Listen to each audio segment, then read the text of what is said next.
It's a blast off the top. Pescoa 2-0 up in the finals. It looked rough for him for a moment. The shard of the Naru was so clutch.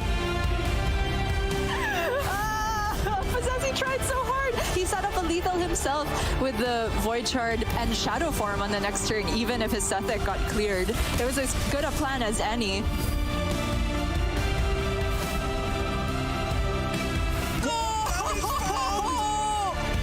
There it is, the Battlemaster off the top for Yala.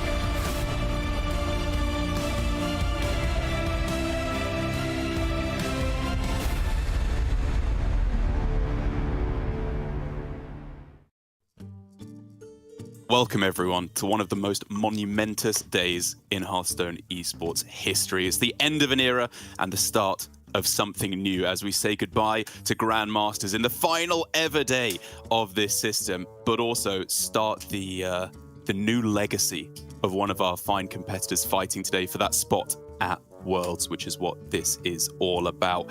And I couldn't think of a better guest to take us through all the action today. It's Alan. You are here on quite a hype day, my friend. Yeah, I am. I've been in this moment. I have to say I've been in this day 3 of a playoffs twice, and every time is a little bit just getting too much excitement sometimes because you play 2 series in a row, right? During Friday and Saturday, you only play 1 series. You probably play 1 series, but sometimes you play 2 as well. But the stakes are not as high. You need to win 2 in a row. And during the groups, you have one leeway of a series loss. But now, every series is a finals.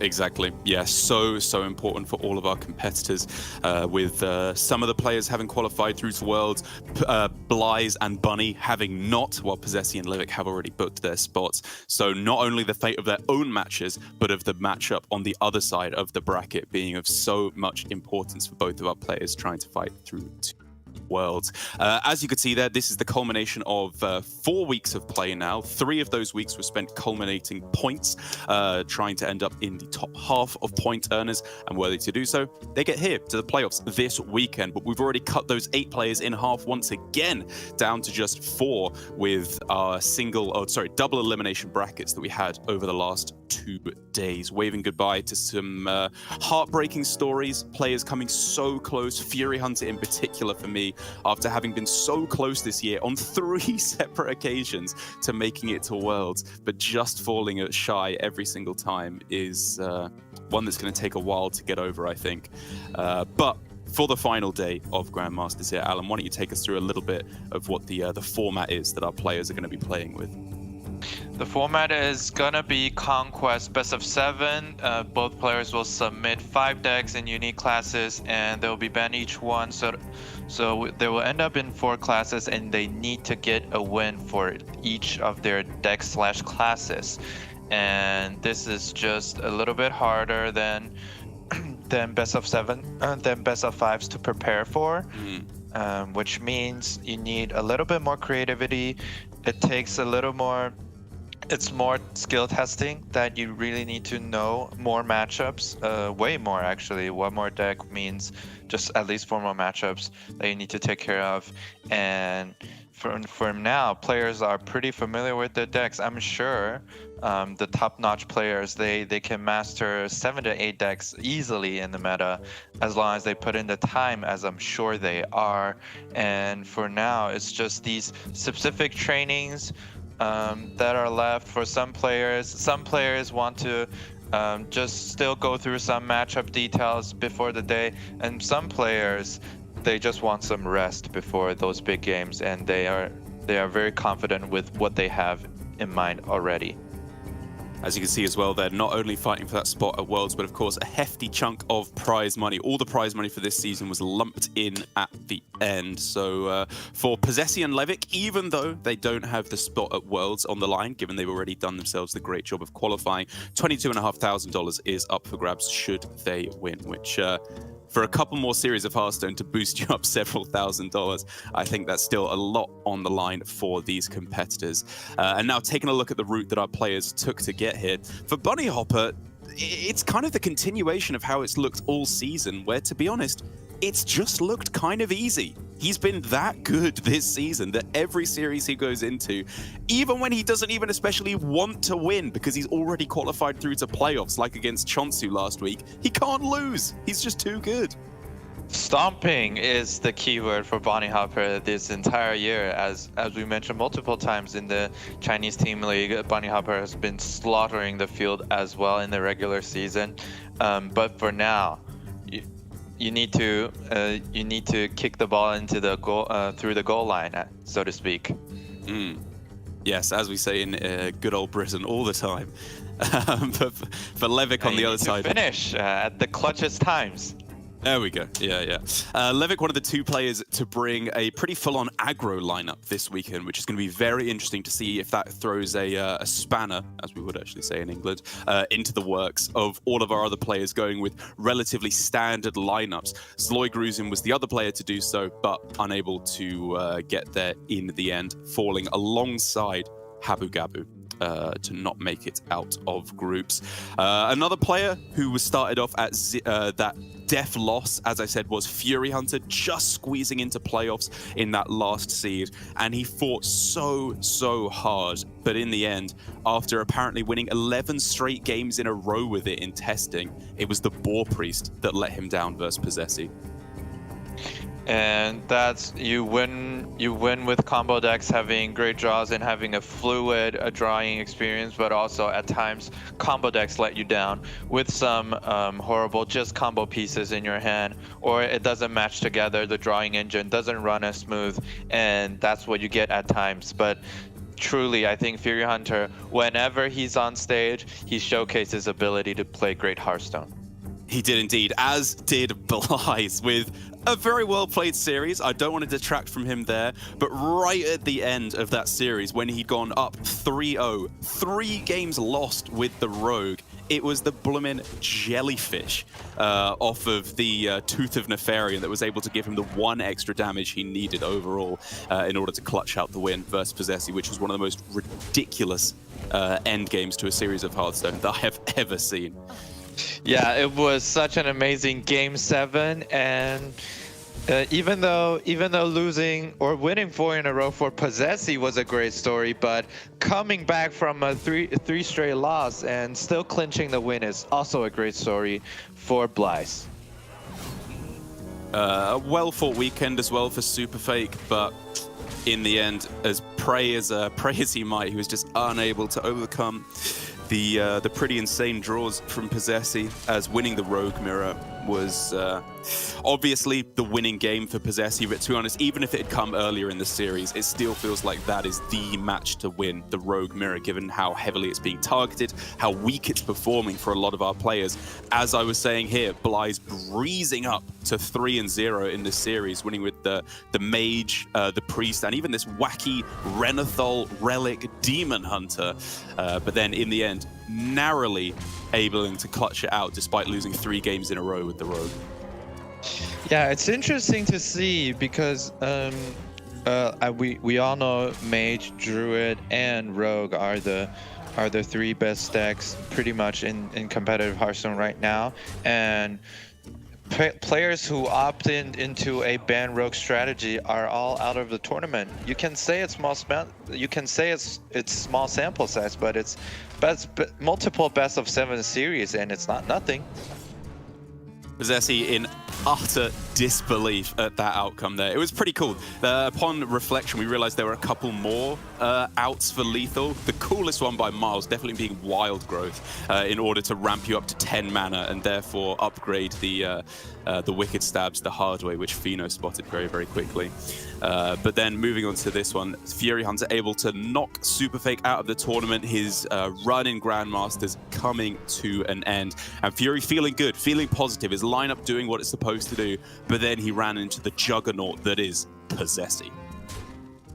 Yeah, Possessi throughout the tournament so far, playing very solid, making use of his hands, and just squeezing all these possibilities that was given to him. And especially, I think in Rogue Mira, he squeezes through very nicely every time. Yeah, I do think there's been some good moments for Possessi. I will say, memes aside, I've heard a few different people now say that yesterday they thought some of his plays were a little bit sus. I know Fino was talking about it on the casting desk. I think in a couple of the practice groups where they were watching along, some people were throwing some shade at his lines. And you and I definitely found a couple things that could have been improved upon. Yeah, I think the Rogue mirrors are fine, but the Rogue versus Priest matchup, I think Possessi is a little bit impatient, as we more impatient than we expected, right? We expected him to be trying to hold more cards and not trying to go for an early Sinstone Graveyard turn, trying to save your resources for the Draka, as we've seen from Blyze. The strategy seems to work a little bit better for being patient and waiting for a big Draka turn, but Possessi sometimes choosing the medium line that he's gonna expend some resources trying to create an early board, but it did not work well with him playing against Priest, losing I think both games.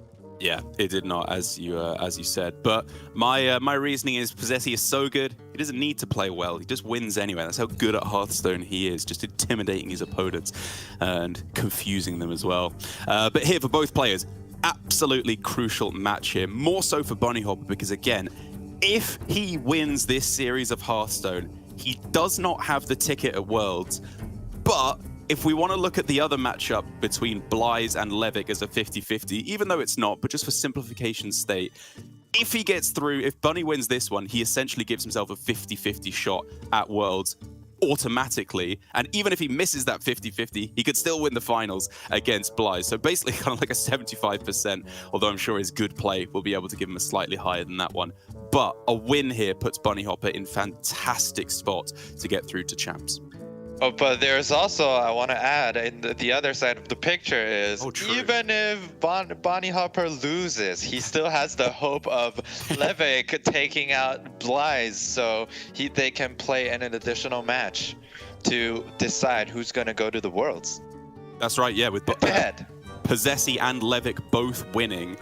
Because they've already won their spot at Worlds, we will need a third, fourth place decider match between between Bunnyhoppor and Blyze, which will be super exciting to see. But for now, obviously, all our Bunny fans in the chat are just going to be praying that there's no funny business for Bunny and he's able to just steamroll through and get to the finals, getting himself, as I said, very close to that spot in Worlds. And right out the gate, Alan, we are seeing him line up this Rogue, which has been the problem deck, crazily enough, for a lot of our players. But I wonder if Bunnyhoppor, with his good play and slightly different lineup, with double Reconnaissance, one Sinister Strike, which I haven't actually seen before, will be enough to sail him through.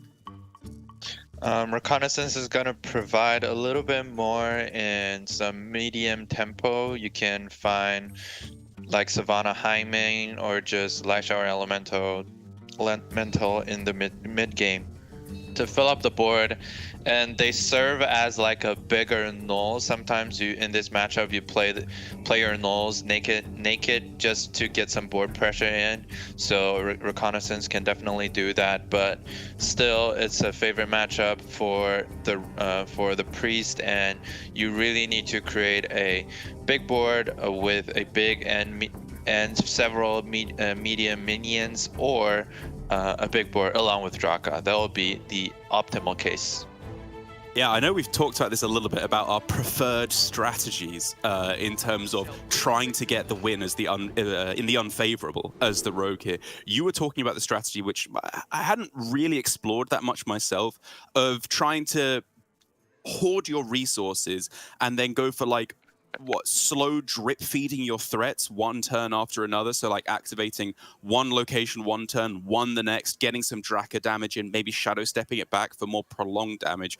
Whereas my approach was very much throwing caution to the wind, all in as fast as you can, just to try and get underneath their powerful removal spells once turn 6 rolls around a lot of the time. Do you still stand by this kind of slower, more cautious strategy in the versus the priest? Yes, I think so. I've talked to just two great players in the Chinese server. One of my friends, SYF and Stone. So I think they both agree that there's a lot of nuance for Rogue in this matchup. You definitely cannot just go whenever you have the go hand. As if you are playing Druid, and they have no removals in general. So being patient is pretty much the way to go. I truly believe that. All right. Well, I guess that explains why I have 75% win rate on Druid right now and 40% on Rogue. I might need to adjust my strategy a little bit on the harder deck. Well, that's also one of the reasons I think Druid is the best deck in the game, because you draw your guff and questions asked. Yeah. You can just turn your brain right off.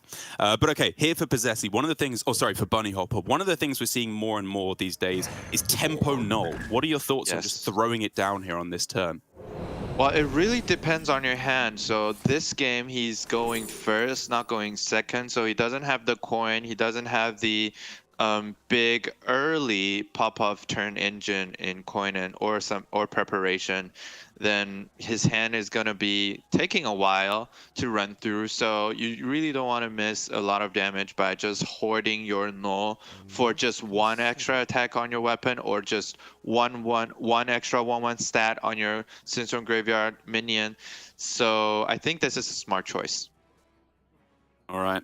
I mean, yeah, we talk about how you can maybe eke out a little bit of extra damage, but there's 3 chip every turn. This is the size of minion that Priest can't really answer. The light it burns passed up, as that's not going to be getting the job done. All these big AoE cards are just way overkill or way too expensive to be used on this null. For this turn, I would love to see the Reconnaissance, yes. Okay. For that, if you Edwin Shadow Step next turn, if you draw 1 mana card, you have the option of just getting more card draw. Also, just seeing what options are there in Reconnaissance gives you a better hold of your future plans. Along with Gone Fishing draw, it's just a perfect curve, I think.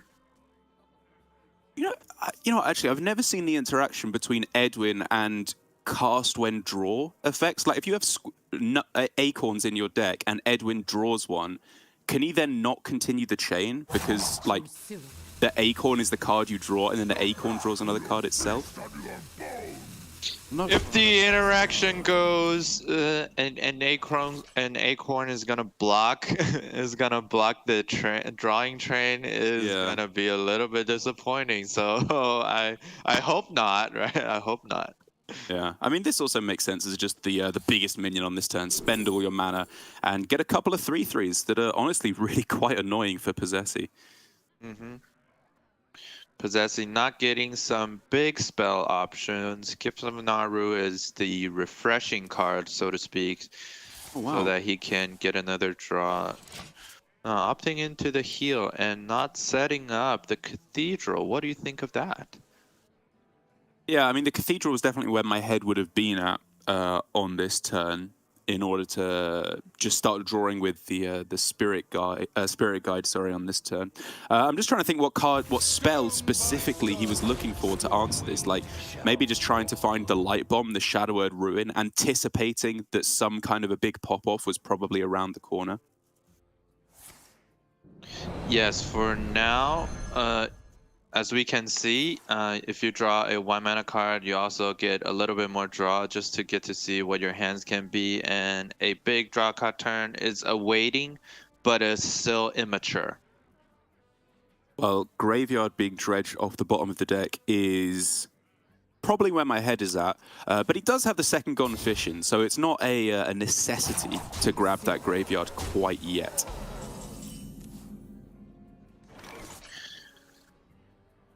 Possessy, I think for his hand, he doesn't want to utilize the coin then. Yeah, Yep. putting the cathedral down, but being safe with his coin.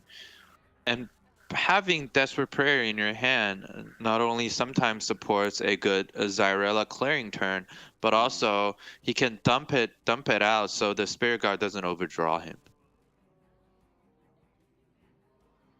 And for Possessy at this point, once he's got a couple of minions and a good bit of chip damage in, I feel like he doesn't really want a massive board as much as he just wants a big Draka here. That's what he really wants to maneuver towards as quickly as possible in the next few turns. Currently, it's just not really an option. He doesn't have the mana with no nulls, no preps, no shadow steps, no bone spikes, none of these cheapening effects to double down. And so I guess just holding off on the Edwin as well on this turn, just taking a full setup turn. Yes, I think he's gonna play the Rat King can be fine. Sandstone Graveyard along with trading is fine because as you run into turn 5 along with coins, sometimes there are 6 drops. The Spirit Guard and Light Shower Elemental is gonna make the Rat King's rushing ability just really useful, and you don't have to play it this turn. Oh, wow, coin Light Shower is very surprising. I was really thinking that that coin would be earmarked for coin Whirlpool into Whirlpool a lot of the time, given that the Spirit Guide was a fine play on this turn, but Possessy wants more. But also this Light Shower Elemental, as he's dying early, I think it's great for Possessy to setting up his future healing potentials, because as you get it out of the way, your Zyrella the Devout is gonna have the Death Rattle installed already, and that's really important, I believe, for Possessy. Okay, things getting juicy here. There is the potential to get down Draka on this turn because he's just gone prep and there's a Bone Spike in hand now. But it's expensive. He'd have to attack in 2 separate minions here in order to be able to activate it. Does that feel worth it? Well, I think it's fine, but let's see what Bunny Hopper is thinking. Oh, Right, the interaction. I think I forgot how. Oh, that's sick. Yeah, how the mana reduction can be working along with the Beastmaster there. That was amazing recognition. Very, very cool stuff. I mean, Loki, it almost felt like Bunny Hopper forgot the way he was reaching for his null to rush in, but luckily it's no matter what he was thinking there, he gets the rush with the Rat King, and now this board is monstrously threatening, and only half of it dies to the Light Bomb. Yeah, I think a slightly misplay on the Bunny Hopper side. He could have. Oh, I don't think so. He couldn't have equipped the weapon because of the serrated Bone Spike and reduction blocking away the option. So, yeah, a perfect executed turn along with the Beastmaster reducted mana reduced Rat King interaction. So it was a greatly executed turn. Ooh, more cards. That's a lot more cards. Okay. I don't think there's minion in your board. Yes, in your deck. Nothing too special is happening. Some having 7 damage in hand and 15 damage on board. So that'll be 22 for now. A lot of damage, but if it's not lethal, I kind of think we're supposed to search for Shadow Step to get this Draka back in hand and play it again. Well, that is definitely an option. Oi, oi, oi. Deck, Wicked Stab. Man, this is a lot. No Shadow Step found though, which means for Bunny Hopper, if this board is cleared up, which as we can see it can be, it's looking like it's a straight up burn race for him. So now Bunny Hopper has 14 damage, 14 direct damage in hand. That's going to be very different for Possessy to defend against, along with the weapon swing. Yeah, that's really hard. Big draw, though, on the gift here to get some extra healing. Though the Rat King is very, very annoying, adding 5 more damage to the board as well. That's huge. I didn't think it would awaken. Gift of the Naru is just gonna heal 5. not enough. Possessi is facing lethal damage as for now. He's looking for the paladin secret to turn the opponent attacking minion to 1/1. Oh, That'll be a extra 4 HP. That's what he was looking for, I believe. okay. But that's not there, and easily beats Bunny Hopper. And this is the power of reconnaissance, I think. This is at least in this matchup, reconnaissance really shine, as we saw, getting the Beastmaster in early damage, as well as it just turns out to be a great synergy with Wrecking. That's an extra. Yeah, just a nice little bonus for Bunny Hopper to spot that one there. But an absolutely enormous win for him in this series, right in game 1. Because even though this is a best of 7, 3 more wins still yet to come for Bunny Hopper if he wants to get through to the finals. For now, the Rogue out of the way, so far based on this weekend's play, is so important. When Possessi has a few counters left over, the Mage even being banned away, which we didn't even get onto covering. But the Priest, the hardest of the counters, Rogue getting the win there, enormous. Yeah, getting the Rogue out of the way, especially in the first matchup that most people would think he ran into in a favorite matchup.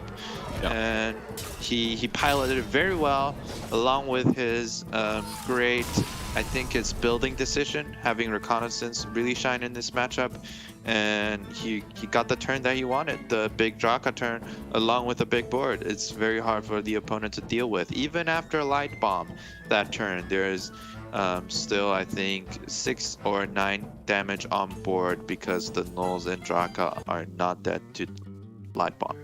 That's right, and that I think was the real genius for me from Bunny Hopper on that game. He realized basically all the minions that die to Light Bomb are just significantly less important. What did he do? He serrated Bone Spiked his own Maestra, because that 3 damage, that's never going face. That's always going to die to a Light Bomb on the following turn, leaving the Nulls, leaving the Draka, all these minions with higher health than attack, which are quite rare in Rogue, leaving them alive and prioritizing those was the real genius stroke for Bunny, for me. Moving on over now, however, to his Shaman, which the little that we've seen it this weekend has kind of looked up and down. It's been okay for Bunny Hopper, obviously having won his previous series. But when we saw it from Habu Gabu with those Snowfall Guardians cut completely, its defensive capabilities felt really quite lacking to me. You mean for the Shaman, right? Yeah. Yeah, I think for this Shaman, it's gonna be a slightly better. I think we also mentioned in day 1 the Shaman that Bunny Hopper is bringing still kept the Primal Dungeoneer drawing engine along with one Snowfall Guardian. So the Primal Dungeoneer is going to be in charge of drawing the important Primordial Wave as a defensive tool, and also sometimes if you draw a nature spell, you can have an extra Snowfall Guardian along with it. So that would be a beautiful choice. However, Bunny Hopper opted into playing double Wild Paw Cavern as well. So that'll be a there will be 4 spells in your deck that is a false Primal Dungeoneer target in. Okay. I mean non-nature spells basically. Yeah. Really don't want to see those. As Bunny Hopper needs to consider heavily, what am I aiming for this game? Like, is Wild Paw Cavern good enough against Zoo? Do you just keep that and coin it out? Or does he need to try and hit Null plus Muck Pools? Is that the kind of high roll that we need to be seeing from him to have any chance of stabilizing this early board? I think Bunny Hopper might just end up opting into the Sleep Breaker. Definitely a 100% keep, but the Null is not very good without schooling, and if you're keeping some of the cards on your right hand side, then you lower your chances of drawing schooling. Then Null is gonna be at least 3 to 4 mana. Oh, he kept them all. trying to keep as many cheap options as possible. Don't want just a single Clownfish, don't want a Famished Fool or Gorlock Ravager, just any of the mediocre or expensive card in your deck to mess around with your early turns. Trying to have as many early turn options as possible, and drawing the mock pools is gonna be huge if he can get his null early out. Holding back on the muck pools I like, because if you've played it preemptively, you've spent 1 mana, but you're reducing the cost of your null by 1. If you save it, you can go null, then muck pool, and catch your opponent a little bit more by surprise. They have less info to work with. Because next turn, you play the Sleep Breaker, it refills the hand space that it left with the Wind Chill, and then you're looking at 3 mana null, coin muck pool. That is a turn 3, 10 mana minion. We'll take that. In the wake. Oh man, but the variance on these 10 drops is so big. Like, you could just get yourself another null, which is a disaster, or you can end up with like one of the insta-win 10 drops, like the I keep forgetting the name, the new 8/8 rush that summons another one, Lock-Halar, all these real top tier ones. You see, now we have a problem. I refuse to accept that you calling this early combo a disaster, whatever the result may be. Okay. There's no disaster coming out of this situation. Even if it's an... Oh, that I think is the game-ending evolve. He recognizes, okay, here we go. The Shaman Nightmare. Whoever does... So for the audiences who enjoyed the previous meta where Shaman was the dominating deck, they're smiling, and for those who did not, well, this is some Hearthstone moment right there. Okay. So obviously this is a disastrous game. Possessi clapping, essentially, relinquishing the fact that it's just over at this point. But what are the outs, however slim they may be, Alan? What's Possessi looking for this game? Nothing. Good job. Let's go to game 3. Yep, because there's no Starfish or any niche situation that he can expend a lot of resources to clear that Death Rattle minion, and that's just gonna spell for 8 HP lost every turn, and that's it. Possessi recognizing that, and there's no even any discovery or any created by that Possessi can hope of off of this Warlock deck, so I can't blame him. Yeah, I think if your opponent was a 30 health deck rather than a Renathal, you could play for like the weird 1% out where you can stall them into, I don't know, Abyssal Wave, Lady Dark Vein, a bunch of curses, all that kind of nonsense. But against an opponent who starts at 40 health, there's just no chance of that. So it's a concede that saves us a lot of time, and I do respect it from Possessi, because 99.9 times out of 100, I think that one was just purely over. So now Bunny Hopper transitioning over to his own mage, which is not banned, unlike Possessi's mage on the other side. And he's going with the Big Spell variant, a deck that I see creeping back in more and more. And I still just find it interesting. I'm still trying to figure out why players are undecided on Spooky versus Big Spell Mage, because you see both knocking around in the metagame. Is one half of the argument incorrect? Is one deck just better than the other and the rest is lagging behind? I think for the Big Spell version, the thing that stood out is its ability to push through versus Druid. So you can see from this tournament, players like Blyze, like Superfake, like Possessi, they opted into banning Druid. So they opting out into playing the Big Spell version. Instead, they choose the Skeleton/Spooky version, which is pretty aligned in the sense that, having the Druid versus recognizing that Big Spell Mage has a better Druid matchup, and sometimes it's also it has some ability versus Rogue, as well because it has the addition of Outpost, but nothing too extra in my mind. They are very, very close decks, and most importantly, I think it's the Druid matchup. Yeah, that's going to be the really big one.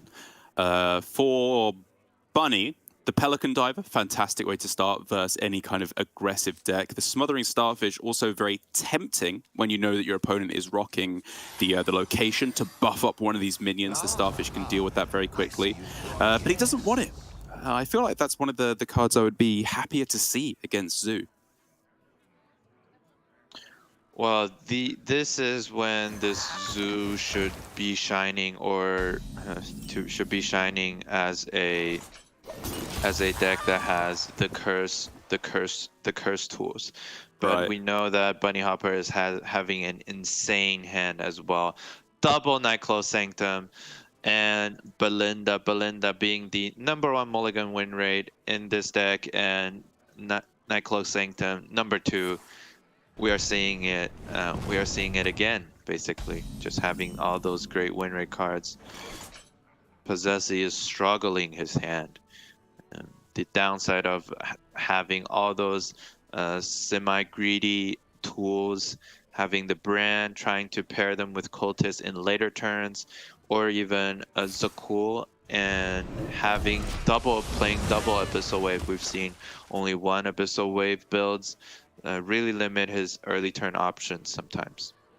And I mean, this, for me, Alan, as we've been arguing back and forth this weekend about this version of Imp Warlock, the hybrid with the curses stuck in there as well, this is why I can't play the deck. I just don't have the constitution to deal with drawing hands like this. Like, I wake up in a cold sweat at night, nightmares about drawing all the curse cards when you want all the Imp cards. Like, it doesn't happen a super high percentage of the time, but when it does, it's like, it's a career ender. I'm just uninstalling after I draw this hand. Wow, after the apprentice draw, I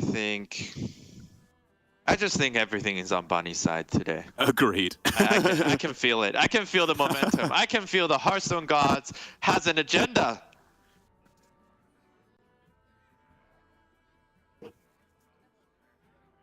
Bunny Hopper still taking the time. Double Nightclaw Sanctum, setting up the board a little bit better. Can be an option as well. But the apprentice just looks so clean. Is he ever considering here doing nothing because you don't want to give an infuse to your opponent for the potential mischievous Imp? Is that even a consideration? I think this hand, if you have a 3/5 on board, you are not afraid of mischievous Imp. Yeah. Even though I believe that is one of the considerations that Bunny Hopper is looking for. Wow, choosing the greedy line, trying to exploit the fact that Possessi doesn't play Shady Bartender. That's very important. All right, there we go. Perfect hit on the Frozen Imp. Gets the mischievous Imp down.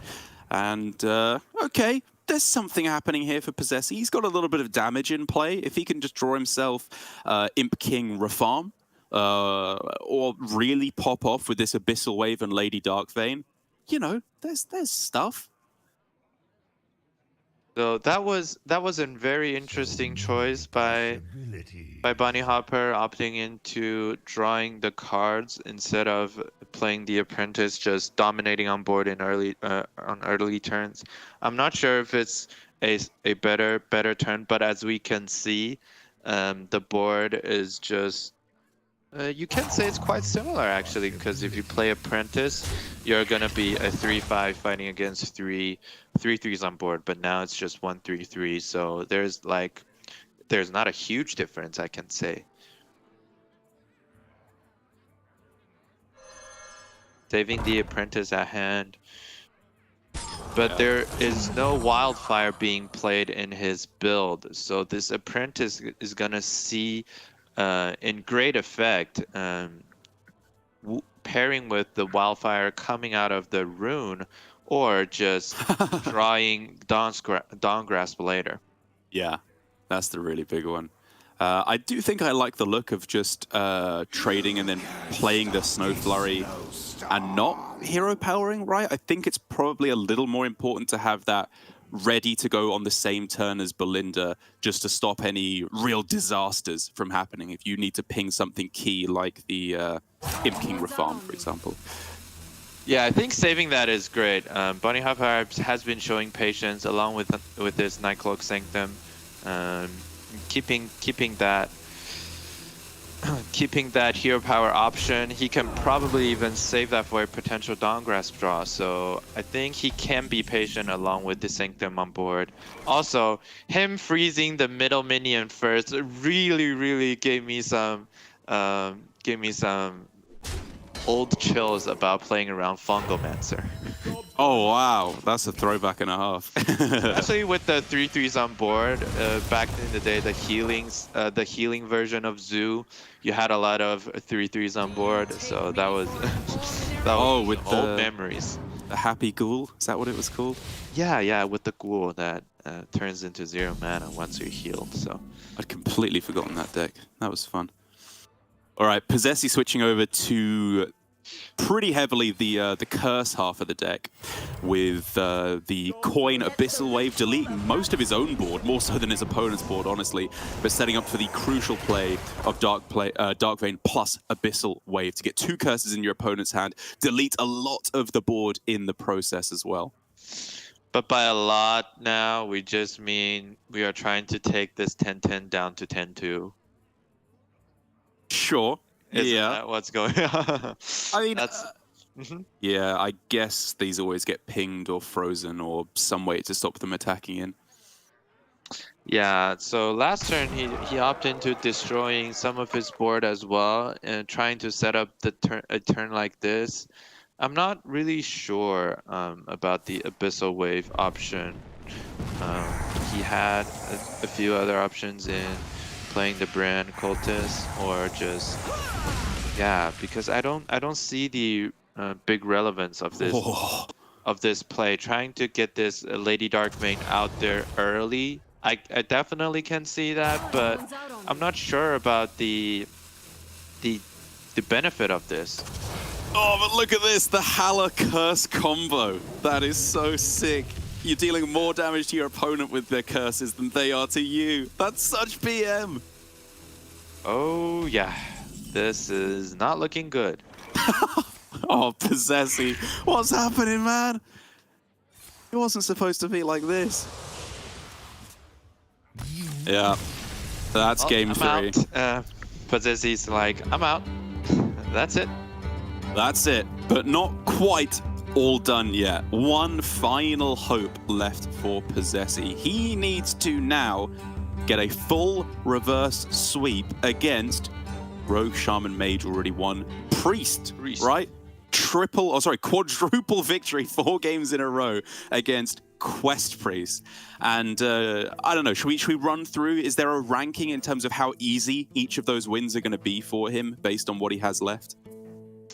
Well, I think the easiest will be Druid. That's a very easy answer for Druid as the easiest. Miracle Rogue being the worst, and somewhere in the middle, I think Imp Warlock is slightly better in this matchup, just slightly, the Cursed Imp Warlock version. So in the mirror, I think he is slightly unfavored, just a tiny bit, because Bunny Hopper, expecting Quest Priest in the meta, so he chose having the Identity Theft in his Priest deck, so he can steal the quest reward Xyrella from your opponent and play that 1 turn early in case of your quest completion is not running well. Okay. I like where your head's at. That does sound like a spicy win condition for Bunny. We are going to have to wait until we get to see that one, though, because first of all, it is the Druid, a deck that we've actually seen surprisingly little of, despite it being one of the top decks in the metagame now. It's infesting ladder alongside Rogue, at least at the rather pitiful ranks that I'm at now.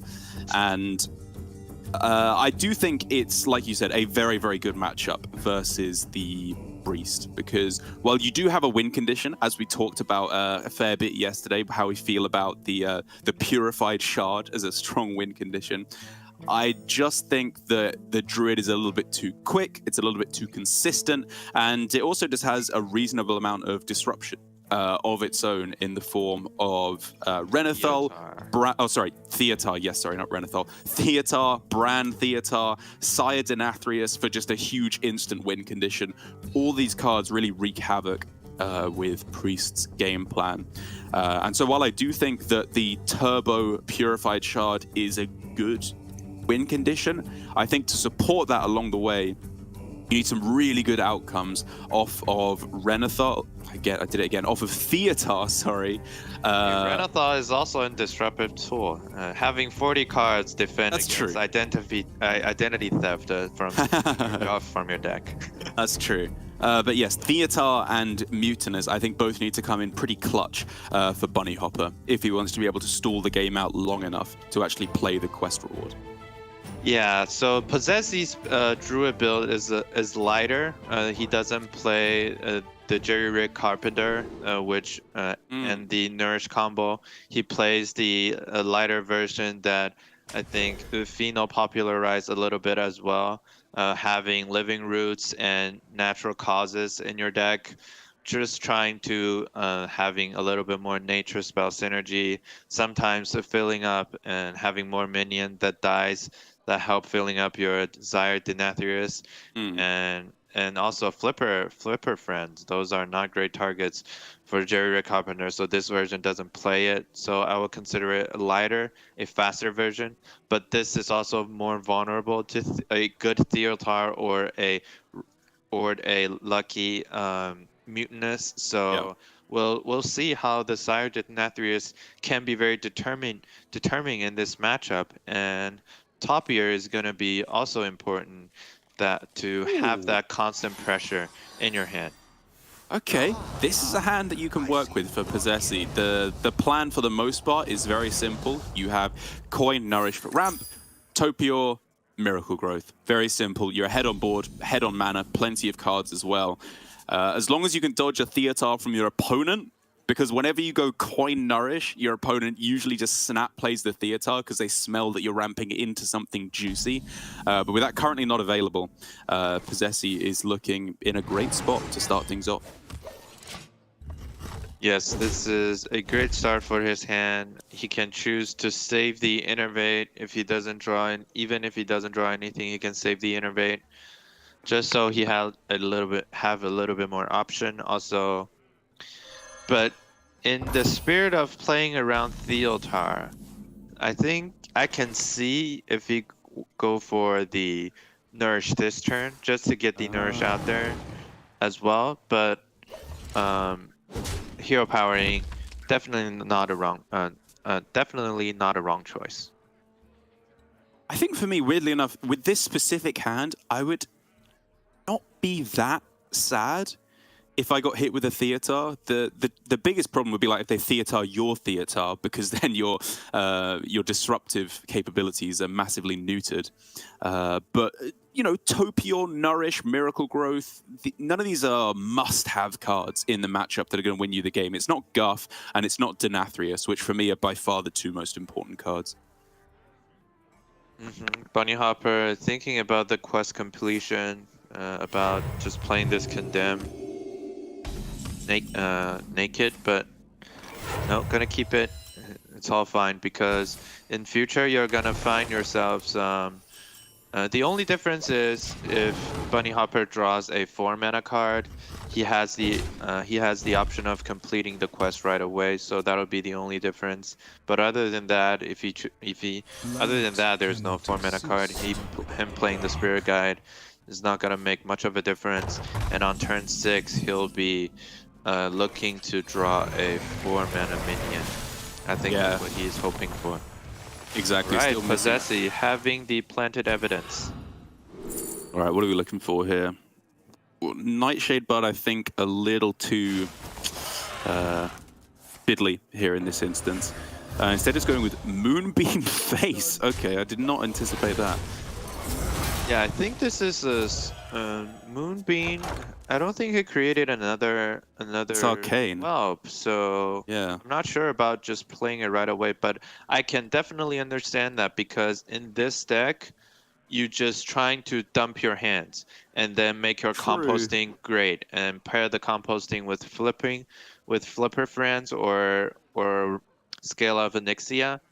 And that's how this deck rolls. You'll have a lot of turns where you will dump your hand and be a little bit more vulnerable to Theotar having 3 to 5 cards in your hand.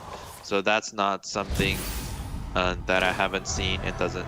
I think we should all understand this play. Okay, fair enough, fair enough. Bunny Hopper now with a very nice quest completion here on the first stage, getting himself Theotar in hand. Absolutely, you're gobbling that up. And the rest of the quest moving along pretty nicely. 5 and 6, obviously sorted with the Spirit Guide and the Light Bomb. And then quite a few opportunities to trade into, Finley, discover off the quest. Just get those 7s and 8s in any way you can. And Theotar having hit Theotar in hand and playing minion can help the composting game plan from the Possess's side. So Light Bomb is also an option because you really want to put a 5 mana or a 6 mana card out there this turn. So it's either Spirit Guard or Light Bomb. I don't think Light Bomb is bad because you really want to cut the composting turn later. Ooh. There's another option. Yeah, and also you can utilize your Cathedral with that. That was the... Alright, Light Bomb, understandable. Trying to keep your boards clean. Don't want to give your opponent an early composting turn and refresh his hand. I think Possessor will be choosing the composting without any question. Okay, he does need some draw, doesn't he?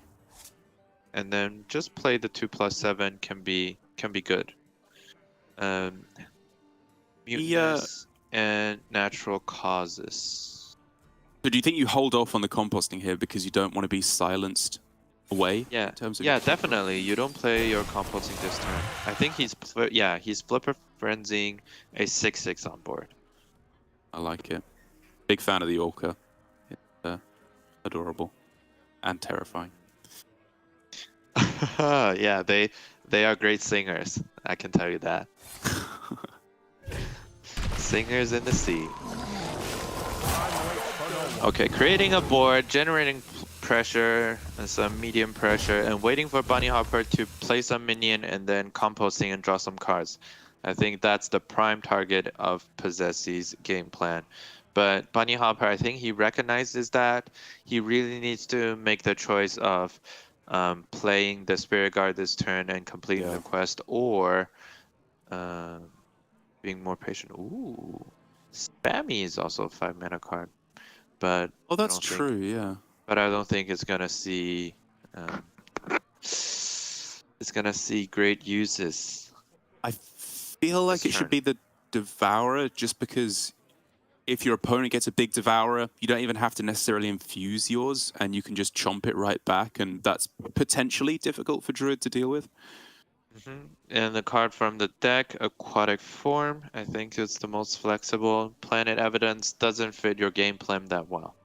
You get pre-spells, right? You have a decent amount of flexibility in what you could pick.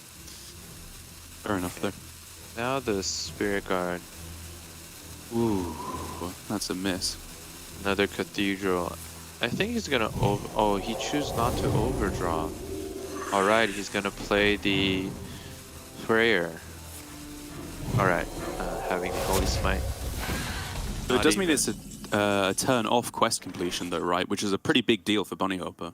Yeah, that's what I was thinking. I thought it was not the optimal turn. But I'm sure Bunny Hopper have something gathered up in his mind, but I'm not sure what it is yet. I would definitely, and despite the potential of overdrawing, I'll definitely choose the Spirit Guard this turn, and just overdrawing 1 card. I think it's pretty understandable. Also, after he finds the Aquatic Form, he had Spirit Guard into Desperate Prayer, and playing the aquatic form just as a dredge and not having to overdraw, having that option as well. So that's the maximize quest completion, and I don't think the board pressure is very rushily asking the question that he needs to answer very quickly. Okay. So he doesn't have to answer that board quickly. As we can see, he didn't choose to answer the board quickly. So I would love to see him complete the second stage of the quest. Whirlpool's a big pickup here. But I want to ask you, as both players are kind of going back and forth, trying to slowly power up their game plan, what signs are both players looking for before they actually play Theater?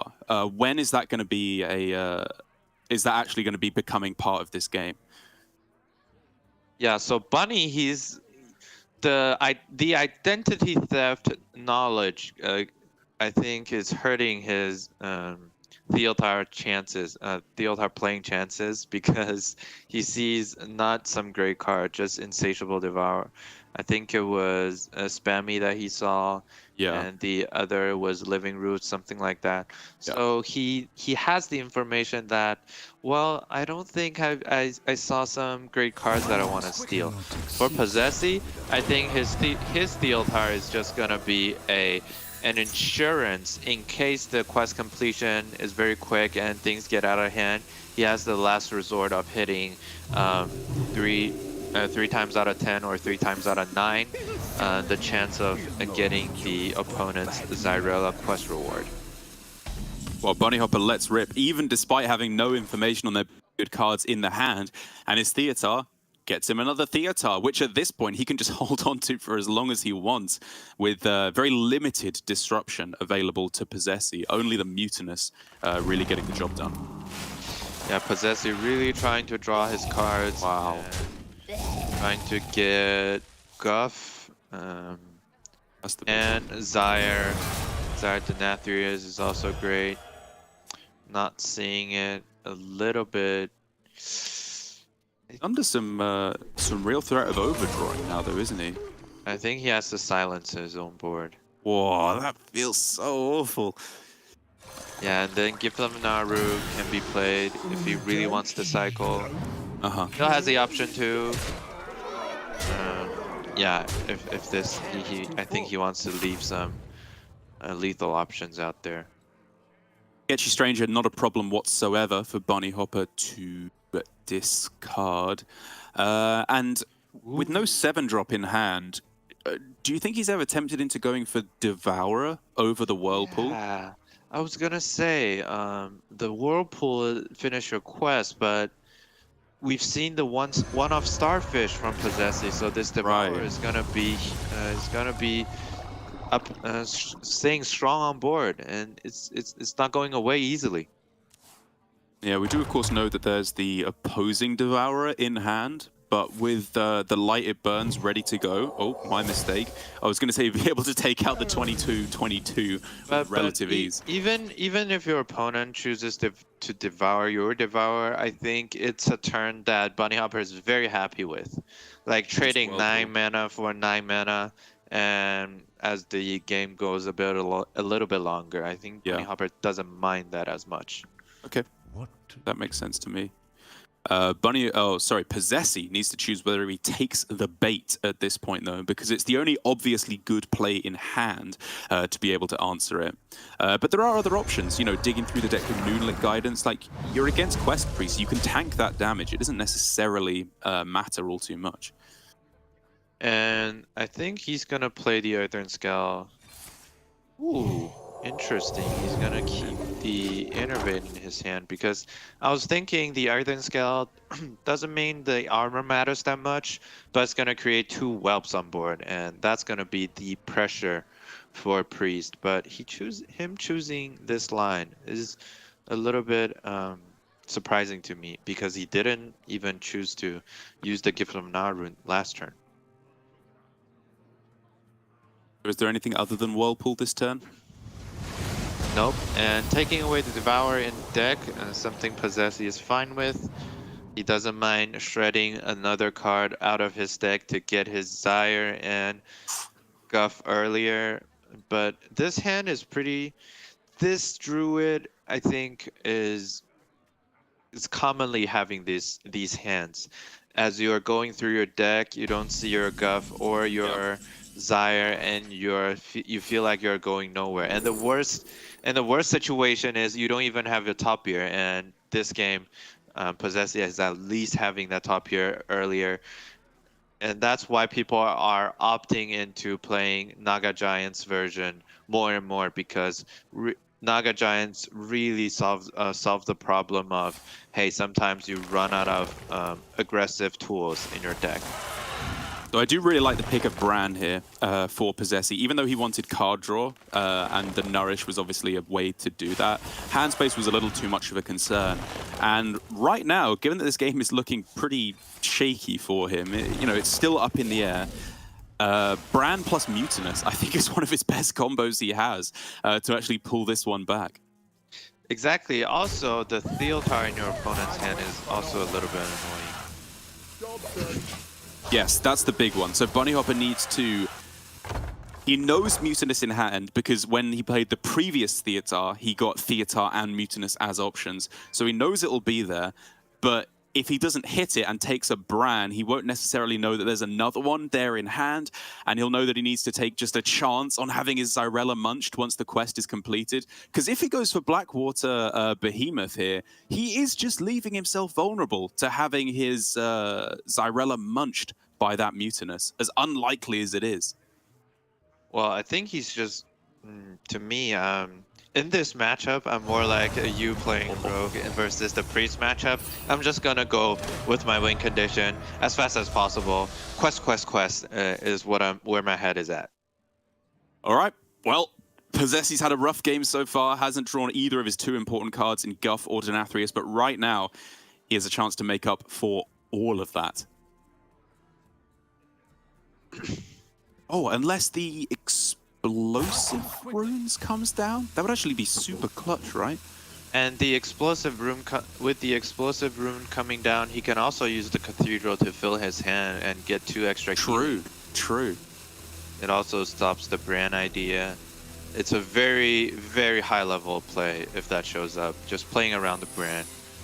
Oh, he plays. Wow, it was great play. So it's a straight up 1, 2, 3, 4, 5, 6, 7 minions in hand.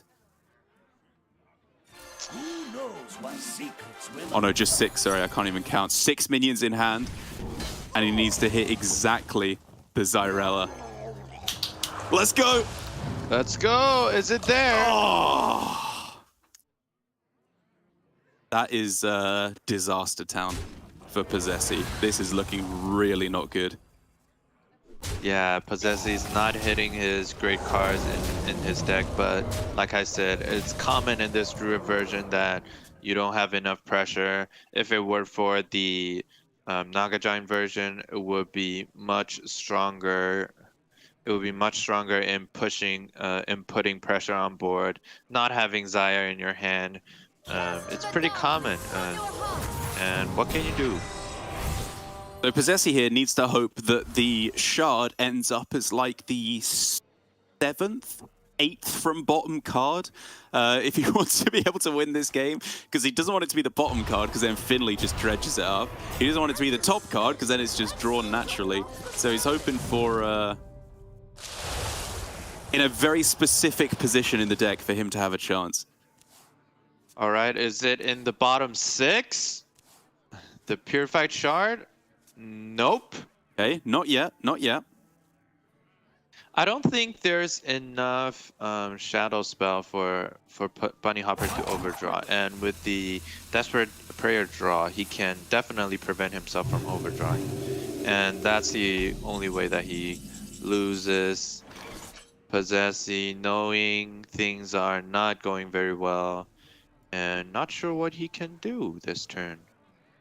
And the other thing is that Possessi with, Bunny Hopper with limited numbers of holy spells left in his deck, these Spirit Guides have a reasonable shot of just drawing him the Purified Shard right out the gate. yes, I think the chances are very high, and Bunny Hopper is in the driver's seat. I don't think he's gonna lose this game unless some really mathematically unpleasing situation comes up. Do we have it? Oh, nope. Shut up. Wrong shard. Wrong shard. Oh, Hey! Hopper is gonna be pretty happy about what he's seeing and safely going to the finals, getting that win. One step closer to the World Championship. Bunny put himself in that semi-final in the best spot he possibly could of making it through to Worlds. Very likely to do so now, but still not quite guaranteed. As I have to take a moment to say goodbye to my boy Possessi in his last ever game of Grandmasters. It has been no secret that I'm a huge fan of our current world champ.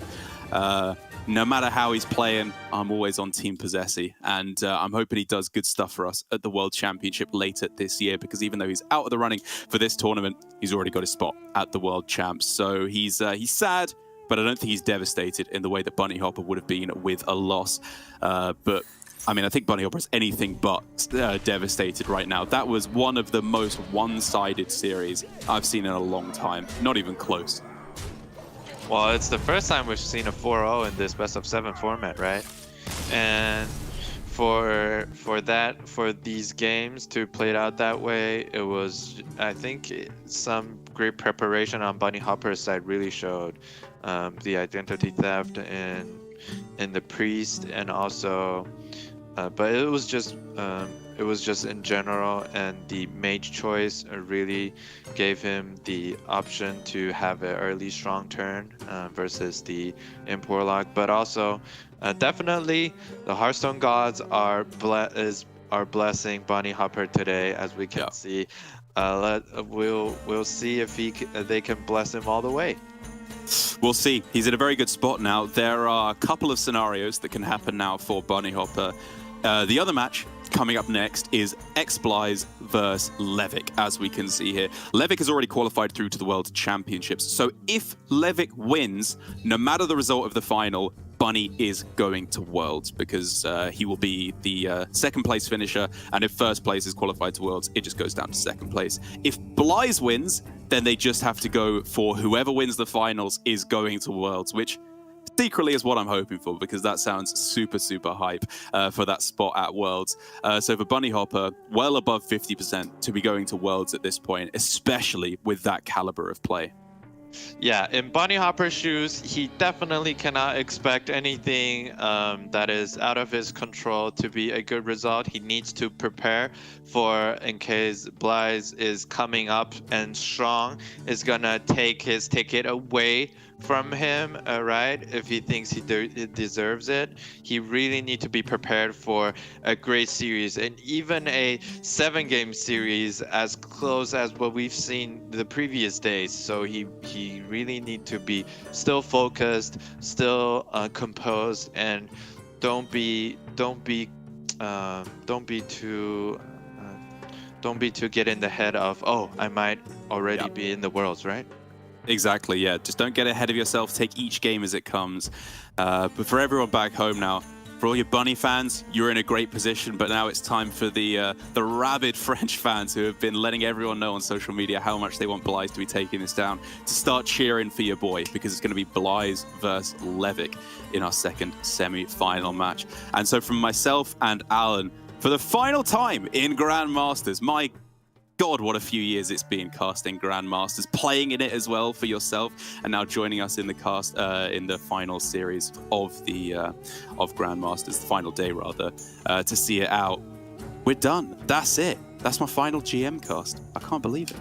Yeah, for me, it was a great experience for me as a guest caster. I've casted some great series, and my wishes goes out to Bunny Hopper and X-Blaze, hoping they can put on a show. As an audience, I selfishly hope we have a finals between themselves, and then they can just show who's the best head-to-head.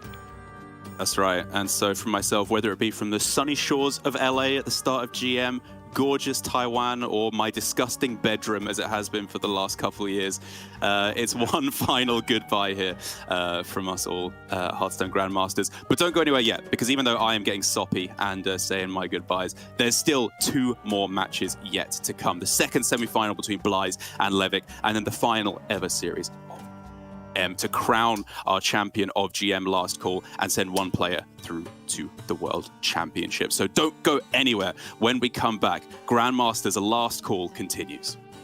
Look forward to it.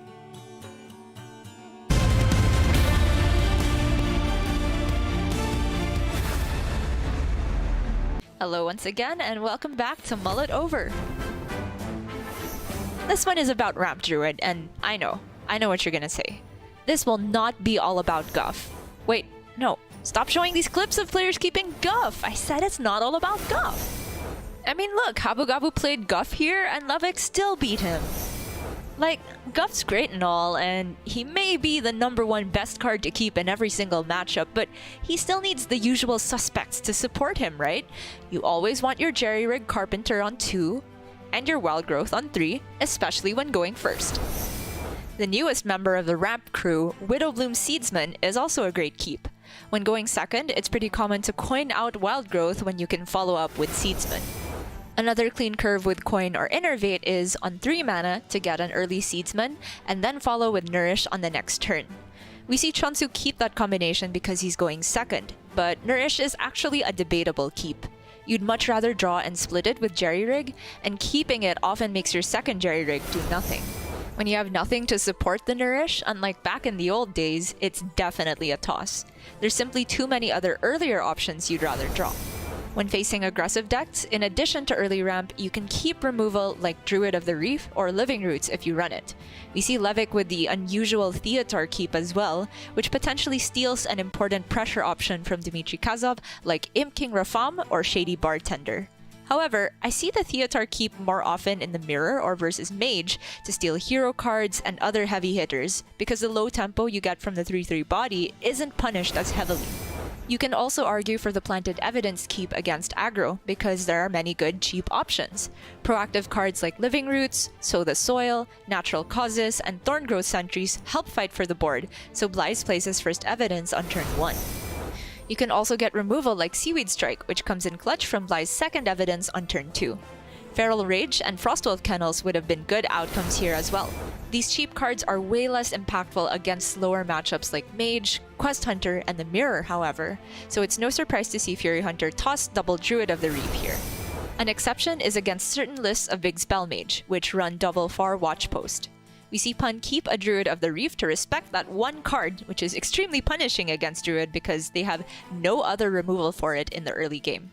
Even one turn of delayed ramp, Care of Watch Post, can ruin Druid's game plan. By turn 3, Pun hasn't hit any ramp cards though, which is usually a disaster for Druid, but he makes the best of it by using Planted Evidence to build a composting board and cycle closer to ramp. Even without the coin, he's still able to play Theotar on curve next turn with some low-value options in hand that he's not too sad to give away. On the complete opposite end of the Mulligan spectrum, we have Judgment keeping Sire Denathrius in the Mirror. I personally do not make this keep often, especially not without the coin, and against an opponent whom you know runs Theotar. But it has its merits. Infusing the Denathrius right from the get-go can catch your opponent off guard, though you run the risk of missing ramp. The only greedy keep I see players consistently make against these slower decks is Topior, like Bunny Hopper does at the beginning of his full Druid sweep against Okashinsuke. He was under tons of pressure and hit no ramp until Coin Nourish, but the Topior allows him to stabilize right on time. He doesn't play it straight away on 7 mana though, because Ivus represents more immediate stats, and big taunts are actually quite strong against Ping Mage early on. On the next turn, Topior is stronger than Miracle Growth because of the immediate evidence to follow up. With a perfect discover of Earthen Scales, he still stabilizes and can go for a clean Miracle Growth next turn to run away with the game. Against Wig Priest, Bunny gets what looks like a full auto keep, but he tosses Widowbloom Seedsman. That's because with Jerry plus Wild Growth, the curve is already spoken for until the post-Nourish 8 mana turn. At that point, he would rather have an expensive card like Topior, Scale of Onyxia, or Miracle Growth to follow up. After ramping with Nourish, it's pretty funny that Seedsman would have been playable because of the 2 innervates he drew, but that's rarely the case. And even if it were there, spending the last 2 mana on Moonlit Guidance would probably still have been better to dig for Raid Boss or Scale of Onyxia. In this case, the best option is just Miracle Growth to keep cycling. On the next turn, there's a temptation to use Starfish on this buffed up Wig Priest board, but Bunny knows there's a Wig in hand and the Starfish doesn't actually remove anything, so Okashinsuke could easily rebuild the silent stats. So Bunny goes for Miracle Growth, and if he isn't dead to a big Bless this turn, he can swing back fully. Using the Innervate he saved, he gets to remove the board with Starfish plus Scale on the same turn. The Mana Giant is also free by this point, and Okashinsuke simply cannot come back. Finally, we have the Tempo Rogue matchup with a standard Wild Growth keep. Since Bunny's drawn Widowbloom Seedsman, the coin Wild Growth curve is looking great for him, and he can get up to 6 full mana crystals by turn 4. So here, Bunny knows Okashinsuke has plenty of minions in hand from Shroud, and if there's a location or Draka, he could die very quickly. Without a Nourish, it's still going to take a while to get to his Onyxia, so he searches for more ramp with Moonlit Guidance. Among these options, Seedsman lets him spend mana efficiently by playing it now, and draws the other copy, which he would then play next turn to get to 10 mana. But he takes Guff instead, mainly because of the Bran in hand. Bran plus Guff, which would immediately give him 2 full crystals, lets him hero power again for 3 total ramp, not to mention the 2 draws and 5 armor. This means he'd go to 12 mana next turn, enough for Onyxia and the Earthen Scales, which gives an extra layer of safety. This line also meant that he didn't have any Seedsmen on board for Okashinsuke to potentially target with backstabs and serrated bone spikes to fuel his combo turns. Sure enough, with 12 mana, Onyxia for board clear and Scales to stay out of range of Burst seal the game in favor of the Ramp Druid. And yes, I know, this was mainly thanks to Guff, but I did say he needed his support cards, right? Bran did a lot of work there too. Just look at this game between Possessi and Judgment. Possessi keeps Guff, because it's Guff. On turn 2, he starts with Aquatic Form, a bit earlier than you usually see it, but it makes sense with his list and situation. If he hits Innervate or Seedsman, he could curve cleanly starting with Coin Wild Growth this turn. Jerry-Rig Carpenter, Living Roots, or Natural Causes would also be good hits. As it turns out, he's offered Innervate, but passes up on that immediate draw to dredge his Scale of Onyxia instead, anticipating that he would need a big board clear after his slow ramp turns. In theory, he can still curve cleanly with Wild Growth on 3, Guff on 4, and Scale on 5. However, because Judgment had a high-pressure opener, Possessi is forced off of Guff and plays Flipper Friends to stay alive on board. This line still allows him to coin Scale next turn and stabilize the board, unless Judgment has good refill. But Judgment had good refill, establishing too many stats for even Scale of Onyxia to remove and winning the game. See? Guff's so bad he never even got played, and all Judgment had to do was draw the absolute stone cold nuts playing a deck with a highly favorable matchup. Alright, episode's over. I'm done being in denial. Guff is really strong.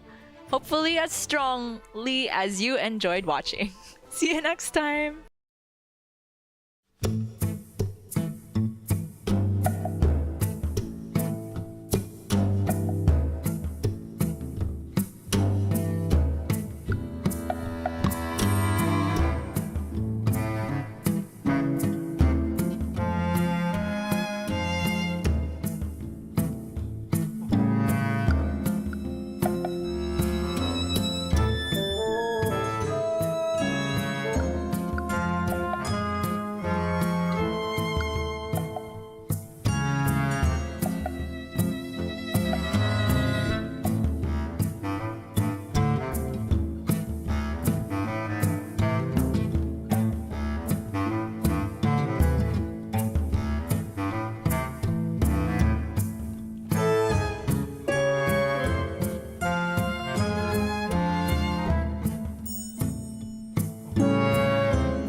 Welcome back, everyone. And after an absolutely breathless first series, myself and Fino have the great pleasure of being able to bring you the other semi-final.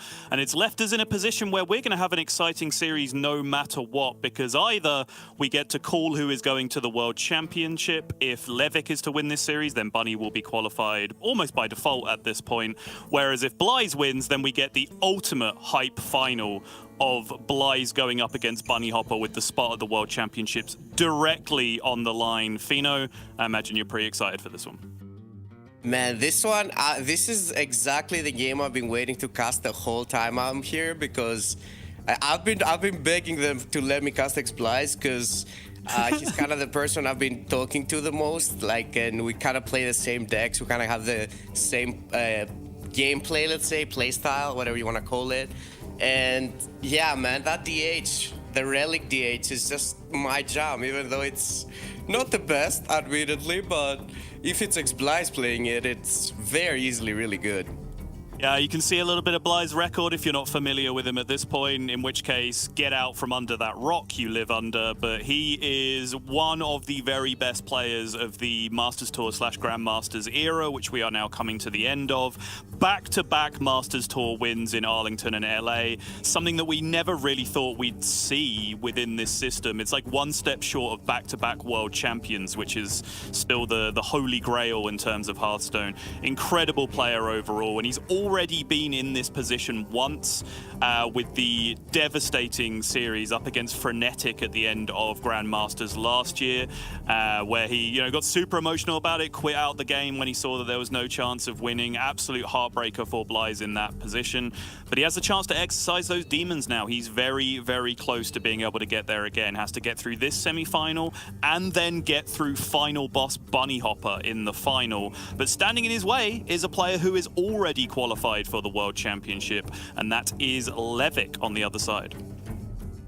Yeah, I think Blaise is feeling pretty confident about this, because Levick has the aggro lineup, and I think Blaise's lineup goes pretty good against it. Has a lot of has like the Quest Priest, the Demon Hunter with the Topple technology, which is like pretty huge AoE. That helps against the aggro decks. I think he has a really good shot. So I think if Blaise could like pick one of the opponents to play against, I think it could very easily be Levick. Yeah, for sure. I think Levick is an incredibly strong player. He's a player that kind of burst onto the scene quite late in the Grandmasters system. We cast him a whole bunch in the later Masters tours. Sunken City in particular saw him do very, very well. He managed to qualify for Last Call, managed to make his way through Last Call to this playoffs position. So count Levick out as at your peril, because he is a very, very strong player indeed. But it looks like he's going to be kicking things off with this Rogue that is a big question mark now among a lot of players. I know, Fino, you're still a pretty big fan of it, but it has not been doing well on stream overall during this tournament. That is just a fact. And I was also watching Blaise stream a little bit last night, and honestly, I think 50% of the things he said were just Rogue sucks, Rogue is unplayable, never bring Rogue. Like, he is very upset at this point with having Rogue in his lineup, I think. Well, this is what happens though when a deck is the best deck. Everyone is targeting it, right? So I think Rogue is kind of a deck that's relatively easy to counter. So that's why maybe a lot of people don't really complain about it that much. There's actually quite a lot of decks that are really good against it, or mats are pretty good against it. And I think like this tournament is full of them, so I'm not surprised it's not doing amazingly, but I still think it's pretty good. It's a solid deck and can easily beat anything, even the counters, so...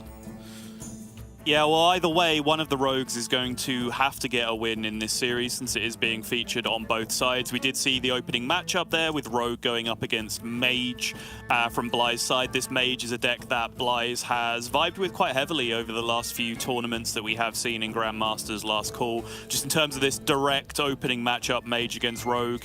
If Rogue is going to get a win, is this one of the better chances it has in the series, do you think, Fino? Yeah, I think so. I think this is Blaise's Mage is kind of greedy, I want to say, but it's still the control variant, so I think the control variant is what you want to be playing, what you want to be queuing into Rogue, and Blaise probably had this in mind when he was building the lineup. So I think he's not sad about it. There's a bunch of good cards against it. We have the Sire even. So this is, as we said yesterday as well, this is kind of as good as you can make your mage against a rogue, right? So I think he's happy about it, and he does believe that rogue sucks. So that's even gonna make him more confident. You know, that's a good thing. Yeah, we have heard that extensively from Blaise so far, so he'll be feeling confident, I'm sure. But I do agree with you. I think this is a build that can do a lot of work. Obviously, when you're playing the control variation, you have access to Solid Alibi, which is a really clutch card in various positions.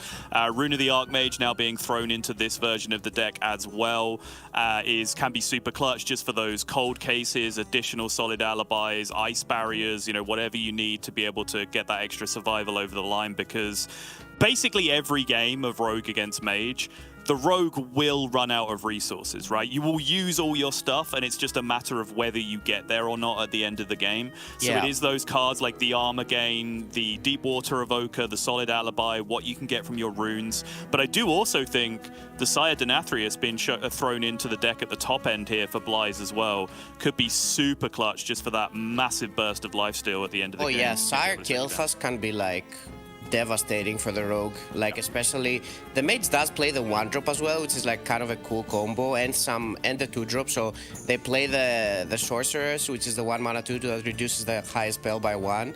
So that's like a pretty good thing to keep in mind, that you still have like the Kael'thas minion kind of early Sire high roll that could also matter. But it will just be all about how the rogue draws, I feel. If Rogue gets the Shroud, gets like the coin, gets like an early big weapon or something, and then has the Van Cleef as a follow-up, I think that is really hard to beat with mates. Like, your hand will need to be really solid. Yeah, so apologies. Get it? Yeah, I really love it. Well done. Really solid because of Solid Alibi? I mean, passed a test number 3, passed with flying colours, Fino. You got to work in some cheesy puns every now and again if you're going to do this job. Yeah, apologies for the delay. I'm not really sure what's going on. There is, of course, every chance that one of our players was not quite prepared to jump on this early, because quite honestly, I wasn't prepared to jump on this early. With the 4-0 that we saw coming out from Bunny Hopper, absolute devastation going through Possessi in that semi-final. But that is just what Bunny has done up until this point. I guess we can take a moment while we're waiting for this series to start. Yeah. I said earlier, like, if Blaise is to win this, he has to face final boss Bunny Hopper in the final. And that very much feels like what Bunny Hopper's role is right now, because all the way through Grandmasters, all the way through the China Team League regular season, and now all the way through these playoffs, he has just been absolutely decimating opponents. Bunny is playing kind of crazy. the Hearthstone of his life right now. Like, what a player Bunny is. I jokingly talk about on my stream sometimes that people ask me like, how is this matchup? Is this like Rogue favored or is this like Druid favored, for example? And I'm like, it's me favored. I jokingly say it's me favored. Like, whoever I'm playing is the favorite, right? But when it comes to Bunny, I think that's like unironically true. It's like Bunny favored, you know? Like, he beat the Druid with the Quest Priest at the end and just like crushed Possessi in every matchup. So yeah, man, just pretty impressive stuff. But I've been impressed to the maximum with Bunny. It's not like he can go any higher. So yeah, that's where we're at. We have seen, just focusing back on this series as well, a lot of that from Blaise over his Grandmasters career as well. It's one of the things that really impressed me about him when I first started to watch him through the Masters tours and then his early weeks in Grandmasters as well, is he finds a way to get himself out of bad matchups, like classically unfavored matchups, unwinnable matchups. Like, Blaise just somehow plays his cards and wins, and we saw a little bit of that yesterday with the jellyfish out as well, right? Looking into being a completely unfavored position and then finding his way out of that. But looking at this lineup he has, I guess Demon Hunter is the one thing left to focus in on here. You said that you're a fan of this deck as well. I will happily admit this is a deck that I do not have a great deal of familiarity with. Like, in terms of the Demon Hunter getting a win in this series, what are its strengths and weaknesses up against what Levik's doing on the other side? Well, so basically what happened with this Demon Hunter deck is that I was experimenting with a Renathal version of Demon Hunter with relics. because I felt like Demon Hunter with 30 cards and relics, it was just, I was just dying all the time. I was getting like out-tempoed, like all over the place. So I was like, might as well just play 40 and try to draw really well. And then Xplice kind of picked up on it, and he picked up my list and put cards in like the Scorpid, which is surprisingly really good in the meta. Like, you wouldn't think it's actually good, but the fact that you can get relics, or that Demon Hunter deck has the problem of it doesn't actually play that many good cards. So relics are your good cards, and that's why you also play Finlay, because you want to get to the good cards. You want to get to the Relic of Dimensions. You want to get the Volt. You want to go crazy with it. And on top of that, Blai's added the Topple the Idol, which is a card that's kind of never seen play, but it's actually a pretty decent card, and I think it fits this meta pretty well. It fits that deck pretty well, and it's insane against Levik's lineup, because it's an aggro lineup, and you don't really want to have nothing on board, and Topple just does that, and that's kind of a big deal. Yeah, I think particularly against like Druid, for example, right? Like that one big AoE board clear can be absolutely massive. Just if you wipe Druid's board and then manage to establish some sort of board of your own, Druid really struggles Aggro to come Druid, back from let's that. keep that in mind, because people Yes, yes. yes. That is a great clarification. Levik's lineup is fully aggro focused. So when I'm talking about Druid from Levik's perspective, it's the super token heavy aggro buff Druid, which is probably the most all-in deck in the meta, right? Every other aggro deck that Levik has access to has some sort of ability to rebound into the game, right? Even Demon Hunter, you can draw Kurtrus Hero, you can get back into the game that way. You can finish the game with a Lady Zetheno combo if you get forced off board. Warlock, of course, has all the card draw in the world and the curses to be able to finish things off. Rogue can make miracles happen. We know that to be true. Druid, if you blow up their early boards and they're out of cards, they've kind of just lost, right? Like, you can pack it up at that point. So that's where a big AoE like Topple really might be able to have a massive impact. But I'm super excited to see what this Demon Hunter can do, because like I said, I have no experience with this deck. Yeah, so the thing with Aggro Druid is that a lot of people cut composting from it now, which it's kind of weird to me. Like, I don't play the deck, but I felt so often that I would lose to it if they played composting. And there's no composting on like the recent Aggro Druid lists, so I find that pretty interesting. When I was playing this DH a couple of days ago, I kept queuing into Druids, and they kept composting me, and I just couldn't beat them, because they would make a board, I would clear it, they would just make another one, and that was kind of annoying.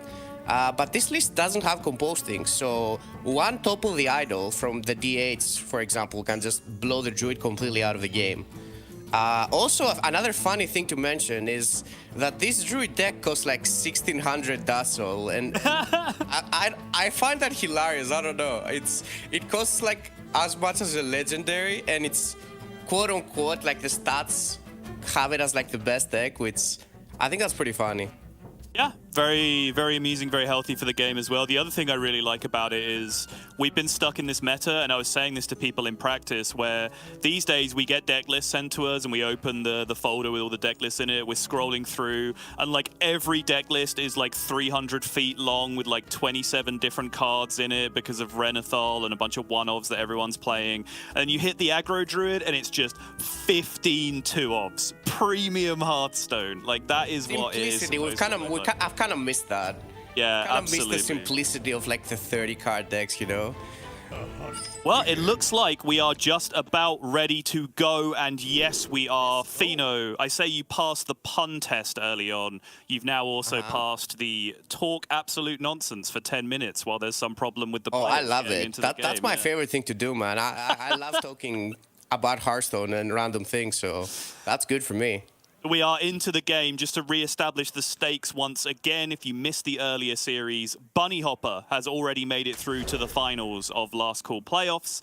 Bunny and Blaiz are the two players still looking for a World Championship spot here. Levik is already qualified to the World Championship. So if Levik wins, Bunny is going to Worlds. That is just a fact. If Blaiz wins, we get the ultimate hype ending to the tournament, and the finals actually plays out directly for the spot at the World Championships. Mage versus Rogue. Fino, how are we looking with these opening hands? I am kind of curious about the Bly skip because I feel like every time I play against Mage, I kind of like that they're playing minions against me. So I feel like it's kind of weird that he chose to keep the 1 mana minion here together with the Blizzard. I am not sure if that's completely correct, but Levik's hand is... Oh, I hate this. The hold on the Oh, nose. I absolutely hate this auto. Talking about holding on I to just the do nose, right? not see a reason why developing 2 3/5s was not good here. Yeah, we talked about this yesterday. It's something that I am a pretty big fan of as well. Looking to get that extra damage in early with the minions because they don't really get removed. Levik here, I would imagine, is looking for the big graveyard turn on this turn now with the juicing. But as we talked about yesterday as well, that Shadow Step would still be available on the following turn, right? That like those Knolls aren't dying, you would still be able to use that Shadow Step. So there's every chance you could have potentially pushed 6 damage with your Knolls and then just had a slightly smaller Ghost out of it. Not even using the step, in fact. Interesting. Yeah. On Levik's defense here, though, like he did see Bly's keep 2 cards, and maybe he thought it was like the location. But to be honest, even if it was the location, I still think it was better to play the Knolls there. But yeah. Interesting that he didn't go all in, though. I think the step is really important in this matchup. Like, stepping Edwin is like a huge deal. Right. So it's very understandable. I would have liked to see him go a little bit more, though. Just commit a little bit more, maybe. But it's interesting. Let's see how this goes. Yeah, even just the get to push a backstab lot of maybe damage. for +1/1 could have been an option. The Discover choice was pretty interesting there as well. Obviously, Innovate, just as an extra coin, is a pretty broken card in this deck, but I really like the Sigil pickup because now that he's made his initial push with the Graveyard, he actually doesn't have any other payoff cards in his hand right now, right? So he does definitely need to go digging for some of those cards. Well, his board is already gone, so he's really hoping for the Edwin here. Edwin, Shroud, and I guess even Draka is probably even gonna be good enough at this point. Yeah, you would think so, particularly if it hits the discount here from the Sigil, which it doesn't. Oh no. He's praying for a Shroud here. This is a classic 2014 Where's My Auctioneer rogue hand. Oh my god! Oh, you know what's cool here? You can step the stealth and replay it. You can't always. That is a pretty cool play. I've done this actually quite a bit. I think Levik is gonna see it for sure. Yeah, you have to start using these cards for something, right? You can't just sit there with double step, triple prep in your hand and just hope they're gonna magically turn into the juice. Like, I'm interested how in he's gonna go now, because he knows that Blizzard is also a card. I'm curious to also what Levik thinks about what card Bly's kept, because Bly still has the Blizzard. That's the card he kept, and I'm curious. I think he's gonna go in though. Yeah. Yeah, for sure. Using the temporary prep and getting absolutely no discount out of it with the 0 mana Sinister Strike, but makes sense. That prep was going to go away anyway at the end. Well, it's +1/+1. It's not that bad. Yep, true. Take it. Oh, that is not what he wants to see. I assume he's just gonna dagger up, hit face here and chill. Fino, Bly's is right. Rogue sucks. Rogue's unplayable. I don't know what you're talking about. Yeah. It's actually just the worst deck in the game.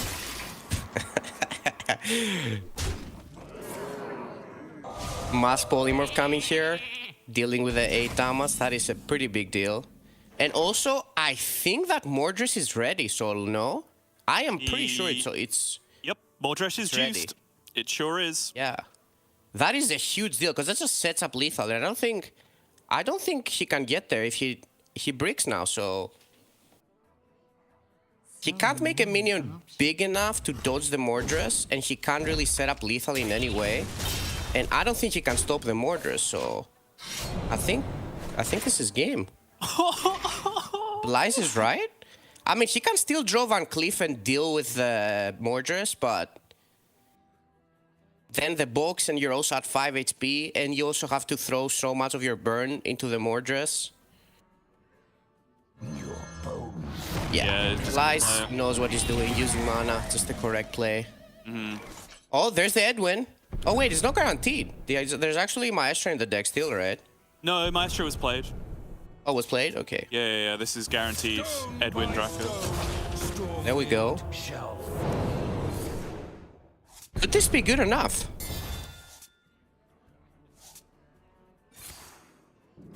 Still has a prep available. Yeah. Well, she's not dead, right? She can deal with a minion. Yes. She can't play the Draka though, which is kind of a big deal, but...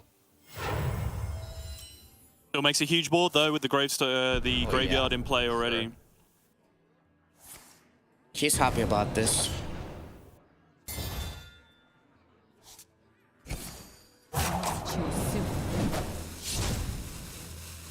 Wow, this box actually needs to do something good here. Old Blaze is dead. It does. Let's see it. Blaze is gonna instantly do it, right? Oh yeah. No option now. Only being able Classic to freeze Blaze. one. That is great start. Only needs 3 damage, frozen touch, a bunch of other stuff. Oh, that's good as well. Blurry's think he great. got him. Blaze is already celebrating. Blizzard is Blizzard. insane.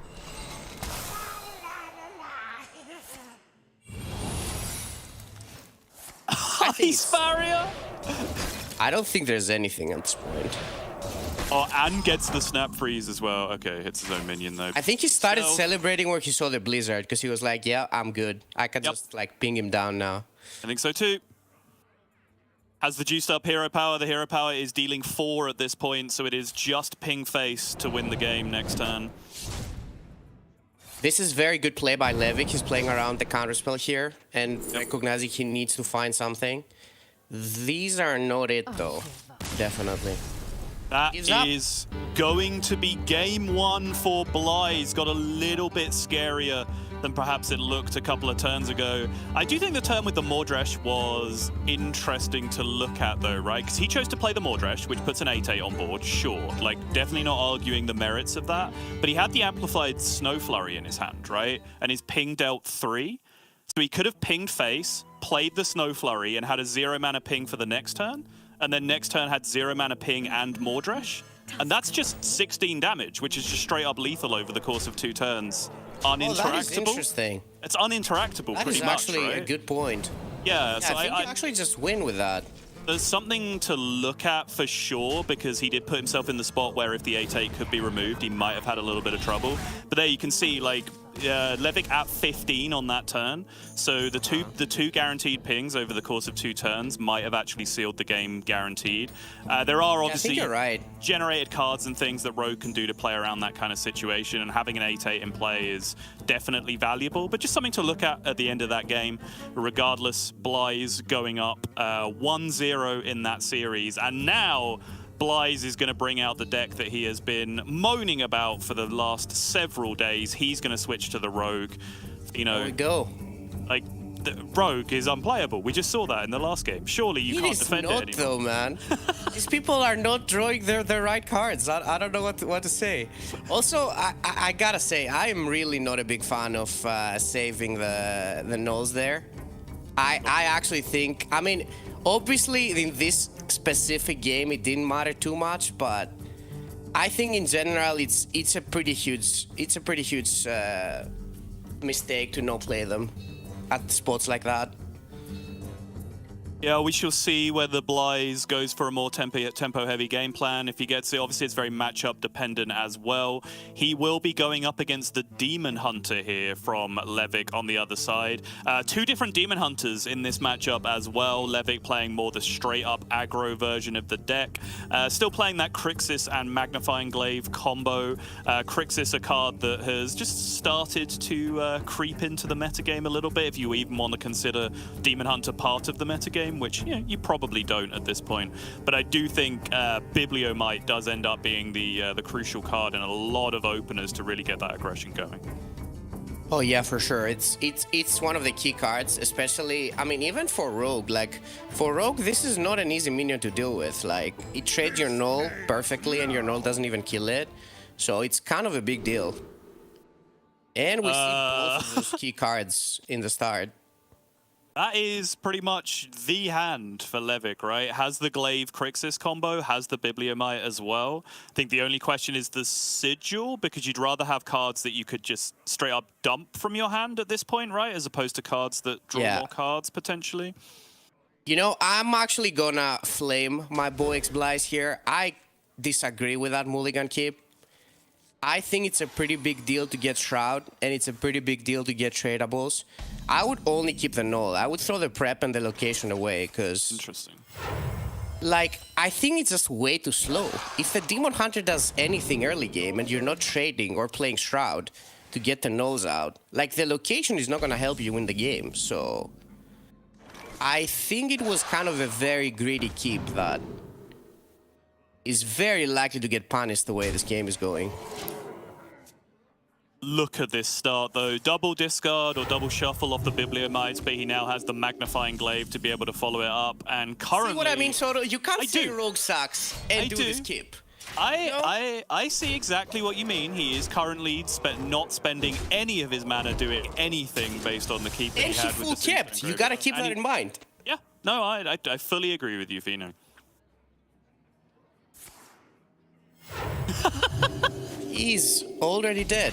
And you can see it in his face. He's repeating to himself, Rogue sucks, Rogue sucks. Like, I can hear him say it while he's not speaking. He concedes in priest mode. Oh, that is so good. Lorinda, I've done this is this as very well. important. That goes into the stats as a loss for Priest, okay? That's important. Rogue did not lose that game. Priest lost that game. It's very important. That's how the game works. Mechanically, he is a Priest. Therefore, Priest lost that game, okay? Thank you. I'm glad we're all agreed. Sure. Yeah, that was astonishing. I think, Fino, I think you hit the nail on the head. Like, the only thing we can talk about in that game is the mulligan from Blythe, right? Like, that's the only point of decision that you can possibly look at. And when you spend all of your turns passing and you full kept, I think that is probably an indication that you might have done something wrong. Yeah, I remember watching a game that Habu Gabu was playing as well, and I remember he kept something like Null and like the 2 mana, the Bone Spike. And I was even thinking, like on the play, and I was even thinking that that was wrong, because I don't know where you get to play the Bone Spike. Like, if you don't have tradables, and you can't play it with a Shroud, because if you Bone Spike Shroud, then unless you've already played a bunch of tradables before, it's not going to reduce the cost of the Null. So I think it's really important to go for the tradables in the Shroud, and I think nothing else matters. And definitely the location doesn't matter, so... I like X-Blaze. I think this was a very bad mulligan, though, I gotta say. Well, Levick will be very grateful to see it at the least, because it allows him to get back into the series and get back into the series with one of his more questionable decks as well. Obviously, Levick drew the absolute nuts there as well. 5/4 into 5/4 into weapon multi-strike for the turn 4 lethal, like absolutely outrageous amounts of damage.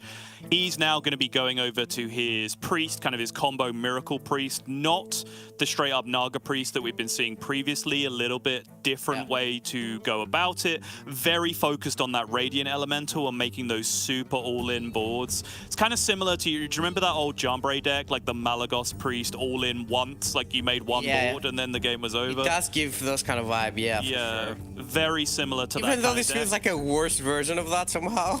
I gotta say, I remember that deck actually being decent. Well, this is an interesting matchup as well, because I think this is kind of Druid favorite, I want to say. Like, I don't lose this that often as the Druid, and there's some things that are really important, like the Starfish, and oh yeah, here we see the Starfish, and what's his name? Theotar. Theotar is huge as well. Yeah, and also just like Scale of Onyxia can be super clutch, right? I couldn't even highlight it. Oh. I tried to. Bino has been wanting Still to do doing it. Yeah, he's been wanting to do Looking for Guff the entire tournament. Hasn't had the chance to do it. Blythe never looks for Guff. He always just has Guff.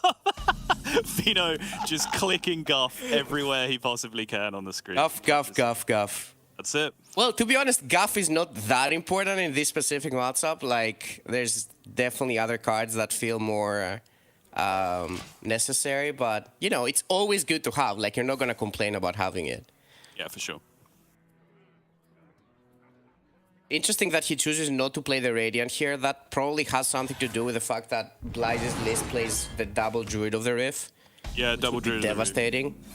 is a big deal. Even with double Radiant in hand, like those Radiants really are your win condition, right? In terms of when you're going to be able to make those big boards, you do have to be at least a little bit careful with them. That Seedsman off the top is so good. Carries you into guff. This is pretty great. Classic caster mistake. He dredged it. We knew it was coming. Oh, Don't he worry. dreads it. We do that all the time. Dude, we actually did that yesterday as well, Sorrel, because... Did we? Okay, nice. Yeah, like he goes for the Theotar. That is such a tough decision as well. Like, those are the 3 best cards in the deck, probably, in terms of actually making the combos happen. Yeah, okay. Have a Topior. I guess that makes sense. This is definitely... I think this is probably the most important card for the Priest, because they kind of need the Priestess for their swing turn. Yeah, makes sense. I think it's good recognition going for that. Is he going in, though? Is this the turn that he's going to play double Radiant? Or only one is enough? I guess you can go for the switcheroo. What does that draw? Nothing? Yeah, I guess he's just doing it to just the handmaiden solo. There you go. There you go. Are you happy? I am. I'm delighted, Fino. Thank you. Drops the Starfish on the Radiant Elemental. Interesting. Doesn't want to wait for added buffs to come down. Just slams it down now. He's the Handmaiden. I think Blyze will know this was going to be a Handmaiden turn because he saw the Handmaiden in his Theatar options, right? And he can count Was that. this a really good Starfish, though? I'm kind of sketchy about it. I think you could potentially just... You know that there's another Radiant in hand, right? Like... Yeah, I mean, he just did switcheroo and drew nothing. Oh, good point. Yeah, you absolutely do. Interesting approach by Blyze's game. Well, I mean, the Starfish still dealt with the Shield Maiden. That's something, I guess. Straight back to Shield Maiden, immediately. Oh god, oh no. All right. Well, I guess this is the go-in turn. Yes, it is. Has to be. We can see how not having the Priestess is a big deal here. Oh, he's gonna steal it. Yep, gets it back. Oh, Moonlit Guidance. That might be game-winning right there.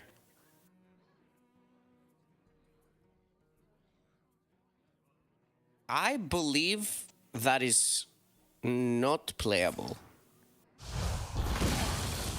Interesting.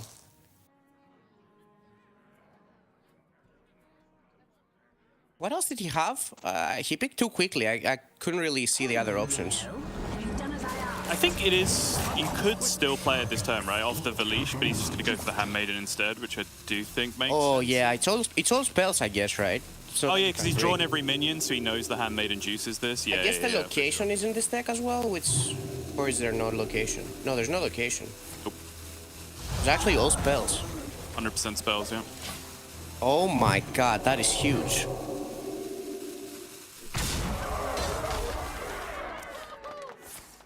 This must be the way. I don't think there's anything. There's nothing. He's already played the Starfish. There's no second Starfish. There's nothing that can deal with it. He's just straight up dead. I think Blyze is playing kind of quickly, man. I kind of want him to slow down a bit, I think. I mean, that is asking a lot when it comes to Blyze. That is definitely asking a lot, though, yeah. Yeah. Also, there was a Starfish, right? Blyze plays double Starfish, so there was still the second one in the deck. Oh, he does play double. He plays double Starfish, yeah. You're right.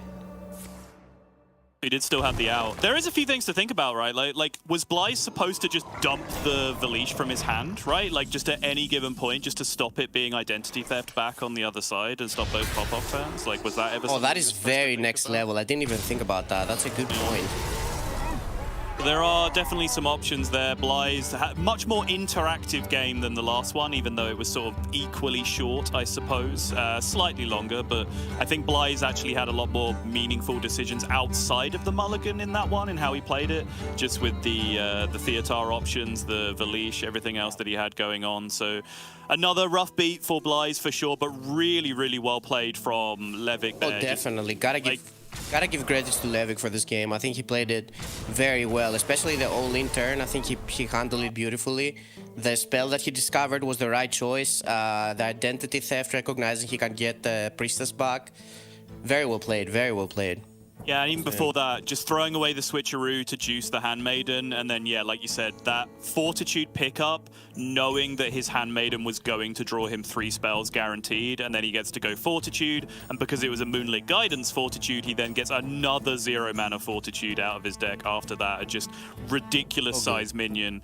And it was pretty much just Starfish or bust at that point for Blaiz, you would imagine. So 2-1 down now is Blaiz, and the reason I'm phrasing it like that is that he is the player with the World Championships on the line. So if Levick makes it, yes, he improves his prize money a little bit, but he would still be going to the World Championship either way, win or lose. Blaiz is the player with the World Championship spot on the line here. And just the Mage now having picked up a win. We haven't seen the Demon Hunter come into the series yet. Fino, is it time? Is it Demon Hunter time? I think so. I think so, man. I think this is time to bring out the big weapons here. Topple the Idol. I mean, Demon Hunter, now you're in like a spot where you don't want to queue it into the Rogue because it's not a great matchup, but you definitely want to be queuing it into the Druid. We see the Rogue mirror though, so nothing matters. Shroud on one side, Edwin and Noel on the other side, but Levick finds the Edwin as well. So 2 pretty solid openers. Take a look at the hero powers. Okay, Priest and Shaman, both pretty garbage in this position. Pretty relevant, yeah. Yep. Well, this is all about setting up your good turn. If you can set up your good turn and set up lethal, this is the best thing you can do in the mirror. And you kind of don't want to be playing early minions, so this is definitely a matchup you don't want to play the Null, for example. Oh, the Cutlass is a huge deal here. Make sure go in turn even better. Mm-hmm. Does end up hitting the Sinister Strike, which he finds off the Mole, though. Levick hits double Null. Oh, that is so good here. Absolutely beastly tempos, both of them, listening to Fino from the previous game. Yeah, I think this is correct. I don't know if playing them without stealth would have been good, but the fact that they're stealth actually is a pretty big deal. We see Blaiz is looking for some answers for the Nulls now. He chooses to go for the Gone Fishing instead of coining the Shroud, because I guess he knows that only drawing the Null is what matters from the Shroud, and you gotta pay 3 mana for it, so that's kind of expensive. Yeah, picking up a Shadow Step basically gives him another Null here anyway, right, if he needs to, because he can just go rush Shadow Step, replay it, clear something up. But this is now the Edwin turn for Levick. Backstab top deck, and he bricks. Wow, that is pretty big. I wonder if he's gonna... This is such a feels bad step for the Edwin, though. It is, yeah. He might have been looking for a prep to prep Separated Bone Maestra, even though that's not great. This is very awkward for him. His hand just was pretty chill. No location, no Draka, so nothing really to go in. And his Van Cleef drawing like the worst card in the deck. Pretty big deal. So it's Blaiz's turn. I think he's gonna go for the Van Cleef here and just... Yeah, start Separated. Oh no, he's not starting with that? Interesting. Oh yeah, this is good. This works as well. Yeah, he just wants to do it this way, right? He wants to start with the backstab because he wants to use the Serrated to kill the 5/5, so he has to backstab it first. This makes sense. Yeah, this is good. Definitely. So the Null, he can just trade with his Null. Oh, that is huge! Bone Spike is the draw off the top for Edwin. That is one of the absolute best cards, along with Prep most of the time. Tooth of Nefarian will do very nicely as well. Well, that's it, but you're happy with this. Yeah, he swung the board. This is what he needed to do this time. No, you're definitely happy with this. I don't think you need to do anything else. You're just chilling here. Your 7/7, if your 7/7 dies, that would need like a lot of resources from the opponent, and I think you're good with it. Both players, I think, considering the Shadow Steps at the end of the turn, I think both players will turn it down. Yep, Blaiz does the same thing as Levick does, just leave the pressure on the board. And now Levick has to play a clearing turn. And no payoff in hand. I mean, I guess you Nothing to go discover a with. spell. Yep, true. That's something.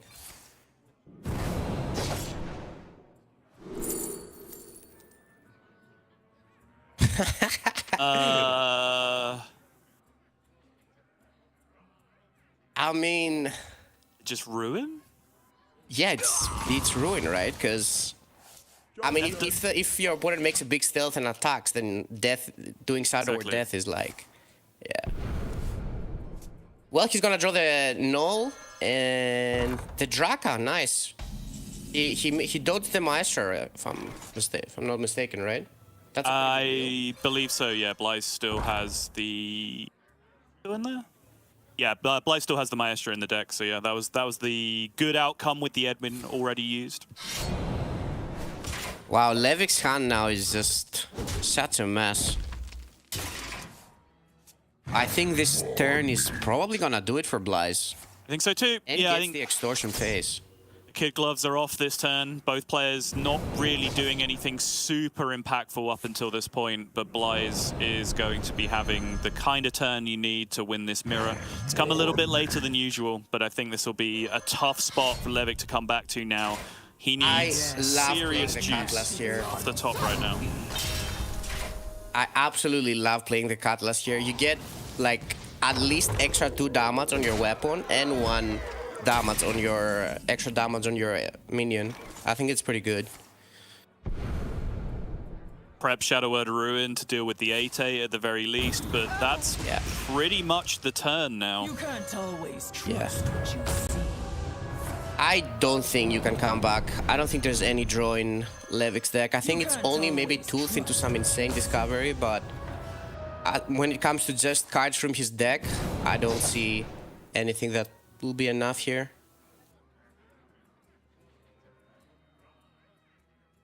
Thinking Well, about now he's Wicked kind of Step. recognizing, like, I can't really win if I kill the minion, so I just need something insane to happen with a Tooth.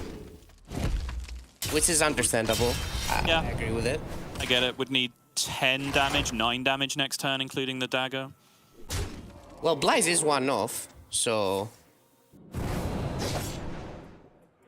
Oh, he's killing his Null. That is pretty smart.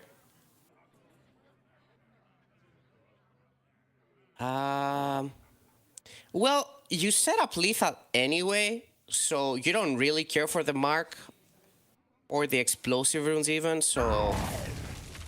Yeah, Tradable. I guess he's just gonna trade it, look for something. Yeah. I mean, the Wicked expected. Stab was lethal. I believe he still had that. Yeah, I think he has double Wicked Stab in the deck, so he was just looking for that with a tradable, which makes sense.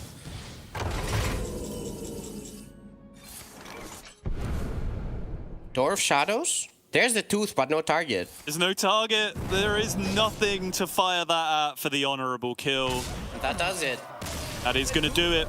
And Blyze is going to square this series up. All of these games going very rapidly, as you would expect, but the series incredibly close so far. And now Blyze, having picked up the win with his Rogue, I think after a couple of pretty tilting games, right? The turn 4 lethal against the Demon Hunter, and then the game straight after that as well.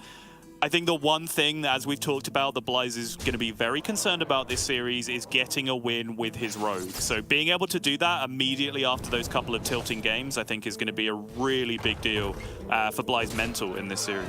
I think his mindset completely changed now. He's like, oh, I got the win with my bad deck. My opponent has the bad deck left now. It's all good.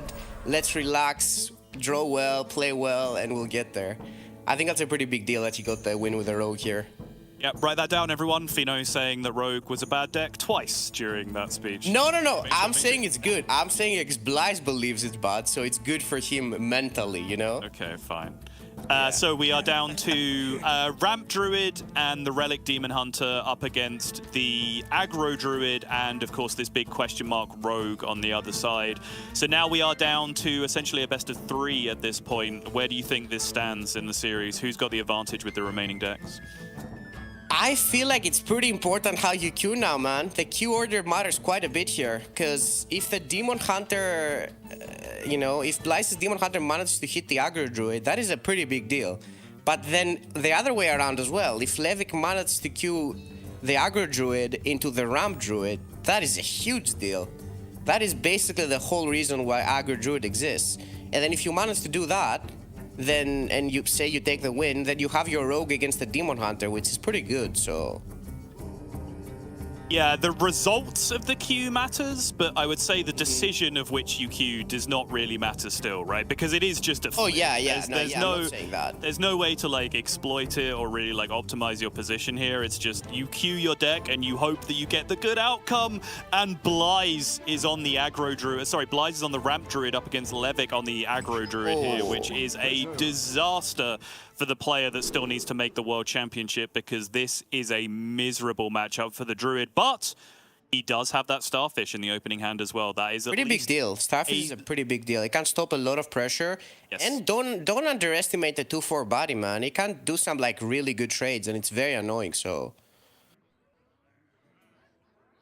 Levic here good considering start. the mulligan. When I've seen Levic play this deck in this tournament so far, he has been keeping just like assorted 1-drops, which I found a little bit strange, because when I played this deck, I feel like there's so much redundancy in the actual minions that you'd rather mulligan for like the power cards instead, right? Instead of just keeping, you know, random assorted 1-drops. And it looked like like a that was... peasant or something. Yeah, Or Peasant a specifically, or just having Herald in your opening hand, right? So that you know that you have that push as Oh, soon I as you see, cast I a nature see. spell, like that kind of thing. Yeah, I don't have much experience with this deck. I might have fallen for the trap of just keeping 1-drop and Mark of the Wild, but I trust Yeah. Levic. He knows what he's doing with this deck. Yeah, I like the way the Levic's gone about it this game. Yeah. Well, there's the peasant. Pretty big. is the peasant. Together with the sidekick. I am like 99% sure that he's gonna coin this. Yeah, you can already see him. That's He's already coining stuff. Yeah, it's already happened. coining it. Blyze This is the coined this classic Blyze Starfish play. yesterday. That's how early this happened. Yeah. It is really good here, though. Oh, the power of the wild is so insane. Oh, absolutely crazy. This is so much stats, and then your Pride Fury. But the copy Zola of the this is Starfish? good, though. Oh, insane! Oh. The Zola on the Starfish means that really Levic's only play this turn does not really do anything. That Claw Fury Adept off the top is actually super clutch here, because otherwise Levic just pretty much has no play. You would imagine Yeah, he's gonna trade the probably- Zola now, so she doesn't just remove a minion for free. Exactly. And pretty sure to send everything face. Okay. Yeah. I was gonna ask the question of whether you ever take the value trade on the Starfish here instead, but no, I think this makes sense. Yeah, I think this is good. I feel like you miss too much damage if you take the value trade there. Yeah, he has to do it now. He has to do it. He gets to kill 2 minions, which is pretty good. But now that we see is where the druid kind of stops having the answers, right? And is kind of left with the big things. Yep. And now this prize I'm also Fury- really interested about this coin usage. I wonder if you ever like save it to get like a 1-drop and go together with Kilthas. If that That's- was ever a consideration. Okay. I can see it, for sure. Oh! Oh, that is outrageous. Is that There enough? is I mean, he needs a play for next turn. I guess he can just tempo the Kilthas. there is another Pride's Fury coming through, but it's not representing a significant amount of attack here is the problem. That Mark of the Wild helps a little bit. Quite a bit. No, it doesn't set up lethal though. Pushing 6. Blyze can take 6. Blyze is pretty happy with 6. Oh, he insta jumps the. Oh, he drew. That's even better. I think that does. I think the Devourer is. It's 3 away. It's 3 away. The Devourer needs So- 3 more. He can just do it now though, and he's not dead. He eats the 4/8 and Eats then the 4/8. trades the Trog, and the opponent is 1 off. Yes, correct. Oh, it's so close. Fly's praying. This draw is so important, so I can't take it. Oh, the leader Great. does it! Oh, so crushing for Blyze. Wow. Is a disgusting ending if you are a Blyze fan, because he gets the bad matchup. But then he gets the Starfish in the opening hand, right? Light at the end of the tunnel. Finds the Zola to then get a second Starfish. And then the third Starfish is on the bottom of the deck for the Dredge, opening up all the hope for Blyze that he can actually get out of that miserable matchup. And then Levick just needs that top deck at that point, because there was Denathrius as well on the other side to come down for the lifesteal on the following turn, which probably is just going to end the game the other way at that point. That is an absurdly fortunate top deck for Levick in that position, and you can see how much it hurt Blyze on the other side. Blyze now 1 game away again from having his World Championship dreams crushed. He is going to have to beat the Rogue with both the Druid and the Demon Hunter now.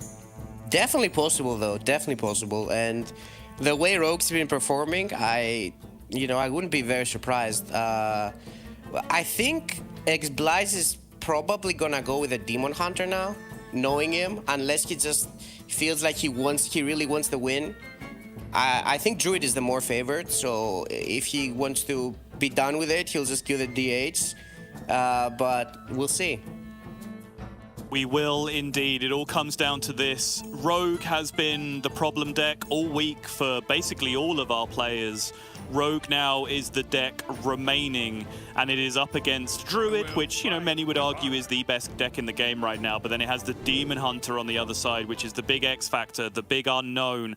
And you can see already Blyze looking so dejected on his camera there, looking to find some of those early plays, but Levick needs 1 more win. And if that 1 win happens, Levick then sends Bunny Hopper to the World Championship, as he is already a qualified player. For sure. Yep. We see a pretty decent start for Blyze here. Levick is still missing the Shroud or that key card. He has the Draka though, it's pretty good.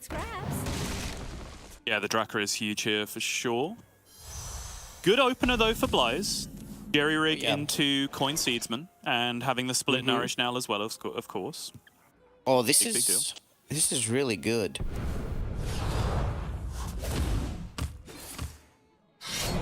Interesting. I guess this makes sense as well. I guess he was going for the Shroud. Understandably so.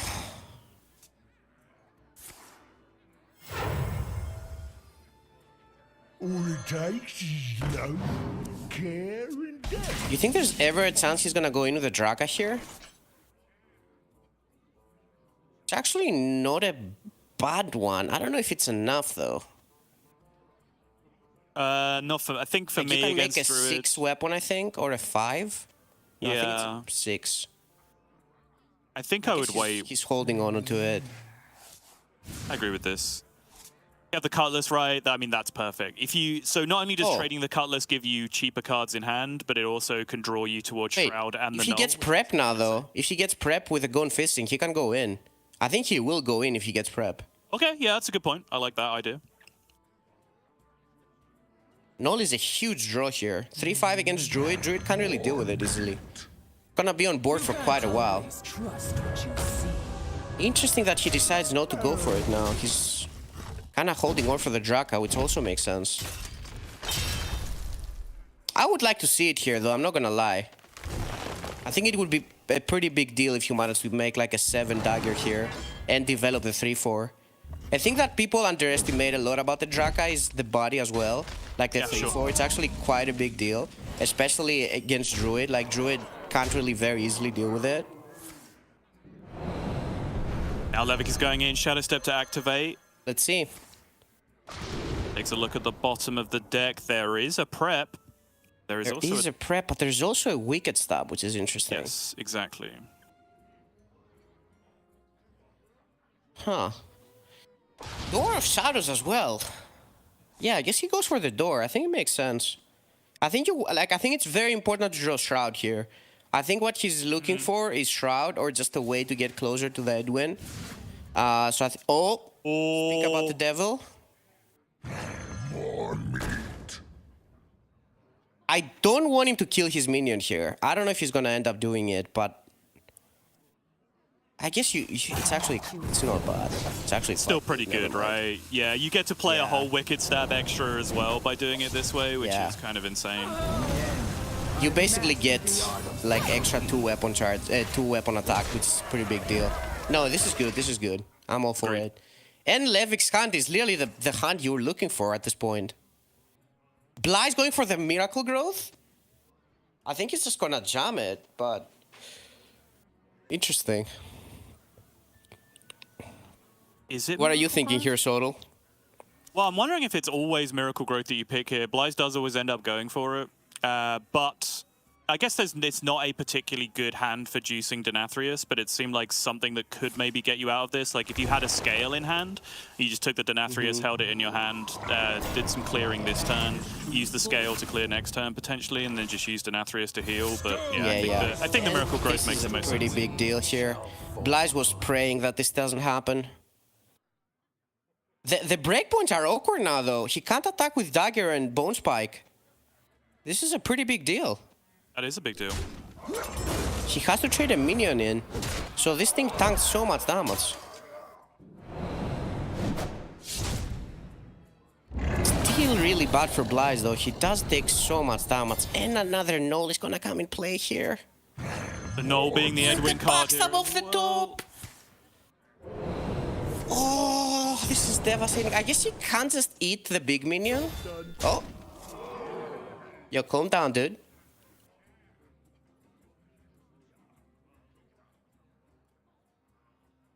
I assume he's just gonna eat the minion and 6, 12 and hope Levick doesn't have the lethal? You would expect so, yes. Hopefully they can reconnect to this soon. We have not really had too many issues with this since the reconnect feature has been introduced. Sweet, Looks like we're back. we are good. Yep. Levick just has to hit the end turn. Is there any other play that Blyze can make here apart from the Devour? Yeah, she can Starfish. I guess he's gonna go for the Starfish. That is pretty good as well. It actually clears. This is better. This is way better, man. You actually clear quite a bit. Yes. Have Druid of the You Reef clear in everything. It's here as like well. 9. You don't exactly clear everything. No. I wonder if he ever makes a 6/6 and just takes the health. I think that's actually no bad. Oh, interesting. Yeah, you could make the 6/6 taunt and then just like rush. Yeah, the he is Druid. doing it. Yeah, you could either take the armor or rush the Druid of the Reef. He is just going to use the armor. Okay, I like this. I believe there is one Shadow Step left, if I'm not mistaken. There is a Shadow Step left, so that is a pretty big deal if he hits that. Or Burn. That is really good. Oh my. This is insane. Burn and the prep. I mean, the prep doesn't really do that much here, but she can still clear the minion with just Wicked Stab and Tooth and discover something. Desperately still looking for that Shadow Step, though, I think, and it's just not cooperating.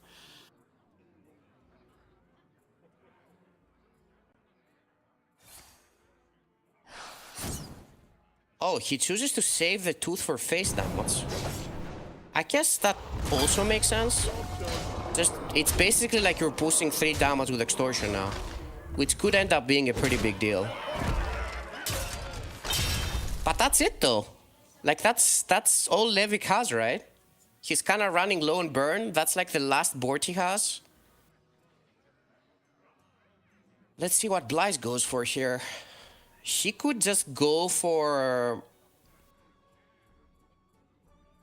a clear with the scales and then maybe play like a Druid of the Reef and Earthen scales it, or...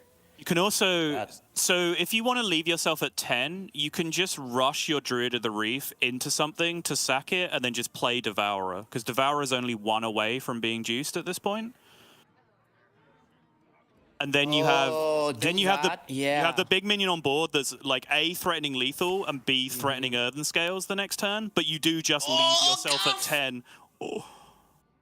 Is it good enough though? I am surprised that he's not snap picking the Guff. Time waits for no one. Oh, okay. Oh, he's not going for it. Whoa, okay.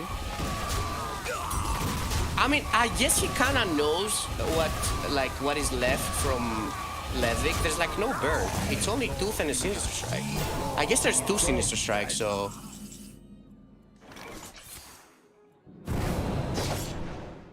Does put a There's 1-3 actually in no play way though. he could be dead here, I think. It does put a 3 health minion in play though, which does allow the honorable kill on the Tooth, which is sometimes relevant. If he didn't, he could have just died to double Sinister Strike, Tooth, and Dagger Face, so I think it makes sense. Okay. Because that's all the burn that Levic has left. It's double Sinister Strike, Tooth, and that's it. I think this is a pretty good recognition from Blyze that that's all he has, so I just need to calm down, you know? Job done. Is this annoying for him, though?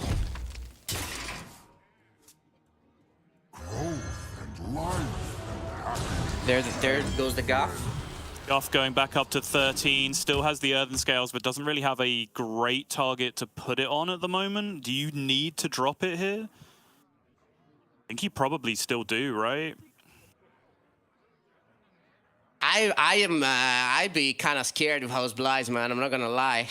You know, there's like double Sinister Strike still, so you're kind of scared about that. That is quite a bit of damage. And there's not that many cards left. Care and death. Okay, I guess he's gonna ramp and play the scales. Yeah, I can now innovate the hero power. If you'd have had that innovate on any of the last couple of previous turns, you would have been able to go Devourer, Earthen Scales on the same turn, which would have been huge. Maybe he's thinking that he needs more HP than this. So he's at 13. There's 4, 8, 9. There's 9 damage. So you're not dead against 1 Sinister Strike. No, you were, right? Because the weapon's 2 Oh, no, attacks, he so was there 10 dead, showing. you're There was right. 10 showing, yeah. Yeah. You absolutely have to do Oh, this it. is huge. I guess the Gazer here? It's got to be Scalding, yeah. Oh, this is scary. Actually, he had another Tooth. I was mistaken. He had another Tooth left, so there's even more damage. But now that's it. It's only the Sinister Strike, for sure.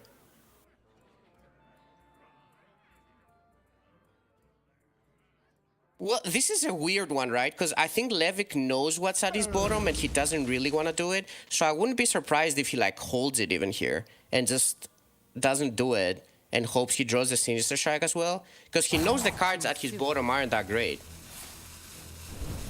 I guess he is going for it. I didn't even see what he picked. I mean, either. We will find out next turn. Job done. Oh man, this is sketchy for Blyze. I think he needs like a Miracle Growth now. Is that even enough? Maybe another Guff? This is sketchy, man. Oh, the That is Miracle a Growth! Miracle Growth. Oh, that is huge. But he still needs to... Oh, the second oh, Guff! the Goff! The extra Goff!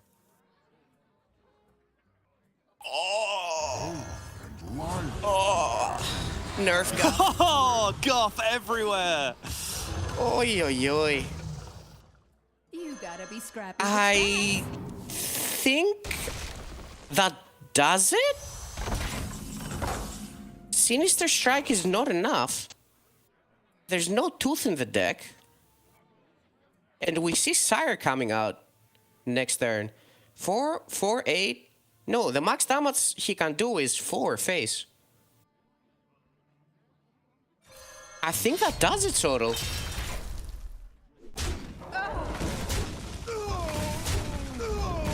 What That is an ending insane. to this game. Bly's just about getting there. I'm not really sure I agree with all Bly's lines this game, but he has found a way, by the looks of things, Yeah. get himself over the line.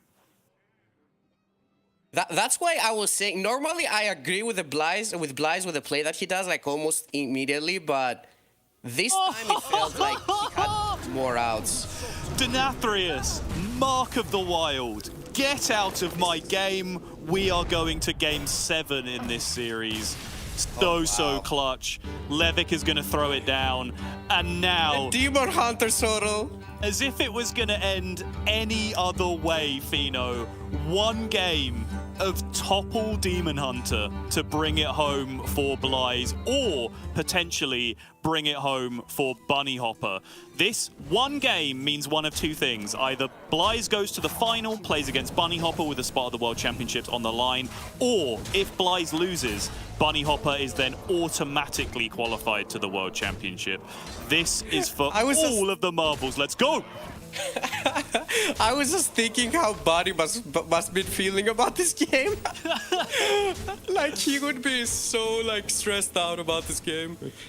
Wow, actually pretty crazy game, man. Yeah, there was definitely a lot of different lines I think that could have happened. Maybe even for both players, I want to say. Yeah. But yeah, the Guff saves the day. That was like, I think, the last amount of healing that Blaze had in his deck if you take out Planted Evidence Discovery, so that was very important draw, that last turn, so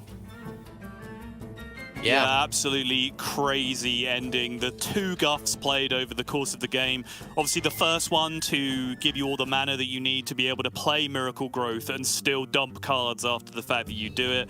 And then the second one just coming in clutch for that 5 extra armor, which totally locked out the game. And now it comes down to this. What even is this, Fino? What am I looking at? Listen, Solo, Explain it this to is me. an elaborate plan. Okay. This Demon Hunter has everything. And by everything, I mean it has like, what, 8 good cards out of the 40? So you want to draw those 8 good cards. And the cards we're looking for here is Theotar, for sure. Like, you need to stop Rogue, and the way to stop Rogue is by Theotar. So I think Theotar is the most important card that Blaze is looking for, and then topple the idol to like stop the early pressure, because you really don't have any great ways as Demon Hunter to deal with the nulls and all that. Oh, that is the hand! He throws null away. He just That is the hand! He one moles into theater. Are you kidding? I would have picked exactly those cards, so no joke. And he has life. He's feeling it now. You can see it in his face. He's like, that's exactly what I wanted. Levick does have life tap on the other side, though, which is a very nice advantage for him to have. That is such a huge hand. The life tap is insane, though.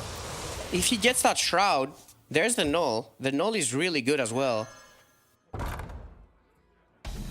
I would not be surprised if Blaze even coins the Theotar here. Oh, the Draka is really good as well, though. And the Shroud.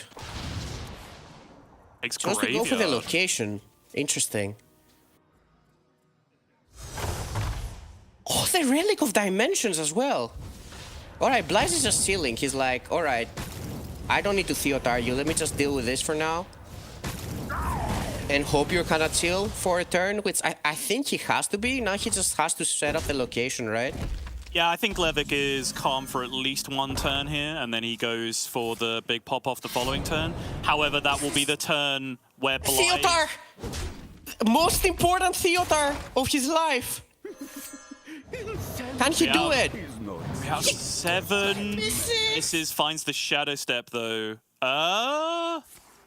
Okay. Oh, he can do it again! Oh no, he can't do it again. Can't do it now, no. I am too excited about this game, so... I can tell. It's actually a really good recognition to step it as well, just so you don't give him like targets to do stuff. Yes. So pretty good play there. Oh, that is not a great draw. And he can't really play any cards other than the Draka here, so... And if he I guess doesn't he's do gonna it... go for like a Maestra turn. Well, I mean, if he doesn't go for the Draka, he knows it's vulnerable again to the Theotar on the next turn, right? So every card he plays just increases the chances that he's going to get his Draka stolen on the other side. I mean, what you gonna do though? Get a 1/3 dagger? No, you gotta save it, right? No, but I just mean, like, is playing a 3 Yeah, for here sure. worth increasing the chances of losing your Draka on the next turn? You're definitely not playing the Draka on this turn. Oh yeah. Bly's going for the relic here. I mean, it is pretty big. Oh, that is huge. Another relic? Oh, that's for 2 mana! He can play the Sire! That is insane! It's still not a great Draka turn on the other side. It's okay, but, like, okay is about it. It is not a great turn at all, man. There's nothing that costs 0 mana or nothing to really reduce your play, so this is very awkward for him. He can make like a 4 dagger, I think?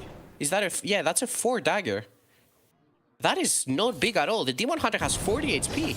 You have to do it, right? This is too risky at this point. Have to do it for sure. You're losing your Draka next turn if you don't do it here, like 40% of the time. This turn is insane. Can he use the Kil'Thas twice? He can, right? I think he can play both Cymox and the Sire here.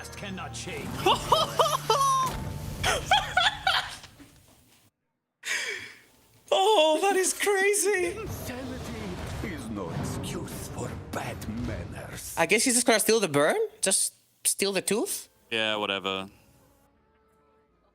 Sure, have a Chaos Strike, I guess.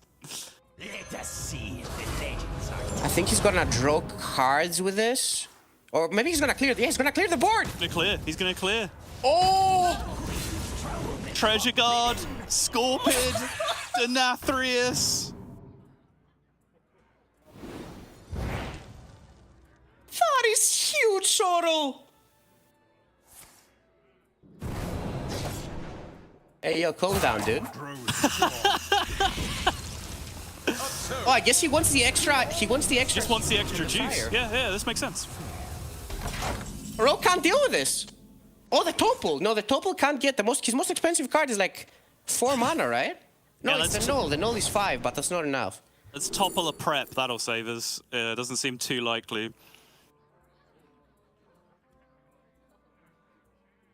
Levick gonna stare at these options for as long as he can, trying to work out a way out of this. But there is just too much going on the other side of the board. Even if he manages to stop lethal, there is a 10-10 lifesteal that's going to send Bly's back up to full health on the following turn. Levick furrows the brow, throws it down. And Fino, we are going to get the final that we all want to see. It's going to be Bly's against Bunny Hopper. You can see what it means to Bly's just on his face there, but these are the two players throughout Europe Grandmasters, throughout the last call regular season, and now throughout the playoffs as well. These are the two players that have looked dominant. These are the two players that have looked unbeatable in very different stances. Bunny's just been winning for free, effortlessly, every single game. Whereas Bly's just has to find scrap and scrape and find all these really difficult situations that he gets himself out of. But what it means is that the two unqualified players will play it out in the final to go to the World Championship. Fino, it could not be a better ending than this. It could not be a better ending. This was exactly what I was hoping for. We got to see the Demon Hunter completely cross it. Like if someone just came out of nowhere here, not watching Hearthstone too long, you'd be, oh, this is the best deck. This is the best deck by far. I don't see what Bit said. I don't know. Just pretty good execution by Bly's. And the Rogue falling short again. So you guys might be onto something with the whole Rogue Sax movement. Yeah, I mean, maybe if we had one more cast together, I might be able to convince you. But unfortunately, we have reached the end of the road. You are looking at confirmation of the situation that I just explained to you. Possessi and Levick came into this top 4 as players who were already qualified for the World Championship. Bunny and Bly's were the players that needed to win and keep winning to be able to go through to that World Championship, and they both did, which means that we are doing this the hard way, but in this case, the hard way is the hype way, because it means that now we get the head-to-head showdown of Blaze versus Bunny Hopper. Before we let you go, Fino, I have to give you the opportunity. I know that you are on Team Smart Person in terms of the predictions, but do you want to just clarify your prediction for this final, please? Well, I'm going Blaze all the way, man. I am going Blaze all the way. I believe in his lineup. It's exactly the kind of Hearthstone I play, the way Blaze plays. He's just kind of like an upgraded, like newer version of me, I feel. So yeah, man, I'm rooting for Blaze. I love Bunny. He's great. He's probably the best player in the world right now, but you know, your favorite is not always the best player, you know, and I gotta give it to Blaze this time. I think it's his time. Yeah, I will echo all of that. I do certainly believe that, like, Bunny Hopper, Habu Gabu, like, these are the players in the conversation. Lee as well, a few other representatives from China are in that conversation as well in terms of best player in the world right now. But sometimes it's head versus heart, right? And the journey that Blaze has gone through to get here, I would love to see Blaze round this out with a spot at the World Championship, because, you know, as much as his demeanor is cold and calculated most of the time, you can see how much it does actually mean to him in moments like that. He really wants to go to Worlds. He really wants to be the world champion. With everything he's achieved, he still wants to pass that final test, and I'm rooting for Blaze in this final as well. One last piece of business before we pack it up and we go to the final. Fino, this is going to be your last Grandmasters cast. It's also going to be my last Grandmasters cast. You've had a slightly shorter career of Grandmasters casting, but of course you have also been involved in Grandmasters as a player. Do you have any final words for our beautiful viewers before we let them go? Well, I just hope you guys enjoyed it. I had a blast. This was probably one of the most fun series I've ever cast. The hype, like the pressure of Blaze needing to make it, and he's like one loss away, and he could very easily lose to the Rogue if he just throws the nuts. And then that crazy Druid game, and then the end, it was just too much. It was crazy. And we're gonna get the best final, so I think this was probably the best result possible. I hope people enjoy it. I'm glad to be here, and we started it together, Sol, in a way, the GM. Yeah. Now we're kind of ending it together, which is kind of poetic. I like it. Yes. But yeah, thanks for having me. It's been a blast. Thank you for being so nice to me as well, like you setting me up for success, I feel. So thanks for that. Well, you've done my job for me perfectly there, because all that remains to do is just remind you of how important this final is going to be. We're going to take a short break, but right after this, Bunny Hopper versus Blaze, two of the best players in the world. Don't want to miss that. With a spot at the World Championship on the line. We will be right back.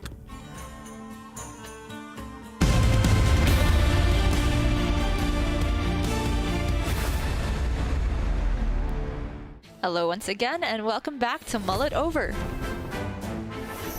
This one is about Ramp Druid, and I know what you're gonna say. This will not be all about Guff. Wait, no, stop showing these clips of players keeping Guff. I said it's not all about Guff. I mean, look, Habu Gabu played Guff here, and Levick still beat him. Like, Guff's great and all, and he may be the #1 best card to keep in every single matchup, but he still needs the usual suspects to support him, right? You always want your Jerry-Rig Carpenter on 2, and your Wild Growth on 3, especially when going first. The newest member of the Ramp crew, Widowbloom Seedsman, is also a great keep. When going second, it's pretty common to coin out Wild Growth when you can follow up with Seedsman. Another clean curve with Coin or Innervate is on 3 mana to get an early Seedsman, and then follow with Nourish on the next turn. We see Chunsu keep that combination because he's going second, but Nourish is actually a debatable keep. You'd much rather draw and split it with Jerry-Rig, and keeping it often makes your second Jerry-Rig do nothing. When you have nothing to support the Nourish, unlike back in the old days, it's definitely a toss. There's simply too many other earlier options you'd rather draw. When facing aggressive decks, in addition to early ramp, you can keep removal like Druid of the Reef or Living Roots if you run it. We see Levick with the unusual Theotar keep as well, which potentially steals an important pressure option from Dmitry Kazov like Imp King Rafam or Shady Bartender. However, I see the Theotar keep more often in the mirror or versus mage to steal hero cards and other heavy hitters, because the low tempo you get from the 3/3 body isn't punished as heavily. You can also argue for the Planted Evidence keep against aggro because there are many good cheap options. Proactive cards like Living Roots, Sow the Soil, Natural Causes, and Thorngrowth Sentries help fight for the board, so Blythe places first evidence on turn 1. You can also get removal like Seaweed Strike, which comes in clutch from Blythe's second evidence on turn 2. Feral Rage and Frostwolf Kennels would have been good outcomes here as well.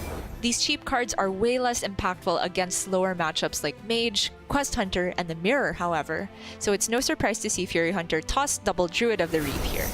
An exception is against certain lists of big Spell Mage, which run double Far Watchpost. We see Pun keep a Druid of the Reef to respect that one card, which is extremely punishing against Druid because they have no other removal for it in the early game. Even one turn of delayed ramp, Care of Watchpost, can ruin Druid's game plan. By turn 3, Pun hasn't hit any ramp cards though, which is usually a disaster for Druid, but he makes the best of it by using Planted Evidence to build a composting board and cycle closer to ramp. Even without the coin, he's still able to play Theotar on curve next turn with some low value options in hand that he's not too sad to give away. On the complete opposite end of the mulligan spectrum, we have Judgment keeping Sire Denathrius in the Mirror. I personally do not make this keep often, especially not without the coin, and against an opponent whom you know runs Theotar. But it has its merits. Infusing the Denathrius right from the get-go can catch your opponent off guard, though you run the risk of missing ramp. The only greedy keep I see players consistently make against these slower decks is Topior, like Bunny Hopper does at the beginning of his full Druid sweep against Okashinsuke. He was under tons of pressure and hit no ramp until Coin Nourish, but the Topior allows him to stabilize right on time. He doesn't play it straight away on 7 mana though, because Ivus represents more immediate stats, and Big Taunts are actually quite strong against Ping Mage early on. On the next turn, Topior is stronger than Miracle Growth because of the immediate evidence to follow up. With a perfect Discover of Earthen Scales, he still stabilizes and can go for a clean Miracle Growth next turn to run away with the game. Against Wig Priest, Bunny gets what looks like a full auto keep, but he tosses Widowbloom Seedsman. That's because with Jerry plus Wild Growth, the curve is already spoken for until the post-Nourish 8 mana turn. At that point, he would rather have an expensive card like Topior, Scale of Onyxia, or Miracle Growth to follow up. After ramping with Nourish, it's pretty funny that Seedsman would have been playable because of the 2 Innervates he drew, but that's rarely the case. And even if it were there, spending the last 2 mana on Moonlit Guidance would probably still have been better to dig for Raid Boss or Scale of Onyxia. In this case, the best option is just Miracle Growth to keep cycling. On the next turn, there's a temptation to use Starfish on this buffed up Wig Priest board, but Bunny knows there's a Wig in hand and the Starfish doesn't actually remove anything, so Okashinsuke could easily rebuild the silent stats. So Bunny goes for Miracle Growth, and if he isn't dead to a big Bless this turn, he can swing back fully. Using the Innervate he saved, he gets to remove the board with Starfish plus Scale on the same turn. The Mana Giant is also free by this point, and Okashinsuke simply cannot come back. Finally, we have the Tempo Rogue matchup with a standard Wild Growth keep. Since Bunny's drawn Widowbloom Seedsman, the coin Wild Growth curve is looking great for him, and he can get up to 6 full mana crystals by turn 4. So here, Bunny knows Okashinsuke has plenty of minions in hand from Shroud, and if there's a location or Draka, he could die very quickly.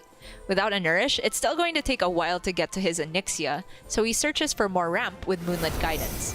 Among these options, Seedsman lets him spend mana efficiently by playing it now, and draws the other copy, which he would then play next turn to get to 10 mana. But he takes Guff instead, mainly because of the Bran in hand. Bran plus Guff, which would immediately give him 2 full crystals, lets him hero power again for 3 total ramp, not to mention the 2 draws and 5 armor.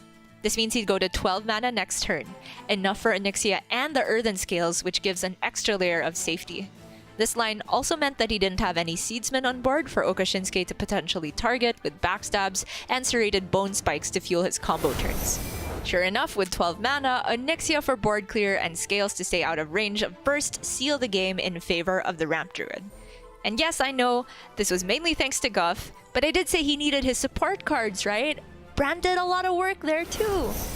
Just look at this game between Possessi and Judgment. Possessi keeps Guff, because it's Guff. On turn 2, he starts with Aquatic Form, a bit earlier than you usually see it, but it makes sense with his list and situation. If he hits Innervate or Seedsman, he could curve cleanly starting with Coin Wild Growth this turn. Jerry Rig Carpenter, Living Roots, or Natural Causes would also be good hits. As it turns out, he's offered Innervate but passes up on that immediate draw to dredge his Scale of Onyxia instead, anticipating that he would need a big board clear after his slow ramp turns. In theory, he can still curve cleanly with Wild Growth on 3, Guff on 4, and Scale on 5. However, because Judgment had a high-pressure opener, Possessi is forced off of Guff and plays Flipper Friends to stay alive on board. This line still allows him to coin Scale next turn and stabilize the board, unless Judgment has good refill. But Judgment had good refill, establishing too many stats for even Scale of Onyxia to remove and winning the game. See? Guff's so bad he never even got played, and all Judgment had to do was draw the absolute stone cold nuts playing a deck with a highly favorable matchup. Alright, episode's over. I'm done being in denial. Guff is really strong. Hopefully as strongly as you enjoyed watching. See you next time!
Hello, everybody, and welcome back to Hearthstone Grandmasters Last Call. We've reached the point, not only of the week, not only of the day, not only of the season, but of the year.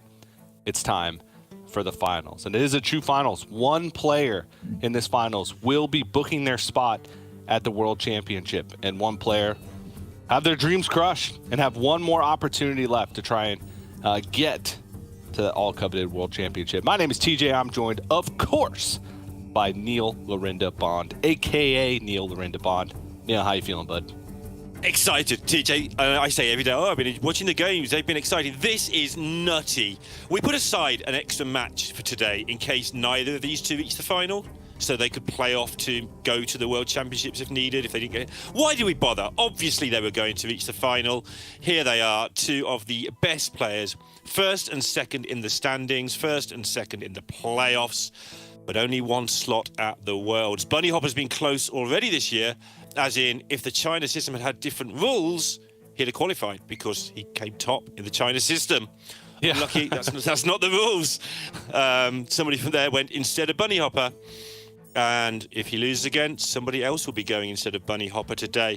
And I don't know how much of the last match he saw, but obviously he's had an emotional roller coaster if he knew that Blyes was 3-2 down, so he's got to pull himself back together, having maybe thought he was going to Worlds and actually play for the spot in the final, as it should be. As it should be, yeah, and a little bit of a different type of momentum coming in for both players. Bunny Hopper having the fastest series of the weekend against Possessi, which is not something that he's known for. Even though he said himself he's been improving on lately, is having faster series. And then Blyes having this back and forth sort of, crazy situation versus Levick in the semifinal, where came all the way down to the wire and had to rely on the topple DH with just the craziest turns you could ever imagine in order to win in Game 7. So I wonder, who actually has momentum in this series, right? Because that is a thing, right? The mental momentum that you get when you're playing in these long tournaments, because there is a lot of adrenaline. It's been a lot of Hearthstone over the past week. Best of 7 Conquest is not an easy format to play in. And I'm just excited to see what's going to happen. Seems like both players generally keep a level head, even when they're, against the odds. So I think we're set up for a good final. But there's Bunny Hopper, Quest Priest, the XL Mage, XL Big Spell Mage, or is it just Big Spell Mage? I don't know how big the mages are anymore. Yeah, this one's really... Yeah, it's just like a slider scale, right, of big to really big. They're all big, but, how big are they? And no one really knows what it means anyway after a certain point. It's like when you sort of buy clothes with your X's on. It's like, how X is this? You want 2 or 3 or 7 X's? Like, I just have some X's. I don't know. And then, you worry about Ramona Flowers later and move on with your life. That's right. Couldn't have said it better myself. But Bunny Hopper going to be queuing the Quest Priest first. And, this deck honestly has surprised me in multiple regards over the past couple weeks. It originally rose to prominence as an answer to the Miracle Rogue, right? It was a good way to just be able to deal with all of their boards, run them out of stuff, never even have to worry about the quests, bada bing, bada boom. But it actually has a lot of game in other matchups as well, just because of how many options it has. Quest is still very difficult to complete, but there's a lot of decks that can just kind of run out of stuff against Quest Priest, and it sort of fits a weird spot in the metagame right now. So that's going to be first queued up for Bunny Hopper. There's Blyes. Won back-to-back Masters Tour. That was a long time ago, however. I still remember it because it was an achievement, but that was in 2019. At the beginning of 2019, if I'm correct. It was, yeah. 19, yeah. No, it was 20. It was 20. Okay, yeah, I mean, the last 3 years have all felt like one really, really long year, to be fair. I know, it really has, yeah, it really has. But still, nearly 3 years ago, but still, even since then, he's been hyper-competitive. He's, even made a name for himself beyond just the 2 Masters Tours win, right? He didn't just win 2 Masters Tours and then come into GM and flop, right? He's had great performances elsewhere. And, he just has his own Blyes style, which is... something that you can never take away from him. Even if you rope him every turn, he keeps his Blyes style. And at first I was like, I don't know about this guy, right? He seems a little too confident. But then over time, it starts to grow on you, and you start to love him just because of that. Sottle forced him to grow on you, right? Every week Sottle would go, hey, TJ, Blyes. You'd be like, nah, not this Blyes. Nah, not having it. Every week. And then he'd win again. Sottle would be like, no, TJ, this Blyes guy, you got to watch him. You'd be like, nah, he's not American. He can't win. And over time, Sottle would just ground you down. So did Blyes by just winning relentlessly. And here we are. Yeah. Immovable object. But today and yesterday, Bunny Hopper has been the unstoppable 4s. With a 4-1 and a 4-0 going into this best of 7 final. Will he continue that trend? I think he might. Bunny's just looked absolutely incredible. Yeah, one other story to point out is these players were the 1 and 2 seeds for the regular season of Grandmasters Last Call. So this is not like, this story where these 2 players, had to fight it out, barely made it to playoffs, right? 12 and 9 points respectively. Bunny Hopper earned 12 points out of a maximum 15. Which is just insane in a field of this many strong players. And yes, you can say this many strong players because it was mostly European. And as we know, Europe is a very strong region. At the moment. At the moment, yeah, as a collective, right? Obviously, our past 2 world champions and our past Master Tour champion from Asia Pacific, Japan specifically. But you know, Europe has continued to perform and continued to put those numbers up in terms of best region in Hearthstone. So, with that said, we have the first matchup locked up. It is going to be the Mage for Blaiz versus the Quest Priest for Bunny Hopper. And this one can be tough for the Quest Priest, just because the Mage has that sort of, you know, inevitability. They're never really worried about pressure. It's super early pressure because they have so many defensive answers. Priest not a deck that pressures that much anyway. The big thing to look for here, I think, is going to be the disruption that can come out in the form of Theotar and Mutinous, right? If those can hit some key targets, maybe Bunny Hopper can stand a chance. Or if Blaiz just misses all of his win conditions, Bunny Hopper just completes the quest and then wins that way. Because it takes time for Mage to ramp up the win condition. Keep in mind, there's not one win condition in this Mage deck. It's big. On that slider scale that we talked about earlier, it's all the way to the right, which means you know it's big. It's got Sire Denathrius, it's got Kel'Thuzad, it's got Mordresh, it's got Magic Dawngrasp, and double Rune of the Archmage. Like, it's got it all. Every win condition that you could pack in to a Mage deck is in this Mage deck from Blaiz. Yeah, and against this Quest Priest, he should have the time to actually get most of this stuff played, or at least enough of it to exert the pressure. A lot of the Priest cards kind of wasted early on, apart from, you know, doing the thing where we count to 8 and enjoy ourselves a lot, because no pressure being put on, and no pressure really to alleviate until it all comes at once from sort of turn 6, turn 7 onwards. And that's where it's going to be a problem for Bunny Hopper. On top of all the other things you've already described. But the Mage is quite happy to have these 3 turns just chilling. Although so far, absolute rubbish for Blaiz in his hand. Yeah, Double Nightcloak Symptom's not bad. Frostweave Dungeoneer as well is, you know, one of the pretty limited forms of card draw actually in the deck. You have Frostweave Dungeoneer, you have Deepwater Evoker, and then you have the Arcane Intellect. That's essentially it, right? In terms of like actual card draw. So any type of card draw whatsoever, you're happy to take in the early game. Bunny actually gonna coin here and go for the Cathedral. Okay, this is not something I expected, but if Blaiz were to play minion, Bunny Hopper always has the opportunity to buff it and draw a card if he absolutely needs. If he really hated this hand, he could always, and Blaiz had like a dead turn, he could always Finley, you know, get rid of this hand and draw a card afterwards and buff the Finley. That's another option. Or just draw the card and see if he likes it and then decide whether to Finley or not. Even though it wastes the buff, obviously. Identity Theft could also pick up some good stuff. No. So first is in the hand. Don't want another Finley. Cold Case fits the 4. Costs pretty well. Would still need a 2 after that. And from the deck, Zavara is interesting, but probably not. I don't know. One thing that Quest Priest can struggle with, especially once you get to the mid game, is hand size. Because you're going to be naturally playing like Spirit Guides. You're going to be naturally holding onto a lot of resources to try and find the right opportunity for them, right? Not a lot of cards can just be played to be played. And so your hand size tends to get pretty large. And when that's the case, you know, sometimes it can be hard to add 3 more spells back to your hand. But he does have like Cold Case, Death Repair, things like that. So, Theotar, so Bunny Hopper knows a few of the cards in the hand. Saw the Finley, saw the Blizzard, right? Yep.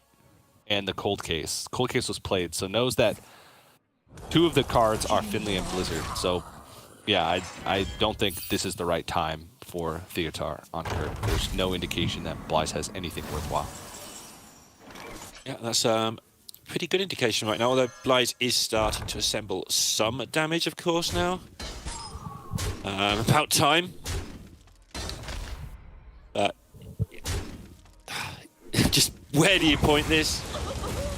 Skeletons are so weird, but yeah, he's just assembling what he can in terms of damage. Obviously, not going to get there anytime soon, but starting to actually become something that Bunny Hopper now will be able to deal with or try to deal with every turn, which is, of course, kind of what he wants to do, so he doesn't waste his resources just advancing the quest while he waits for that 2-drop that for some reason just hasn't turned up. Yeah. Which is weird. Yeah, 2-drops are... the 3 slot is usually the easiest. Just because you have multiple discovers where 3 is pretty heavily weighted. Like you have Sketchy Stranger that you can always guarantee a 3, right? Then you have like Renathal, the Cathedrals, Venomous Scorpids, Amulets. There's a lot. 2, there's 6 2s in the deck. So it's actually like the second easiest, which makes sense because you'd rather complete the early portions of the quest because as later on in the game, you're more likely to hit the more expensive stuff. But just going to get the Xyrella down now, but really wants to start like finding these 2s and completing these quests. Does have 5, 6 lined up once the quest is complete. Yeah, but Blyze is finally starting to draw some actual Hearthstone cards now. Yep. Kinda. Kinda. When do you, Theatars, Bunny, you were saying a minute ago, sort of, it's not quite the time. Is it the time now? Now that Blyze is about to get to turn 7, you could hit a Magister or something? You've seen... There's 2 new cards. He knows that Finley and Blizzard are still there, probably on the far left, right? Mm-hmm. The other 4 cards, he has no idea.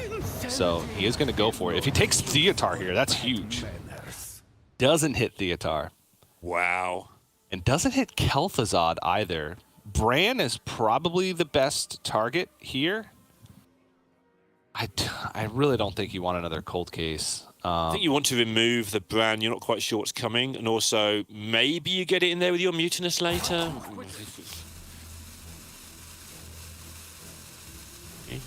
Maybe you take a Finley, give a Finley. Just really confuse Blyze. The game is bugged. Oh my goodness. Took the Bran as expected. Well, as hypothesized, anyway. Yep. Still no 2. Oh yeah, win conditions rocking up for Blyze. Yeah, but you know, got to get some stuff active. Got to do some damage here. I know it is the win condition, but without the Dawn Grasp, this damage is only coming through in sort of 4 at a time and 6 at a time, which sounds a lot, but you know, he hasn't got forever. I mean, there have been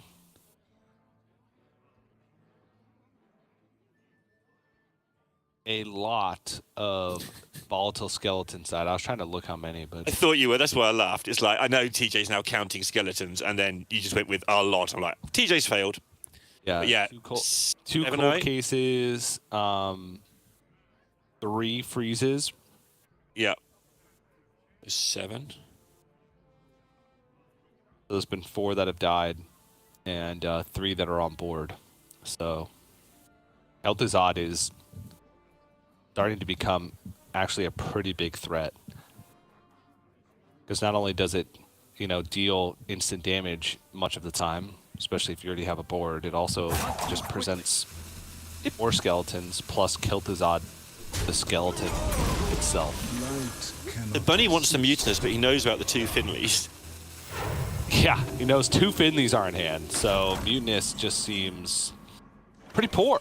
One of which he chose to put there with a Mutinous in his own hand. So, if he wanted to do that, which I'm sure, you know, I'm sure he thought about it last turn, but yeah, something that he chose last turn that he wouldn't want to do. Yeah. All right, here come the Skellingtons. So 5, I think. So 1 would spawn, 4 would activate. I think. It sounds right. It sounds right. Come on, Neil. You're supposed to count Kel'Thuzads. I'm on Sire Denathras this game. I thought I was counting something else. No, I'm on Sire Denathrius' game. You're on Kel'Thuzad. And Okay. neither of us will be on Mordresh. We'll just forget and figure it out later. He's getting rid of the Mordresh. We don't need that right now. Yeah. Oh! What? All right, that's a better hand. Oh, My, there's so much stuff. I was excited before I saw all the other things that turned up. Oh my. Okay. just hoping not for Flurry here, but has an Arcane Intellect. Ooh, had 2 cold cases in the pool, but gets the Flurry. It's not the end of the world because Magister Dawngrasp itself is just good, but this is becoming a problem for Bunny Hopper because hasn't even completed the first part of the quest. Has no way to draw cards in hand except for the minion on board. Could Cathedral. Could Whirlpool and get rid of the Finley that's in the deck. Oops. Where you follow. We have talked a lot, obviously, about 40-card decks and how often this doesn't happen. I'm surprised it doesn't happen more, but yeah. Now Bunny's cornered, right? He's got very slow card draw to get this going at all. Yeah. As he says, looking at a way out right now, but yeah.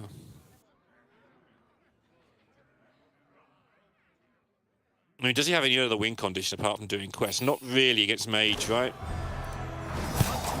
Stealing or eating their stuff, but like I said, the win conditions are so redundant in the deck that unless you steal like specifically Magister Dawngrasp with Theotar, you really don't have much of a shot to get rid of all the win conditions.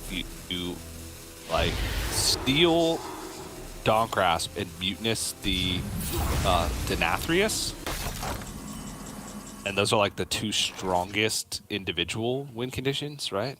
Mm-hmm.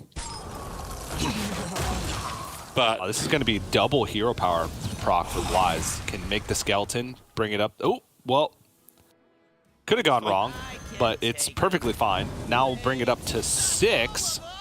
Yep. And probably not going to play the Wildfire, just because you want to keep the hero power at 6 and withhold the information that you have Wildfire, because then Bunny Hopper makes it more difficult for him to play around like the individual hero power breakpoints. So Bunny Hopper might say, okay, I can just play a 7 health minion here and be perfectly fine because there's no way for him to deal 1, then deal the extra. But holding on to the Wildfire means that if there is a 7 to upgrade your hero power, then boom, you put Wildfire, you get the 7, it's upgraded to 9. So I like to hold on the and 9's a lot. 9 is a lot. 9 is... Really is a lot, especially when you're doing it sometimes twice or 3 times a turn. Yeah. So silly. 9 is a 2-mana Greater Arcane Missiles on an empty board. Yep. Okay. 9 is like more than the original weapon did that you got from Stag. 4-2. That's more than too much damage.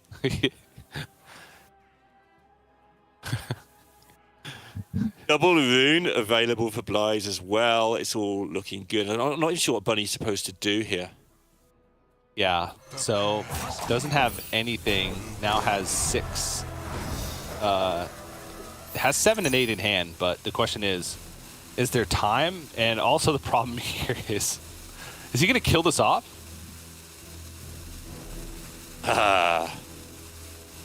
Kind of wants to. Yeah, he's going to kill it off. Okay, Yeah. I like this, yeah. Deny the ping, right? Because it's actually a net loss to leave it up. Because you're still taking the damage, but Blaiz is going to make up the damage that he had to deal with it in the ping in just 4 turns. And potentially even less if, like, another Reckless Apprentice comes out. Oh, okay. Just I wanted to make that I guess. distinction as Like, well. Like, we've talked how 6 is often this point where you stop, but like you've just said, this could go quite a long time yet, so more turns, just buffing it to 8, buffing it to 9, buffing it to 11, yeah, still worth. But it's buffing itself, it's gone mad. What's that? it's 8 now, right? Was there only the one? Yeah, it's only the one. I thought there might have been 2. Okay. 8 damage hero power. It's going to be very difficult for Bunny Hopper to navigate. And then next turn, when he does it again, it'll be 11. All right, I think this probably has to be Brand Mutinous. You need a 7 anyway, and you just kind of want to eliminate the anything that Blaize can do next turn, right? So, gonna test for secrets. I mean, you just have to do it, right? Like, you know. Yeah. All right, so Yeah, eats he's- Kael'thas, eats Deepwater Evoker. That's good.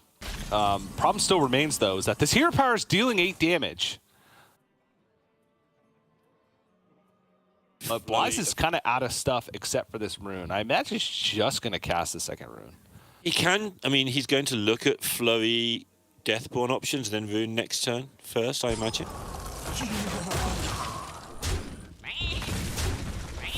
Oh, okay. Wants to fit in the pings. No, this makes sense. This makes sense. Because this sets up a lethal but if Bunny Hopper doesn't heal or answer the board. No, it doesn't. They'd be one off. But it's close enough, right?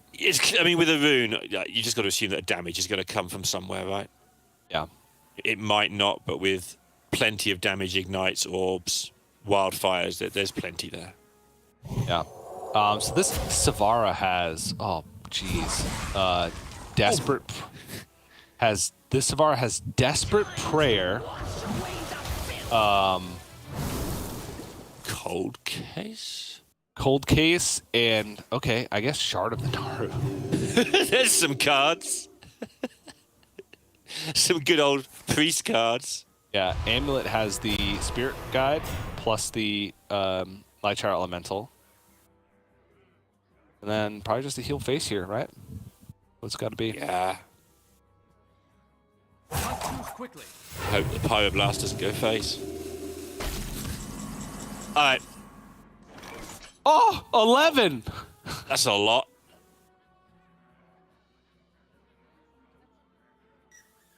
With a ping for as much as you want? Okay, that's my turn then. Rune. Because the priest won't make many more boards, right? So, yeah.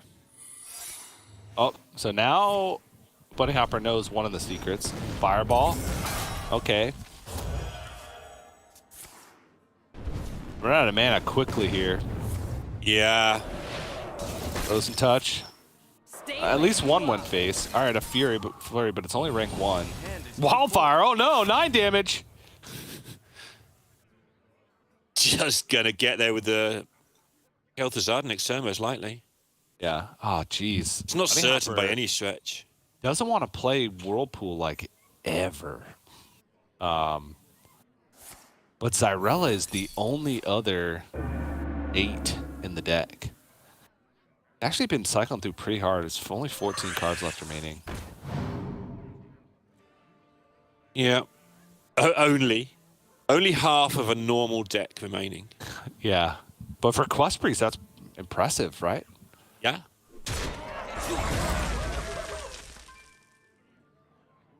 He might just...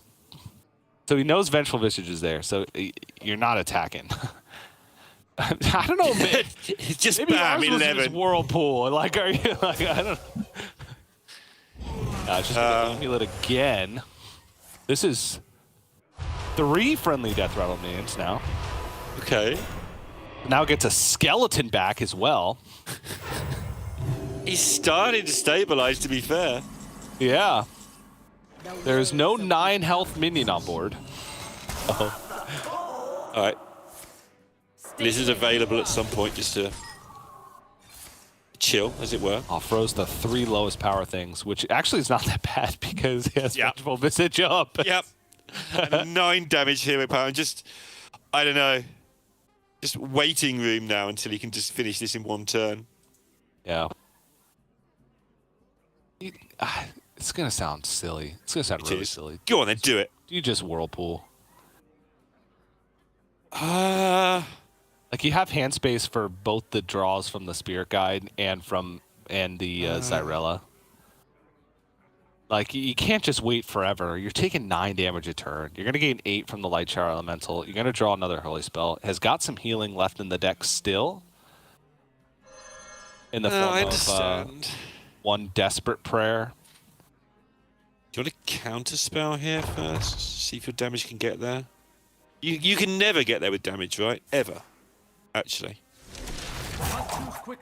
No matter how great these boards are looking, you never get there with the damage because you can not go face unless you get to do it for 1 or something. Okay. Whirlpool soon. Oh, it's so close. Is it 1 damage off. It's 1 off. No, it's not 1 off because the Light Shower Elemental would die. Sure.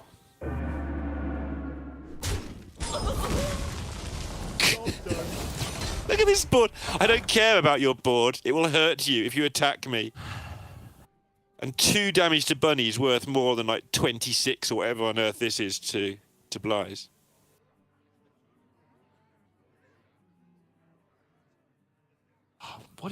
What? Do you try and set up a 2-turn lethal of your own if you're Bunny? I mean, there's an Ice Barrier up. Blyze has 1,000,000 health. No, I know, but I mean, it will come down fast. Like, it's a lot. And you're dead soon, and you can't get your quest sorted. So your win condition here is to just go hit you for 1,000,000 twice. And I know 58's a huge number, but okay. I'm not saying I think it's very likely. I'm saying I think that might be all he's got. Yeah.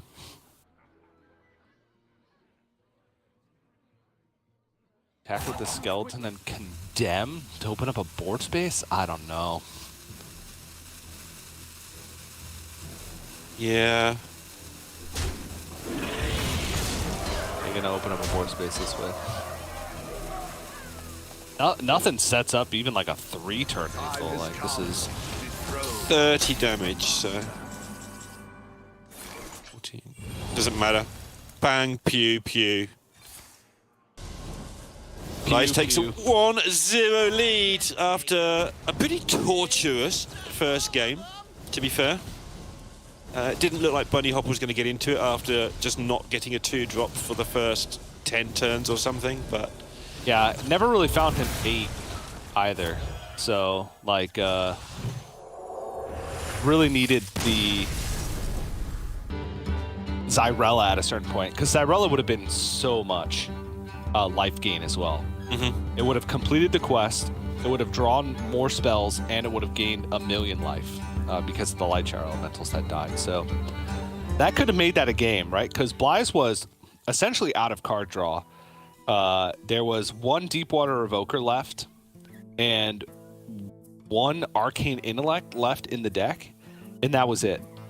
So if Bunny Hopper gets to this point where he plays Zyrella and gains this burst of life and then plays the quest reward Zyrella with that little cards left in deck, that's a different game, right? So I think he did the best he could given the situation. The Vengeful Visage made it really awkward because Bunny Hopper spent many turns where he couldn't even start to pressure or yeah, push any type of damage. So, but a long, drawn-out one. But Blyze is going to take game 1. Yeah, and if that's definitely advantage Blyze because he won, but also winning in Bunny's home court, the slow games, Blyze's home court being the quick ones, which we will also see at some point with these lineups. But for that one, that's always going to be a long one, and you expect Bunny Hopper to have a slight edge in those grindy matchups just by years of playing them. But Blyze has always shown that he is also pretty good in a slugfest if he's needed to. He just doesn't seem to enjoy them as much. Yeah. Now we've got the Spell Mage for Bunny. This has carried him for so far in the last few weeks. He has brought this and stuck to it right from before the new set was released. Like, he's just liked Big Spell Mage anyway, and continued to go with it. Yeah, I mean, it's got a lot of options, right? And if you compare it like side by side with, say, Blyze's version, like Win Condition Mage, I don't know.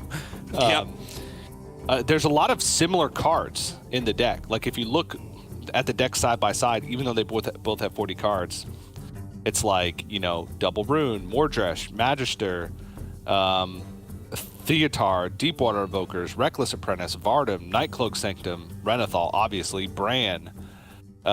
It's like half of the deck is the same. It's just like, what do you decide to do with the other half? Where, you know, Blyze goes for more of like freeze and defensive cards, like the flurries and stuff like that.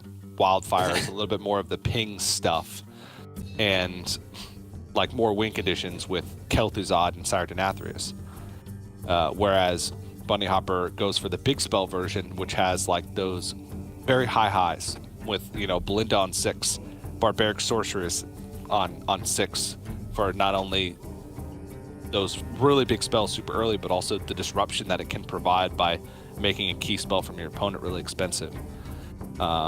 It's got a lot more of those options. It also just has a lot more early game minions. Just put stuff on board, like just put stuff in the way, and sometimes that can be good too.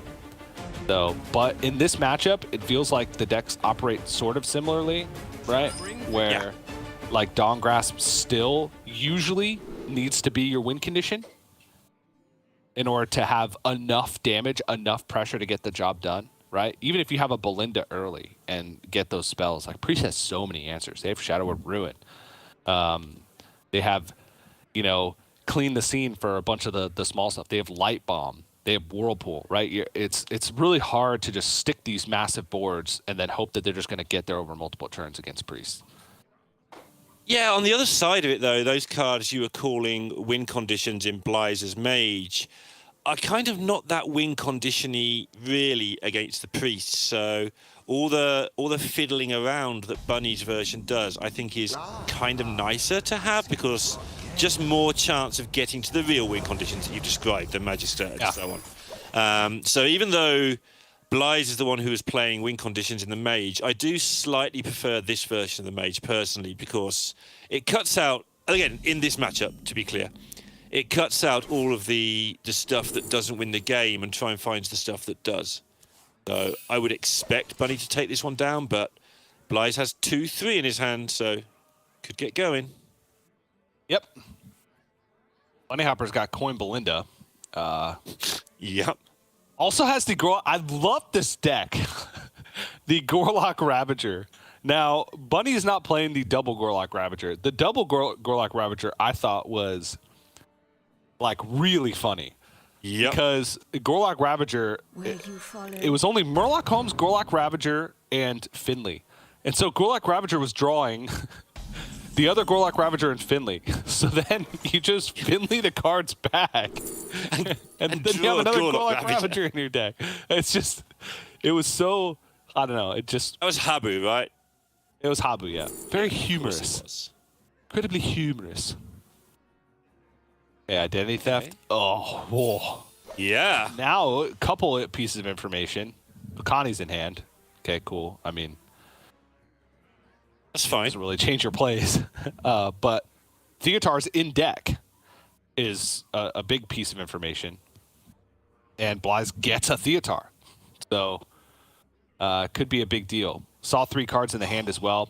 Not the best 3 cards to like say, all right, I need a Theotar right now. But it's because it's a second Theotar. And also, they're both 4s. Like, they fit the curve perfectly for Bly's to continue completing this quest. I think he does need a Theotar right now, looking at these hands, to be honest. I think he could be in really fast trouble. Well, he didn't see the Belinda, right? And that's the big thing. Right, If he saw Belinda at all, he would have just said, I'm slamming it. But I think it's going to be Okani here. Yeah. Yeah, you push it as late as you dare. Yep, and it's going to be Minion because messes with this deck so much. They barely have any spells. Bunny Hopper has the coin also to kind of throw that away into the Okani, so... Job's done. Actually completing the first part of the quest in the first 100 turns. Oh no, not the watch post. We have seen this help the Priest so many times. Yeah. Can't find a 5, can't find a 5. Oh, there's one. It's my own Theotar. Yeah. So, yeah. You just sack the watch post here. Like... Yeah. And I don't think you even ping this Okani because you have Judgment of Justice up. Sure.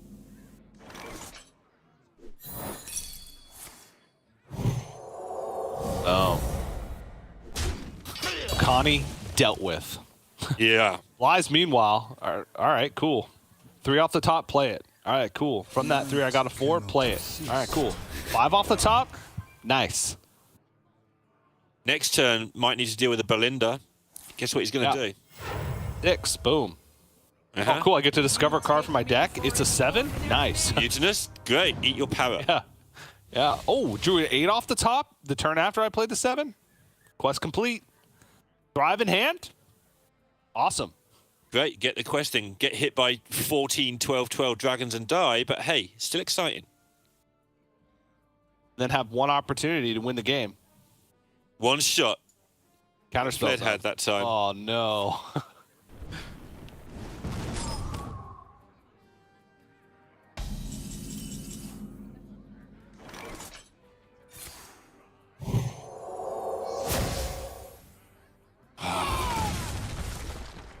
Messed up the pattern. Now what do we do?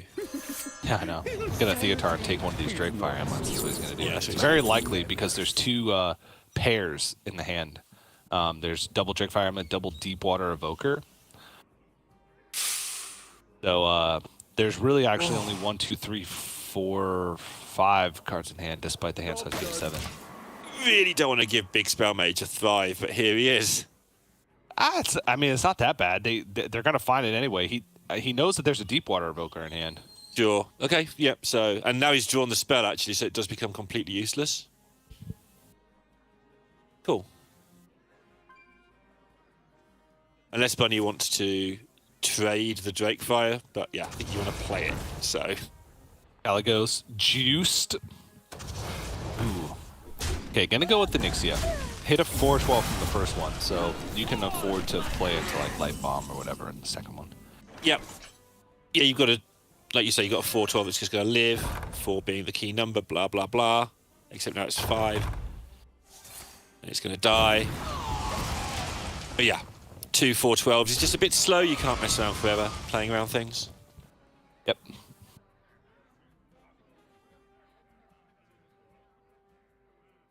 Raid 1 in and parrot.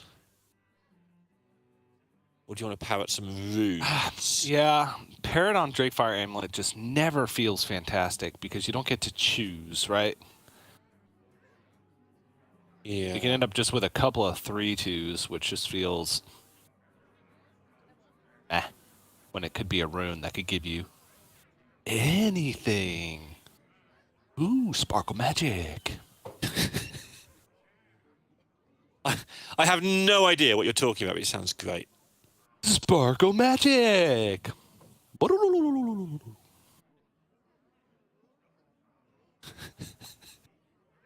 Okay. It sounded like the Scooby-Doo ending to me. Runs out on me. No waves can sink this ship. Alright. The hunt for the... Well, first of all, we're just going to go through some runes, then Magister is being hunted for, and then damage will be dealt. Meanwhile, Blythe really is shifting on through the quest. This is going to be a lot closer than the last game, I think. Yeah.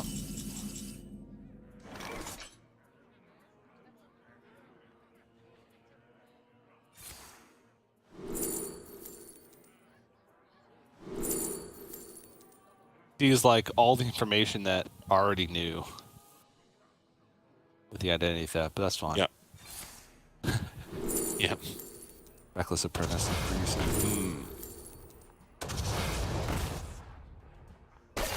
Alright. Getting the Dragon Sound turn before the rune with the Sanctum on cooldown. Love this timing.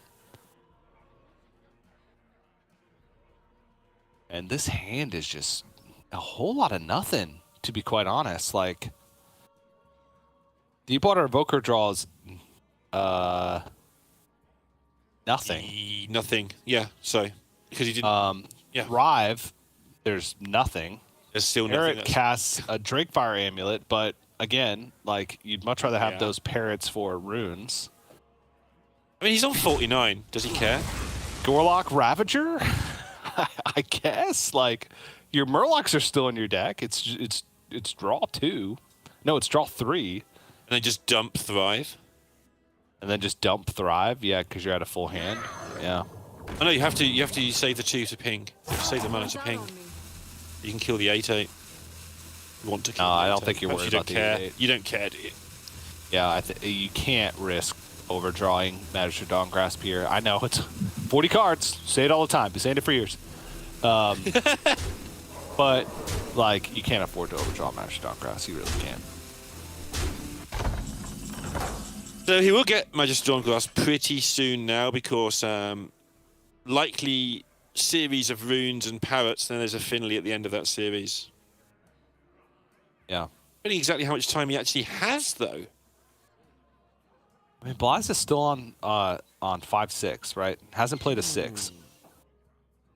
Yeah, he's had that He light needs to bomb find- forever. Yeah. Then needs to find 7, find an excuse to play an 8, then play the quest reward, then find the shard, right? All right, he's dead. Rack him up. Next game. Oh, TJ, you know how this is going to end? What? The final game of the final Grandmasters ever is going to be a quest piece. What side? Nah. No? I know. I just think Blaiz is in a good spot right now. I don't even know if we're going to get to that point. Pushing damage. Look at it. Bam, 6. That's damage if I've ever seen it. All right, time to rune. Doesn't want to draw cards here, funnily enough. Just wants all of this stuff to be board sweeping, damage dealing. That was going so well. Does. Yeah. Oh, perfect. The perfect rune.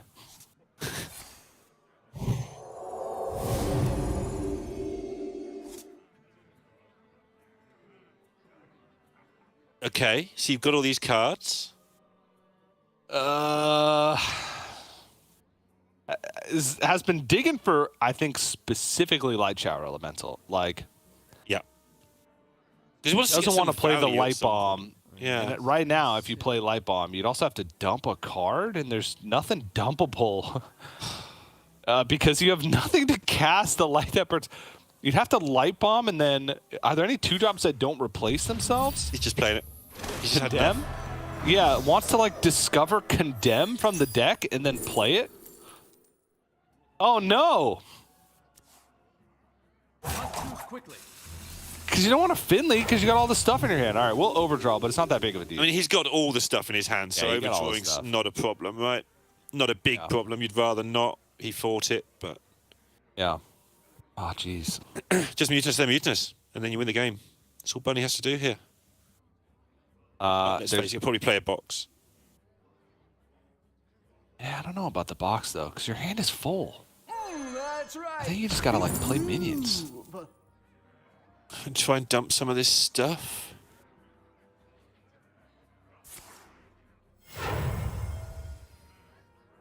I'm 7 moves.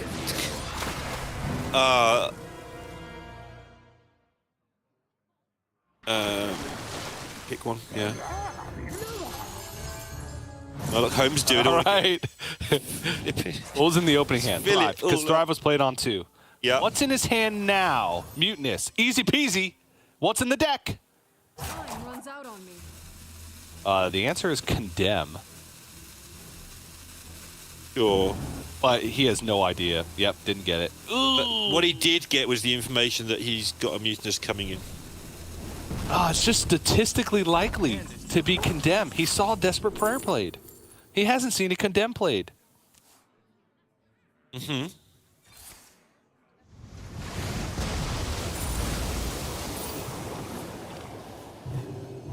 Yeah. Yeah, you might as well. That's a correct pick.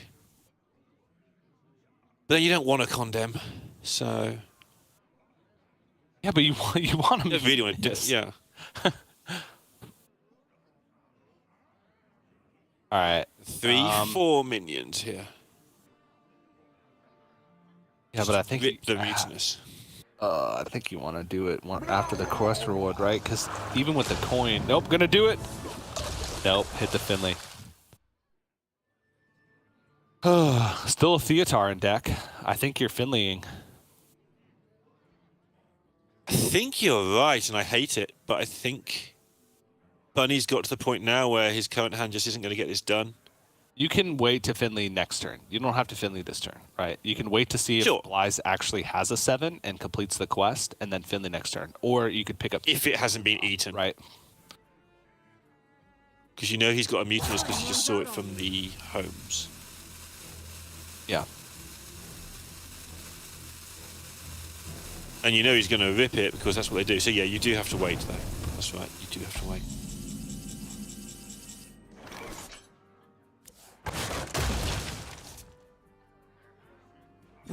There's the condemn. See, it's kind of in his hand.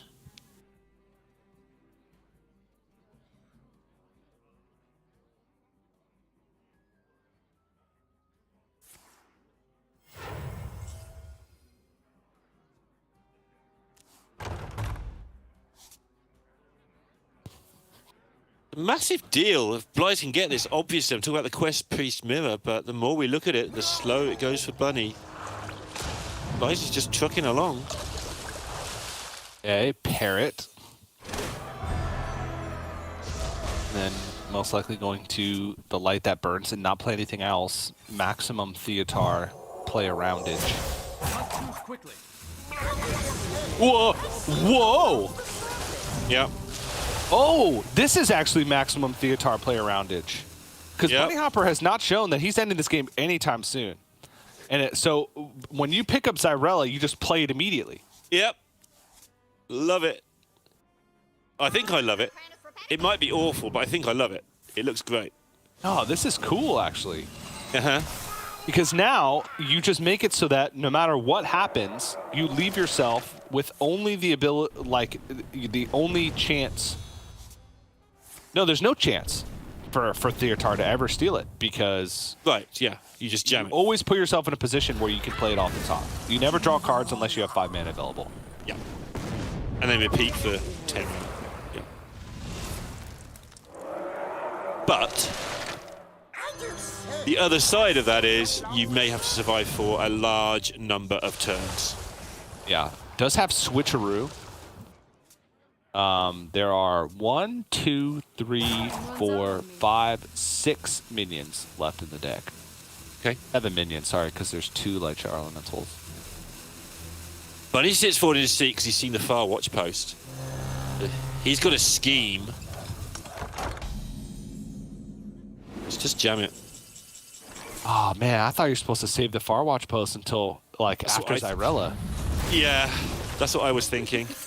Insanity is no excuse for bad manners. Am I missing a trick there? Because that's exactly what I was thinking. Job's done. Because that's the highest likelihood that you hit it, and then the game's not winnable because Blythe doesn't have any more Finleys. Who knows what secrets will uncover? A smidge of this, a pinch of that. Well, no Dawn Grasp and no big spells and no parrots now for Bunny is making this ridiculously tough for him. Take a snowman here or to take intellect? How desperate are you? A smidge of this, a pinch of that. Wildfire? Like, what's the plan? He's gonna. I'm sure he's gonna Starfish at the end of this so that Blythe gets none of these. Yeah, I think he just picked the best options out of every option. I don't think Starfish is ever getting better, right? I guess Light Shower Elementals. Time runs out on me. He has another Starfish in the deck. Yeah, I think you have to, but also just what he got was largely just gross, like rubbish anyway. Yeah. Yeah, there's a Starfish combo. It's funny because Blythe would have purposefully tried to pick some wrong to not not overdraw, and it would have been difficult because it was so rubbish. Yeah. Okay, Switcheroo. There's 3 minions left. Okay, there's Alright. Boom, it's played. It only has 4 health, but it's played. And this is 9 what I cards play, left in deck post. once the shard gets shuffled in. We're on a clock here. There's no way Bunny Hopper wins this race. Like, there's no chance. There's No just shot. No chance at all. Okay, how in the world where I told you that Bunny Hopper won this Hearthstone game, what happened? I can't even see. Can you give your opponent a card somehow? Try and burn it.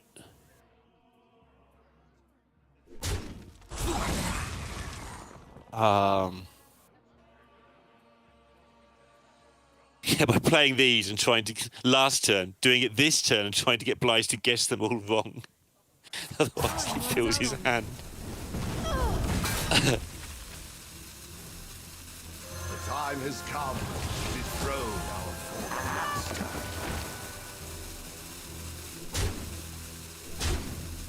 I don't know. I just don't think there's an out. Like, He just put as much damage as he could find on the board. It's not there. yeah. Damn. just like play cards. Like, see, it's just really, it's, you just play as many cards as you can every turn. Just do anything while you wait. Spammy. I mean,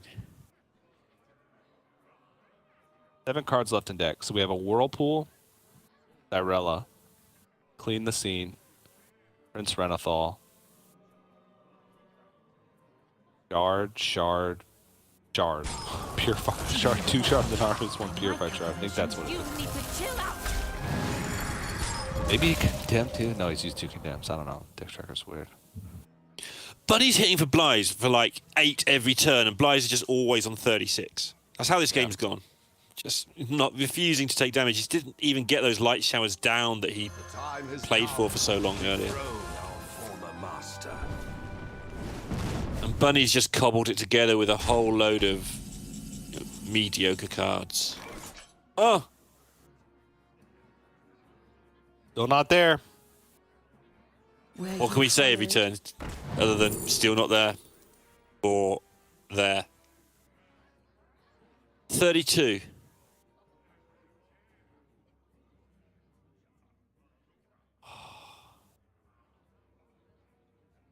I didn't think it was possible for this mage to go so long without really having an impact.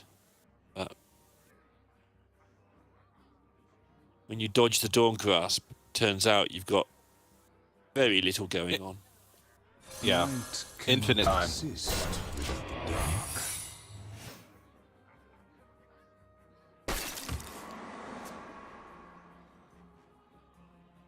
Oh! There it is. All right. So if it's the last card Okay. in Blythe's deck, is there is there some weird chance? If it's the last card, sure. Maybe. The problem is he needs to answer the Spirit Guide. Because there's not that many holy spells left. And the 2 holy spells that aren't Purified Shard actually can be traded for the Purified Shard. They're the other shard. So I'm just snorting away trying to count this damage. Once again, Bunny just hits a load of damage phase and it's just going to be all healed back up. Just not getting anywhere. I know.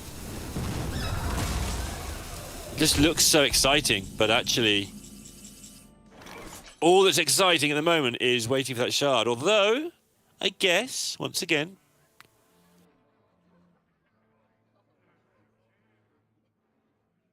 Blythe doesn't win on the spot. Those we love are never truly lost. Oh, doesn't mess around either, waiting for the Yeah, he's gonna get a Light Spirit showers. Guide Death Rattle. It's literally just holy spells left. It's 2 Shard of the Naros and the Purified Shard. Job's done.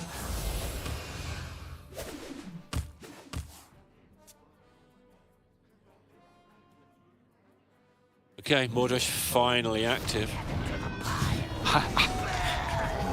He's still like 20. I know. All right, sub 20. Gonna be down to 17.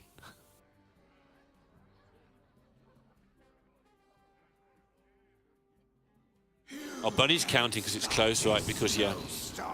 You Yeah. might actually need an extra couple of damage for next turn. Okay, 25% chance. There it is! right on time. I mean, it seemed like a foregone conclusion at that point. Like, Dawngrasp was so late. Bunny Hopper only really started to apply pressure right at the very end. And at that point, Blaiz it didn't win that turn, would very likely have won the following turn because, like, last 4 cards were double Shard of the Naru, Purified Shard, and like Prince Renathal or something like that. Like,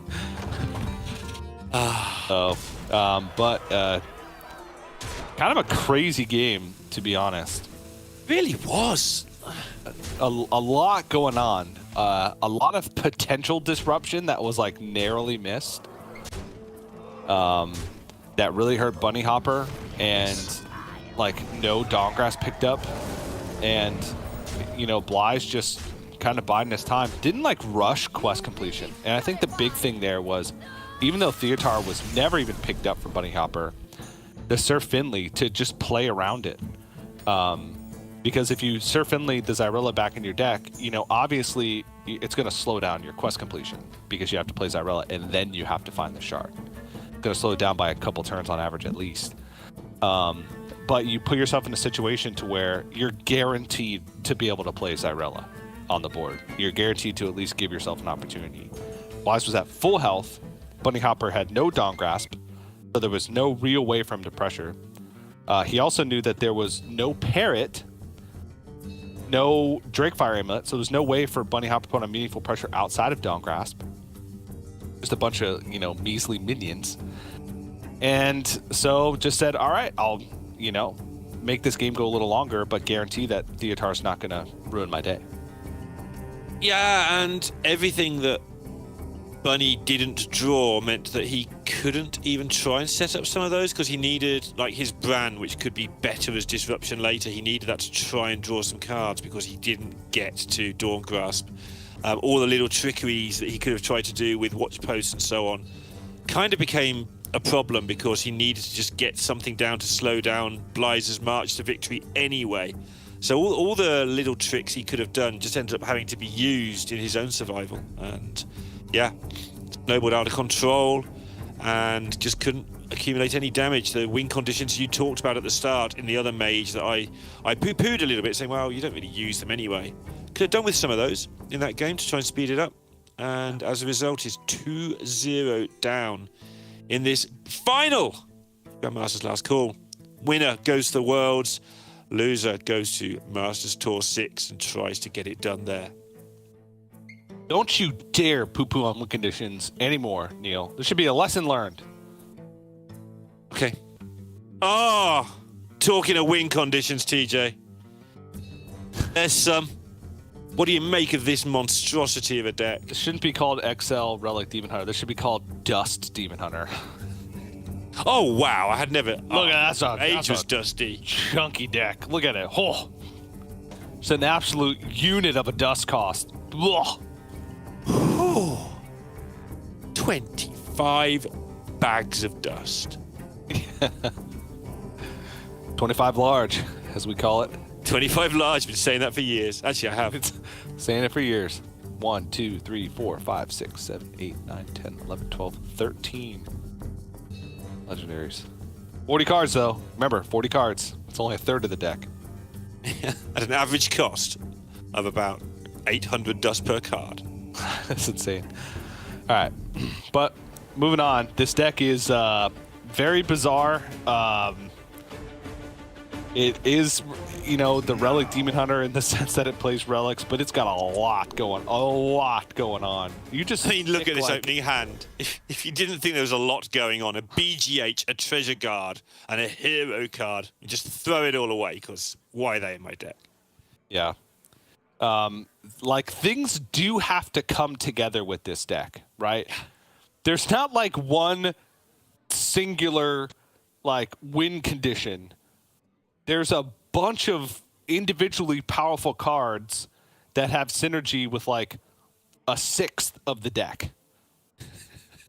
Okay. And so if they don't line up how they're supposed to, the deck feels like it gets close to doing a lot, but then does nothing. Obviously, Sire Denathrius is like the big one, because this is one of those decks where Brand Denathrius is a little bit easier of a thing to accomplish because you have the ability to go Relic of Dimensions and discount either or multiple As we saw. combo. As we saw, yes. The That 2-mana semi-final. Kael'thas in the semifinal, game number 7, that allowed Blaz to get 2 Kael'thas activations on what, turn 7? Something along those lines? Yeah, 6 or 7. Yeah, it was very early. Yeah. But like I said, things have to come together. You play the Death Rattle package with Deathspeaker Blackthorn, but you don't actually play that many like Death Rattle cards.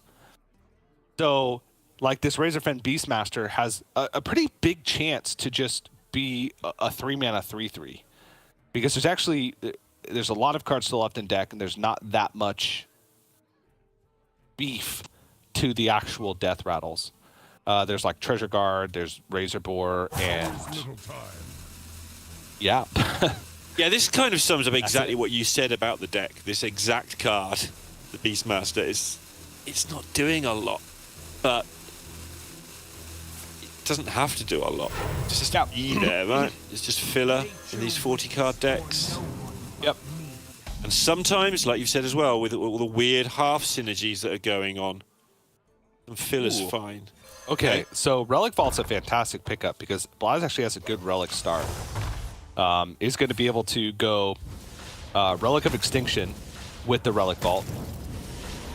And then next turn, go Relic of Phantasms, which is pretty beefed. And then on 5, go click the Vault, Relic of Dimensions, to get the double Relic of Dimensions that has also been juiced many times. At least 3 times, yeah. Yeah. So this is this ended up being a good start. Yeah, it's just going to get all of the cards. They're not going to cost any mana. It's going to be great. Yeah. Bunny Hopper though is going to be able to get Null. Okay, Deathwing. That's the biggest. All right. It's the thing that's big. Death Thing. Ooh. Okay. Whoa! Just discovers another Relic of Dimensions. Bunny Hopper does have the schooling piranhas to deal with this, so you know Blaz going to take a chunk of damage. He's going to draw a chunk of cards. He's gonna you want to see you want to see cards? Yeah, I got Or cards. do you like cards? You want to count Denathrius? I haven't been doing it, but it's not many yet.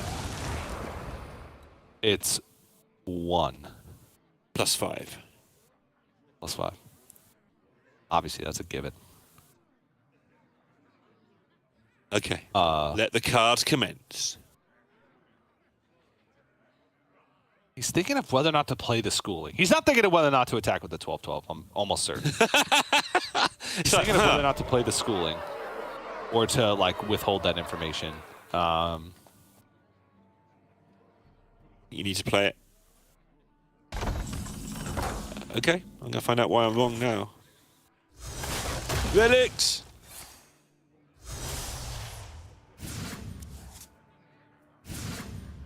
Ooh! Look at this nonsense.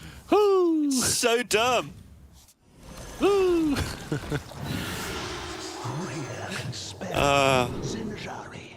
Anybody? All right, so this is the last turn where he's going to take an absolute beating, but a beating it is 2 turns on the trot. He's pretty low, so he's going to have to be able to stabilize with what he just did. And it might not be enough, TJ. It might not.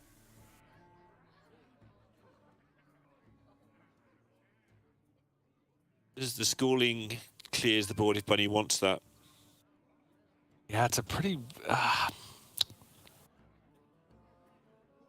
that's all you're doing is clearing a 2-4 and a 4-3, right? I think you just Gorlock Ravager here. And then you can use the muck pools to bring it back up. Maybe you get a rush at 6. Nope. Fine. fine though. Just push the damage face. Set it for lethal. Popple. G-Log. Right, that was a G-Log. Yep, G-Log. was. Board cleared. Relic of Dimension, sure, why not? There's a Kael'thas with, it's a 1-mana Kael'thas. 3-mana Artificer. Okay. Sergeant Atheris in hand. It's at a 8? 1, 2, was it Venomous Scorpid, School 8, yes. Teacher, Starfish. 8? And it's always one more than you think, so it's 9. But yes, I think it's 8.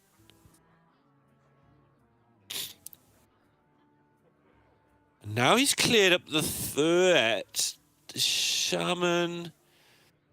No real damage until Brukan, so she's got to keep making boards.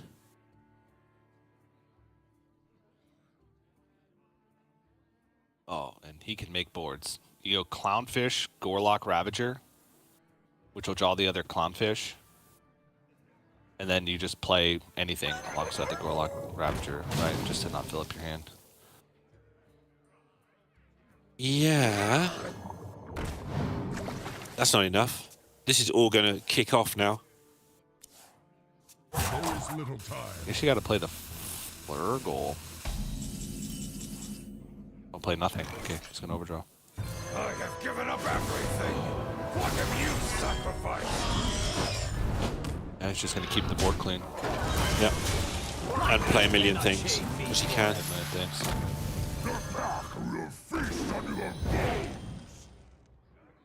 Actual straight up million.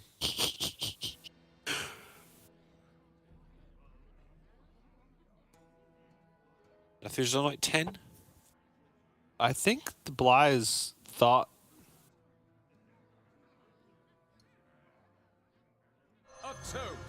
He might have thought that he was going to get 2 activations off, but I don't think it really matters here.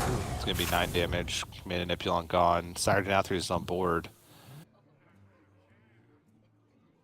I mean, that's a lot of the power. Bunny Hopper can clean this up. Maybe just maybe. How does he go about it? Yeah. There's too much just raw power. Too many 7 drops tends to be a problem. That's why Druid's so good, because it plays on turn 2. Raise your draw. This can kill the Kael'thas.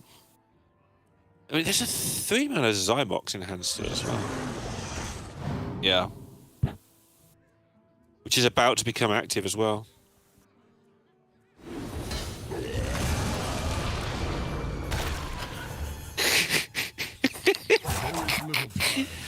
Why is this deck not in everybody's lineup instead of Rogue, TJ? Just look at it. It's doing the things all the time.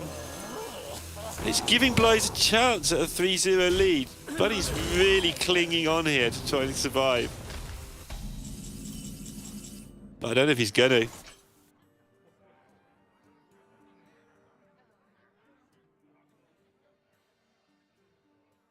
Blythe's actually taking a moment to think. Putting rumours to rest that he never does that. There's got to be a lethal here, right? Like, There's gotta be, yeah. I don't know. The deck doesn't have really any direct damage outside of Denathrius and Jilak. Shilog. But Everything he does also draws Chaos 3 Strike. cards. His whole deck just draws more stuff. Look at this stuff. Bunch of stuff in the way and just hero power. Yeah, takes down the Flurgle being the important part of what we just saw there, because that's the one way that things could, well, not the one way, the main way things could have an accident here. Yeah. Bona. Darkfish plus Command of Neptulon to take off a lot of the power from the board. Yeah. Nearly all of it, in fact. Yeah.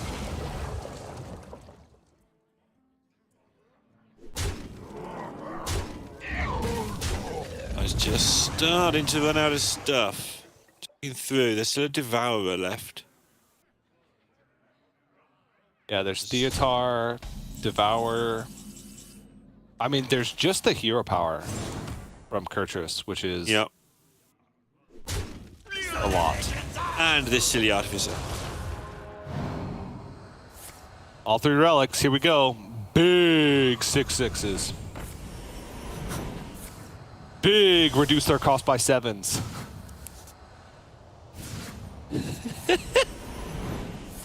Big damage to an enemy minion twice. Bam. Bam. Big school teacher. Oh, Sinful Brand. Oh. I don't think pick Sinful Brand. I mean, it's damage. In a world where damage is going to start becoming scarce after this board, although this board is going to get there, I think. Yeah, I don't think there's any way for Bunny Hopper. Okay. Rukhan.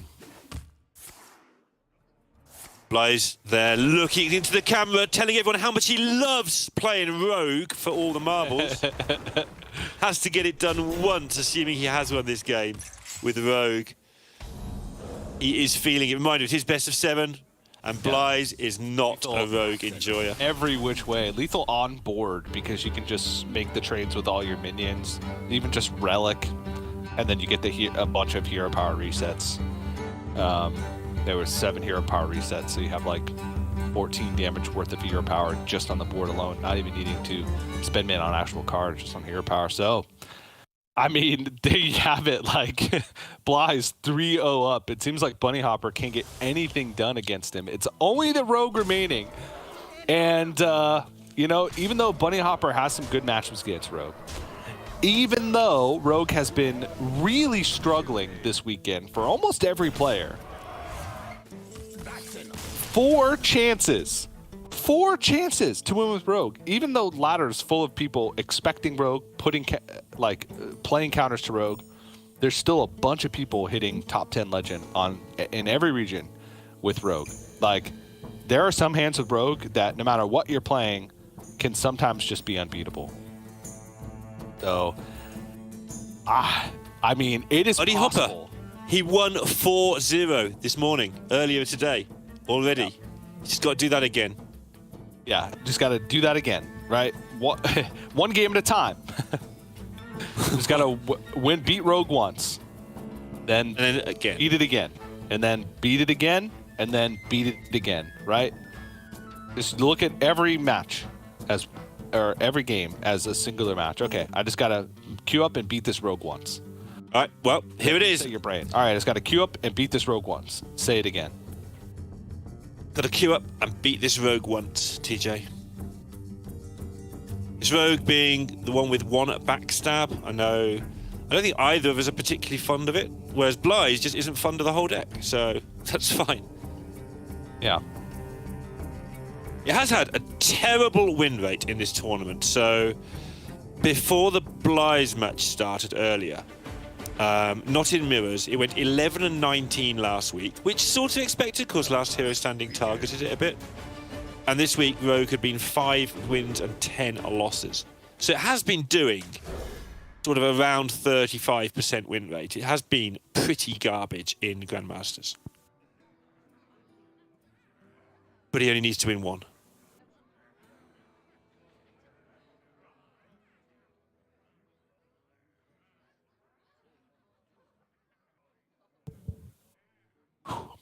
There we go. Starts with a tradable. Usually pretty simple mulligan for Rogue. Ooh. Tradables, Knolls, Shrouds. I see you've brought gas. This is, I think, probably the second best matchup in Bunny Hopper's lineup versus the Rogue. I think So the Priest is the best. Yeah. This. A smidge of this. The Mirror's 3rd and the Shaman 4th. I don't like the Shaman matchup.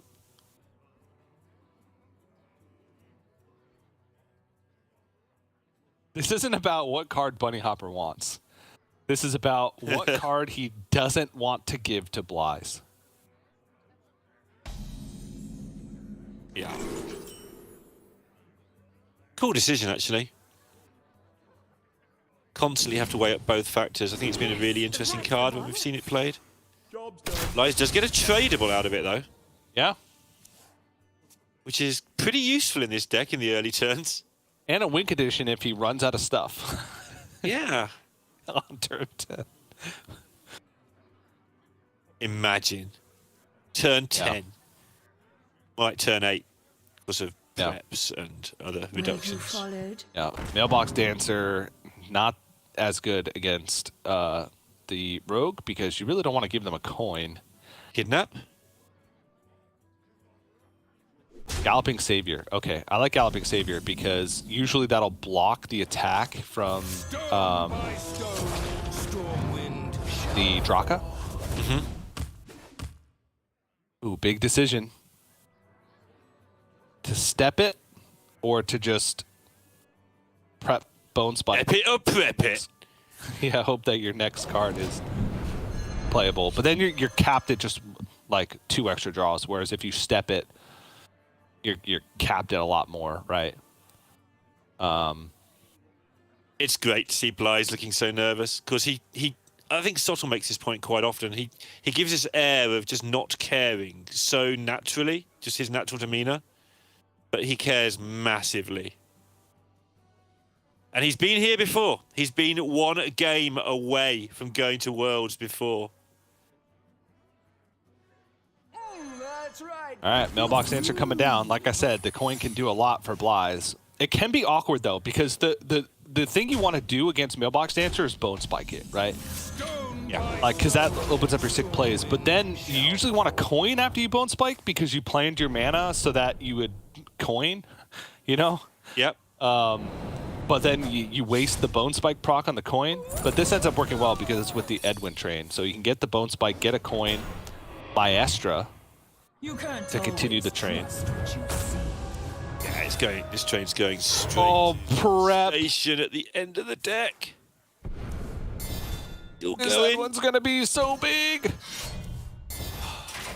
Oh, it's gonna be huge. It is, but nothing else has turned up yet. It will, though, surely. Oh. Graveyard, of course. There it is. And he lets out a massive sigh of relief there. So it looked like he wasn't going to get the backup, because obviously Edwin's great, but it's just 1 card. But having the backup when your opponent's got freeze ability is so important. It's big. It's really large, TJ. And next turn's good to go again, most likely. Coin, Sorceress. Oh, he hit the Shadow Step. Oh. I bring the muscle and the magic. Big. Big. Big and not big. Push all face. All face. And set up lethal? Yeah, if both the dragons survive, if you push face with this damage, if both dragons survive, you have lethal with just the dragons and the ping. However, if you clear off the 3-2, it limits Blythe's trade options, and you'd probably want to sink 3 damage or spell damage into the 3-2, in which case you have lethal anyway. I mean, there's just a lot to get through, right? The Edwin doesn't even challenge the Deathwing as is. I like killing the 3-2 because this just makes the taunt so hard to get through efficiently, right? Yeah, you can put your face into it, but that's fine. Oh, it's going to look for something from Tooth? Ooh. Relic of Dimensions ain't going to save you here, buddy. Yeah. Hang on, do I get to keep my buffs from last game? Like, do I draw 11, 2 cards that reduce that cost by 11 right now? Any death rattles? Any death rattles? Any death rattles? Mine? I don't know. Door. Ooh, the Drake phone, no! He's dead! He's dead!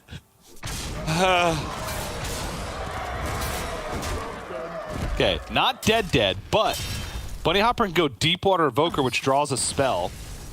Okay, yeah, he gives up. He can't win from that point. All right. Bunny Hopper won the only game he needed to win. Now the next game is the only game he needs to win, and he just has to keep winning the only game he needs to win 3 more times. Until someone comes and tells him to stop, right? You're just like, yeah, one another. No, no one's here. One another, one another, one another. And then TJ comes and says, you can stop now. Here's the interview. Yeah. Oh, geez. Now, Blythe is probably sweating now. Okay. Oh. I mean, that's like one of the hardest matchups for the deck, in my opinion, from having played a ton of Rogue. Like, even Quest Priest, it feels like you have more room to maneuver as Quest Priest because even though they can kill everything, you at least get to do whatever you want, right? Most of the time outside of Theotar, but Theotar's everywhere, so it's not like Priest specific. Like it's even in Mage, so it crosses out. But with Mage, it doesn't feel like you can do whatever you want to do because they have so much disruption. They have like far watch posts. They actually have minions in the early game. You know, especially this deck, they have Sketchy Stranger, which discovers a secret, which changes your play. Yeah, you know, they can just have Belinda on 6 and then Drakefire Amulet on or Belinda on 5, Drakefire Amulet on 6, and then you're just looking at lethal on the board to kill you. So, but with Priest, you can just do whatever you want, and if they have the answers, they have the answers. But at least you can try and play around what they're gonna do, right? You can leave your Ghost at 4/4s to play around Clean the Seed and Shadowwood Ruin. You can hold on to resources to make your dagger really big to pressure and just kind of go for like little chip damage tempo in the early game. But yeah, what's he supposed to do that last game? Like shadow step your 11/11, like to get the shadow step out your hand. Like, what are you supposed to do there? You just gotta hope they haven't got it. So yeah. It's not like the turn before you have a little bit of agency. Do you want to shadow step twice or some nonsense? But the hand wasn't that. But yeah, you don't have much agency there. You just have to play your cards and hope it works. And it did not. Okay. Quest Priest it is for Bunny Hopper. This is the one I expected. It's going to be Quest Priest, then it's going to be Shaman, then it's going to be a Rogue Mirror, if it comes to that. If we do get to a Game 7. Blythe's Cutlass start, great. Not on the coin, you know. Not as good, but still fine. Looking for Shroud of Concealment is the big one here to open up the opportunities. Bunny Hopper is entering Bunny Hopper mode, right? Yeah. Just got real. I'm just going through, just checking the past, right? Blythe was 2-1 up in that match against Fnatic. So this is his 4th attempt this game now to reach the World Championships. Oh, in season 1 of 2021, is that what you're talking about? Correct, yeah. I just looked. He was 2-1 ahead, so he's had 2 chances to reach the World Championships there. And 1 against Bunny Hopper just now. This is attempt number 4 to get to the World Championships. It's a little bit unfair in Conquest because you do tend to play your unfavored first. What were attempts 2 and 3? So 1 and 2 were the 2 terms against Fnatic when he was 2-1 ahead in a best of 5. Yes. Okay. Oh, okay. And he's just had attempt number 3. Yeah, okay. In individual games. I thought you meant in matches. Oh, no, he hasn't lost like a million matches. Like he just turned up to the Masters Tour, came first twice in a row. Sorry, you're not going to the Masters Tour. Why not? The World Tour. I was like, in season 2 of 2021, he got like 6th. Yeah, just individual games. Because okay. If it's going to go wrong here, he's going to lose 4 attempts at it on top of the 2 he's had before. So, stats person, you know, looking for extreme nonsense. Ooh. Okay. I could make a case for all of these. Oasis Ally is your 3 for the quest. There's there's no quest, right? Did you throw a quest? I think. Let me look. Kept it. No, he threw a quest. Okay, yeah, okay. Throw quest. You normally throw a quest in this match. I know you normally do, but I thought he kept it. But I should have commented if he had, so I should have known he didn't. But picks the one that draws him cards, the double cross. So I'm perfectly fine with this one as well because Rogue really wants to spend all their mana. All right, double null. Not much follow-up to this from Blythe. He's going to rely on the top of his deck. But this is a good start to things. It's all you can do, right, is get the damage out there as early as you dare. Okay, Xyrella is a good pickup with a future. So I think it's just going to be a double cross here. Next turn, you're going to most likely Desperate Purr and Xyrella. to clear off these nulls. Ooh, it's not. No. Yeah, it's not getting much better. Like if Bunny Hopper takes board, that's difficult. And he should, but he will when he wants to. It's just a case of whether he wants to right away or. I think you do it right now. Yeah. Oh, and then Theotar for next turn. Ooh, Bunny Hopper looking good. I mean, if Blyes misses this turn, it's over because coin into elemental is just kind of the end of the game. There's a card though. Yep. Just. Got a tooth though. Looking for card draw.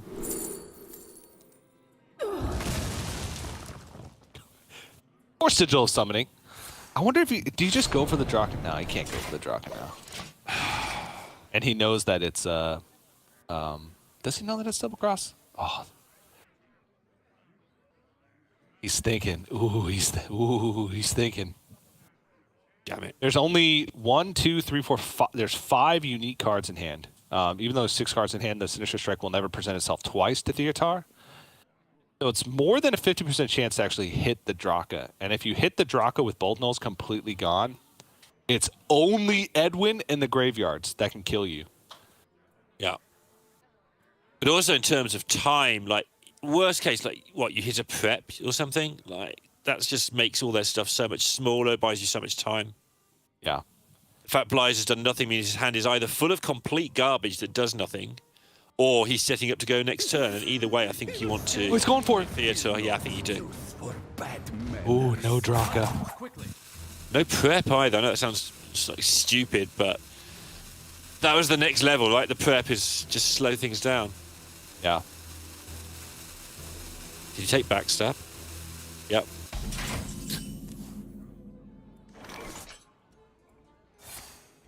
Oh my. Another tooth target. I mean, this is damage that's not going at Bunny Hopper's face. And Bunny Hopper, oh, Furious Howl. I like Wild Spirits. Okay. Yeah, these are just so much damage. Oh, it gets probably the 2 good ones in this scenario, right? Like a weapon, but it's going to be awkward because now it's like you can't play Draka. Because the weapon will just get overridden. The weapon will get overridden. Oh no, I think I would have liked Furious Howl there.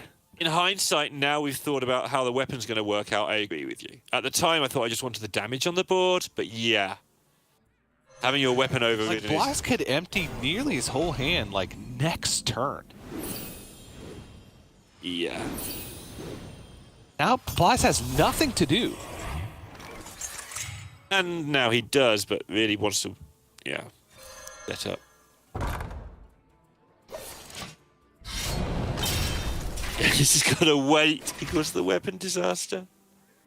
Yeah, and Bunny Hopper's, he knows that he has time before Draw can come down if it's there because, like, he's not going to play Draka. Like, next turn he can play it, right? Because the stag's going to emerge, he can attack once with it. But then he would either not wait the weapon completely from the stag by playing Draka next turn, or only getting 1 attack out of it and then not getting a bigger potential Draka dagger on it the following turn. I wonder if Bunny Hopper just goes Behemoth here. Yeah, like it's hitting a 2/5, and it's a lot of pressure that's on board. This is not easy for Blyes to deal with. Yeah, that's not your job as Rogue to be dealing with things. Your job's to be hitting your opponent, and he's not even scratching the surface of that one. Yeah, I mean, I guess Blyes can clean the scene. Yeah, he's just gonna concede. He's just out. He's just gone. Done. Oh my gosh, just scoops. Bunny's starting to look, I can do this. So yesterday Oh, against jeez. Possessi, Blyes was 3-0 ahead. Had his Rogue left, lost to Warlock, lost the Mirror, lost to Priest, and then against the Mage had that amazing Jellyfish out to make sure that he got the extra 2 damage or the extra 1 damage he needed. So he's been here. He's nearly lost all 4 with Rogue before, and he's halfway there. TJ, this is a final on our hands. Anything could happen here as he falls off his chair. So we got Mirror Match and Shaman left. So the Shaman match is like, it's so difficult for me to evaluate Shaman because it has these That's sometimes it does schooling. nothing for 5 turns, right? It has almost no early game whatsoever. It's like your Clownfish is the best thing you can do on turns 1 through 3. Schooling, sure, but it's not as good against this deck because, you know, they're not playing like minions on 1 through 3 normally. For you to be able to just like clean up the board, right? I mean, obviously you can kill a null at some point down the line, but you're really worried about once like the big ghosts come out. You have things that can answer like big Edwins or big boards, but not super easily and not fully, right? Without Snowfall Guardian, you're relying on like Primordial Wave to deal with Edwin, and that doesn't really even deal with the ghost because if they're large enough in stats, it's based on how big their stats are is what cost they are. So if it's like a 6/6, then it's a 6 cost. Yeah. A 7/7, it's a 7 cost. It's an 8/8, it's an 8 cost. So you're not really reducing the power level by that much normally with Primordial Wave. But you can have these moments where you have a ton of counter pressure. You can go really wide on board with Clownfish and Murlocs. You can have the Null plus Muck pool start. You can kind of piece together these weird ways to win the game. I think the key card, honestly, for this deck to do well is Wildpaw Caverns in this matchup because it's just so much stuff for the Rogue to have to deal with every single turn. And if you leave it up once, it shuts out your potential Draka turn. Yeah. So, again, I think that Rogue has got to be slightly favored in this matchup, but Yeah. it can just run away with a game incredibly quickly. Well, Graveyard in the opener for Blythe. We haven't seen many Graveyard openers this weekend. And Bunny already having to think really hard about how much of this he wants. Is this the 3rd game in a row that Blythe has been on the play as well? Like no I think coin? so, yeah. Rogue, of course, a class that was always wanted the coin, so... Okay, Bunny's got the plan. Draw a load of stuff and hope. I see you've brought guests. So Bolner on 2 is a really powerful play because it could force the Rogue to overreact.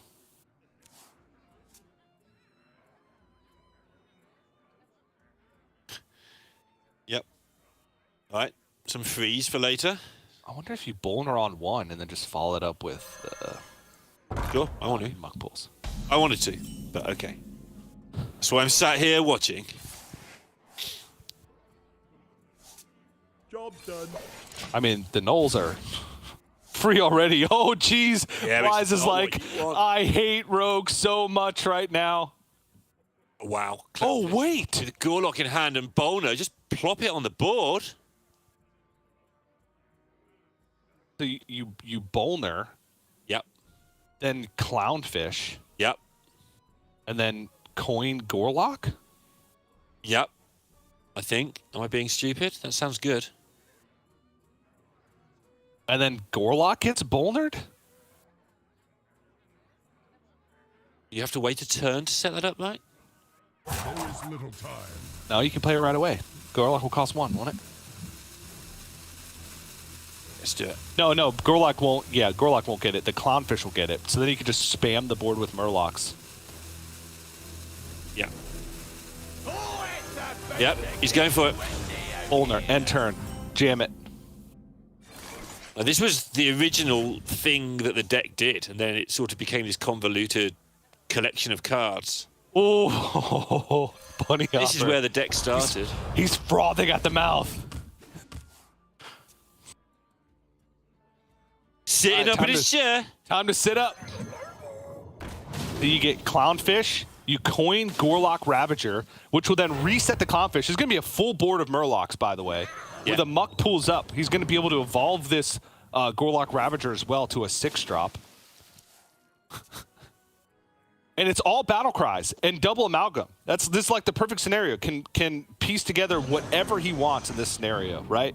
Has like infinite mana this turn. Take another Clownfish in case things go wrong. Take a cookie because he's not stupid like me. Okay. Get the board full of stuff, and that should be enough. Because you can just race anything terrifying. You've got the Sleep Breaker for a disaster situation where you just freeze something for 1 turn. Yeah. And then you just race. Always little time. Just to see if he keeps the slot open, actually.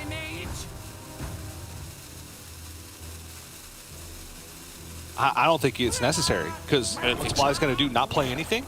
Yeah, then you just hit him for Like, you're 12 just or hitting him whatever, for yeah. $1 million. Yep. Absolutely. He's picking up nothing. No Shroud of Concealment. No Knowles. No Edwin. Like, okay, there's a Knoll. He's going to have to go Edwin and Shadow Step it and then pop off next turn, right? Yeah. It doesn't get there, it gets frozen, most likely. Yep. It's all he has. 15 available for Bunny. That's half of Bly's life, which means 2-turn lethal setup.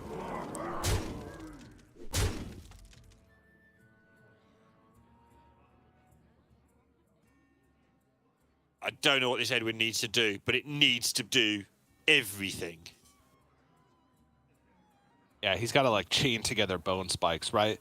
Yeah. Like, this is the kind of board that you want on the other side when you need to Edwin, right? Okay, Knoll off the top is great. This is going to be a big swing. Not a good start. If this is Draka. Oh, Shroud. Oh, no. So there's Knoll, Draka, Maestra. Okay, hit second Knoll. More meat. Draka, way too late. Okay, gonna be able to clean up a good chunk of this, but Bunny Hopper is still in the driver's seat here. Absolutely.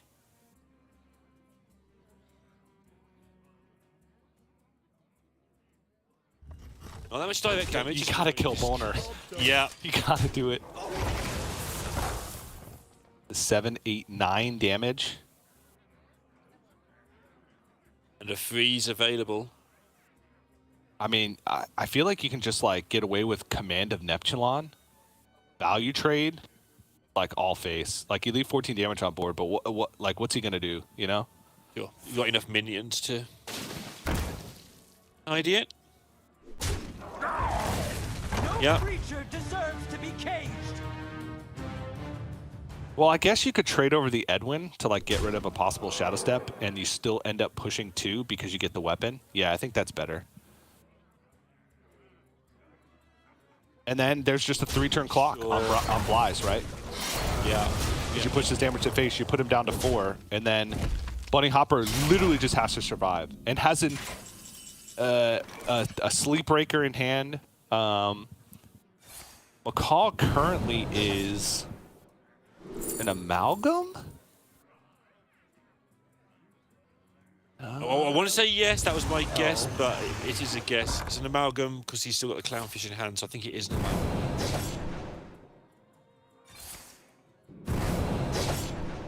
Job's done. I don't know, Neil. I think we're going to a Rogue Mirror. Oh, it's ridiculous.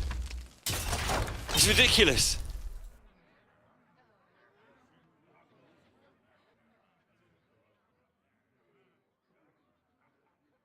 Do you Theater? Just look for lethal here. I mean, for It's one, guaranteed if you hit it, as we can see. That is. Yeah, we can see that. But does Bunny Bunny Hopper knows that there's one minion from the Shroud, a card that was picked up from.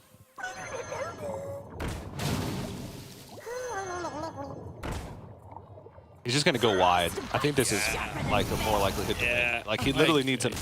He frees this. He literally needs a minion to survive. And there you go. We're going to Game 7 in the finals after Blaz is up 3-0. See, one game at a time. That's all it takes. It all comes down to a Rogue Mirror. I don't know how much more fitting we can get after all this. After like what Blaz has like been through, his relationship with Rogue over the past week. Like how much more fitting it can be where he just stomps with every single one of his decks, including the Relic Topple Demon Hunter that just looks like a steaming pile of garbage, but somehow wins and just loses 3 in a row with Rogue, and now we're back. It's a Rogue mirror for all the marbles. It's a Rogue mirror for a spot at Worlds. And just to give you some context to these two players, this is the 8th season of Grandmasters for Hearthstone. Bunny Hopper has had 7 winning seasons so far. 1 losing season where he had a bad time in season 5, whatever, it happens. This is Blyze's 5th season of Hearthstone Grandmasters. Never had a losing season. 2 of the players who have really defined, especially modern Grandmasters, since we have the sort of the mini tournament format each week, as opposed to the round robin phase. 2 of the players we really associate with seeing there week in, week out on the final day, every week. Here we are again. And this time it's coming down to a Rogue mirror, just to repeat what TJ said, because it bears saying many times, to go to the World Championships. Bunny's been before, Blyze has never been there. Yeah. Bunny Hopper only been once, right? Yeah, top 4, I think. And a while ago. Yeah, top 4 in 2019. Yep. That's right. Yeah, I mean, a massive resume for Bunny Hopper. Like, looking at it, it's pretty insane to see. Almost every big tournament that he's been a part of, he's made it far. It's just a matter of like getting to that big tournament. Bunny Hopper came 3rd in the original WESG. Picked up $40,000 or whatever that was. That's so long ago, back in the midst of time, and he was already a well-known name there. Yeah. So, yeah, and since then has done so many things. It's hard to know what to leave off on that sort of fact sheet that I do, because he's done so much stuff. He was the best performing player in the recent China League. You know, we don't even see much about that league. But here it is. Blyze gets the coin and a null in his opener. Bunny's got a prep and a null, so pretty close. Ooh, Blyze, I don't think likes what his 2 cards that he mulliganed into are. But I'm sure he's happy to be on the coin. Like, being on coin and having null and prep, like, a single card blows this game wide open. I feel like you do have to work a good amount harder when you're on the play in order to piece together the win. You have to play for like more of like tempo. He even throws away the null. Yeah, I can see why he doesn't like the Oh, that's a terrible hand for Bunny Hopper. Oh, It's a terrible hand for both. Okay, tradable.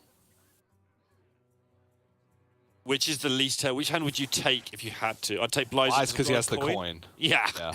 Okay. Oh, Shroud! Oh my gosh! Dep? Blyze has realised this could be the draw that sends him to Worlds. He's actually looks super, super nervous for the first real time. Got a Rogue mirror for Worlds. Oh my gosh. And you hate Rogue. And It's you keep terrible. and you've been beaten up.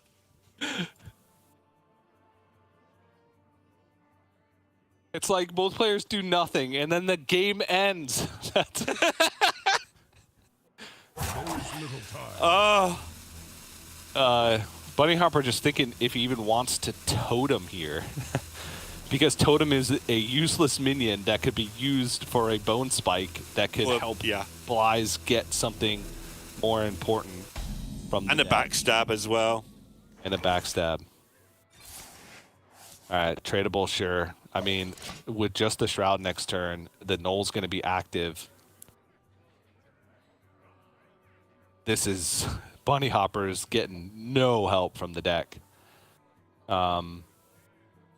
With a Door of Shadows here, the Null would still need one more to be free, right? Because has drawn 3 natural cards, 1 tradable. I guess Door of Shadows would make it free, actually. So Bunny Hopper could Door of Shadows here and pop out of Maestro. Yep. Prep! Oh no! Look at Bunny, he's in agony! Ah! No, nothing there. And Blyze doesn't have the greatest pop-off. We're just assuming he's going to because the Shroud should get him there. You don't need the greatest pop-off, though. You just need to be slightly ahead in this matchup. Yeah. All right, there you go. Now it's good. No.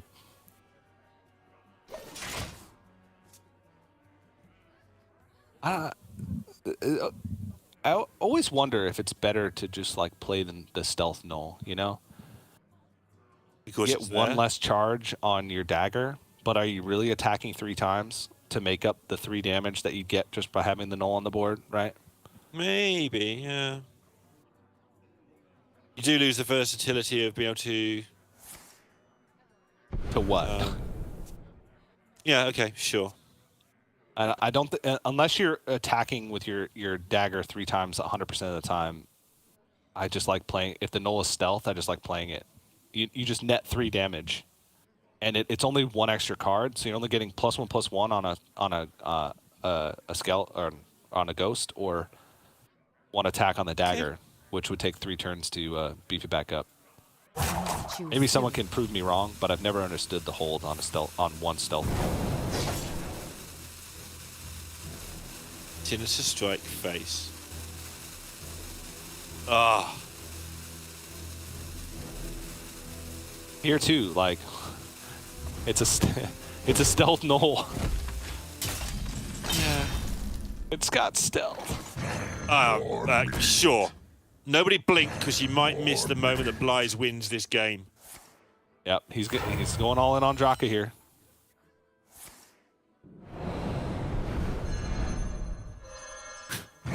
More meat.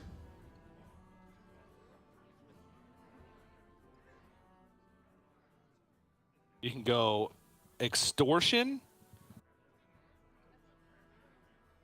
Prep, Tooth, Bone Spike, Draka. Yep, and yep. Extortion, And you are all in, but how does it get stopped? It doesn't. It's just like the 10 attack weapon. Yeah. Job done.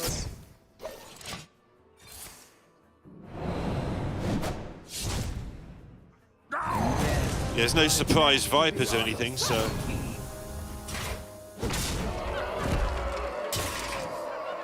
Lethal in hand for next turn. Is this how it ends, TJ? I think it might be. Bunny Hopper's got to make the giantest Edwin and kill everything. Which is possible. 1 mana Edwin, a lot of mana to work with. Ways to clear the board as well. I don't like the look on his face. Dab?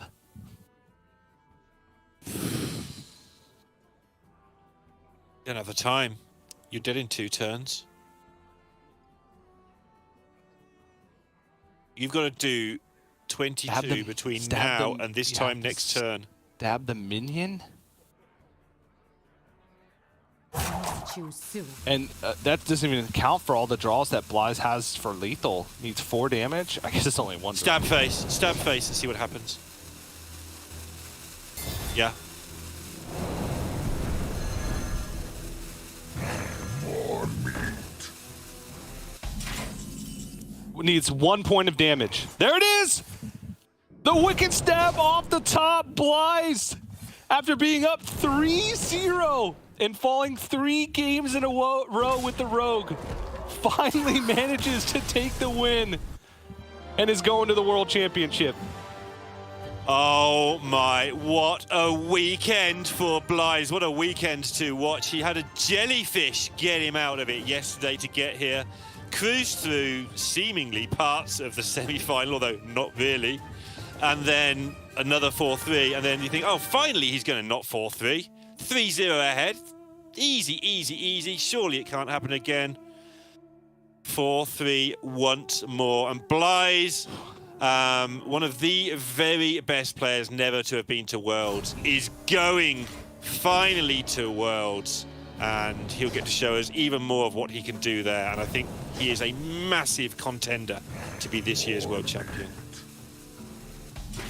Very nicely done. I mean, it looked like it was slipping away from him for so long, right? Like on the play for 3 games in a row, like losing to every deck, finally gets the coin, sees his hand, it's decent. And he was already like vibrating. You could see him, he couldn't sit still, he's like vibrating finally was able to piece it together. And, you know, obviously a heartbreaker for Bunny Hopper to be, you know, one game away.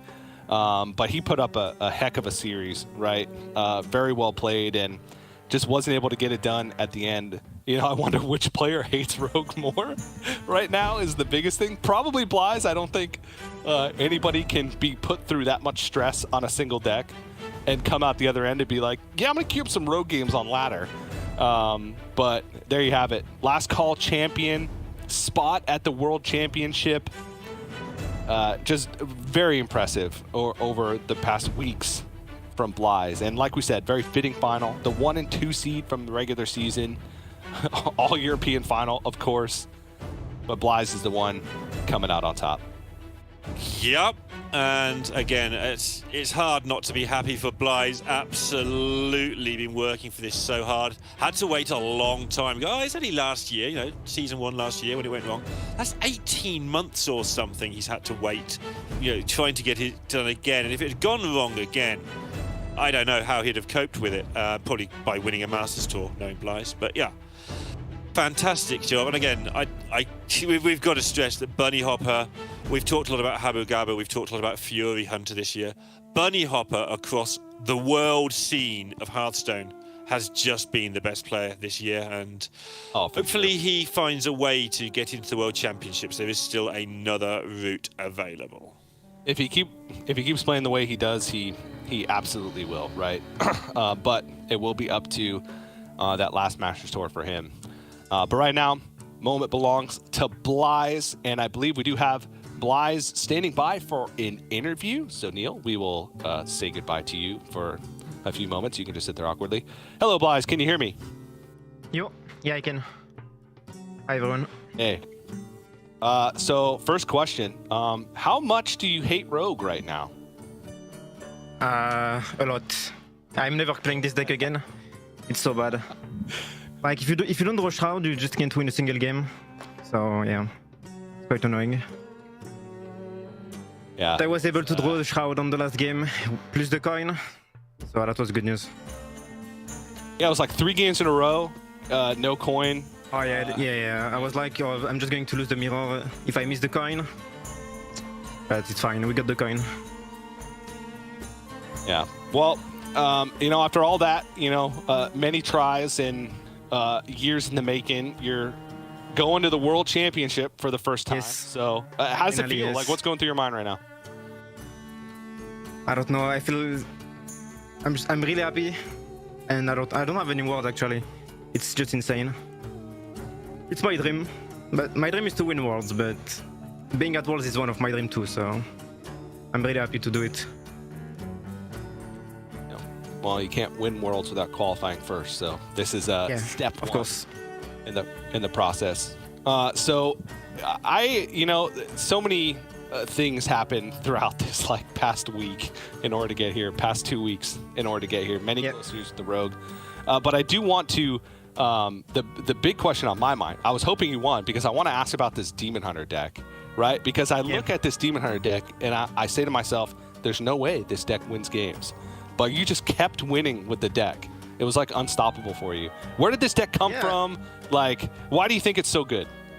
I think the first time I saw it, it was from Fino, but he was playing a bad version. There was like more Death Rattle and more bad cards. So I tried the deck without all the bad cards, and I did pretty well on ladder against like all the bad decks, so like Shaman, things like this, Priest.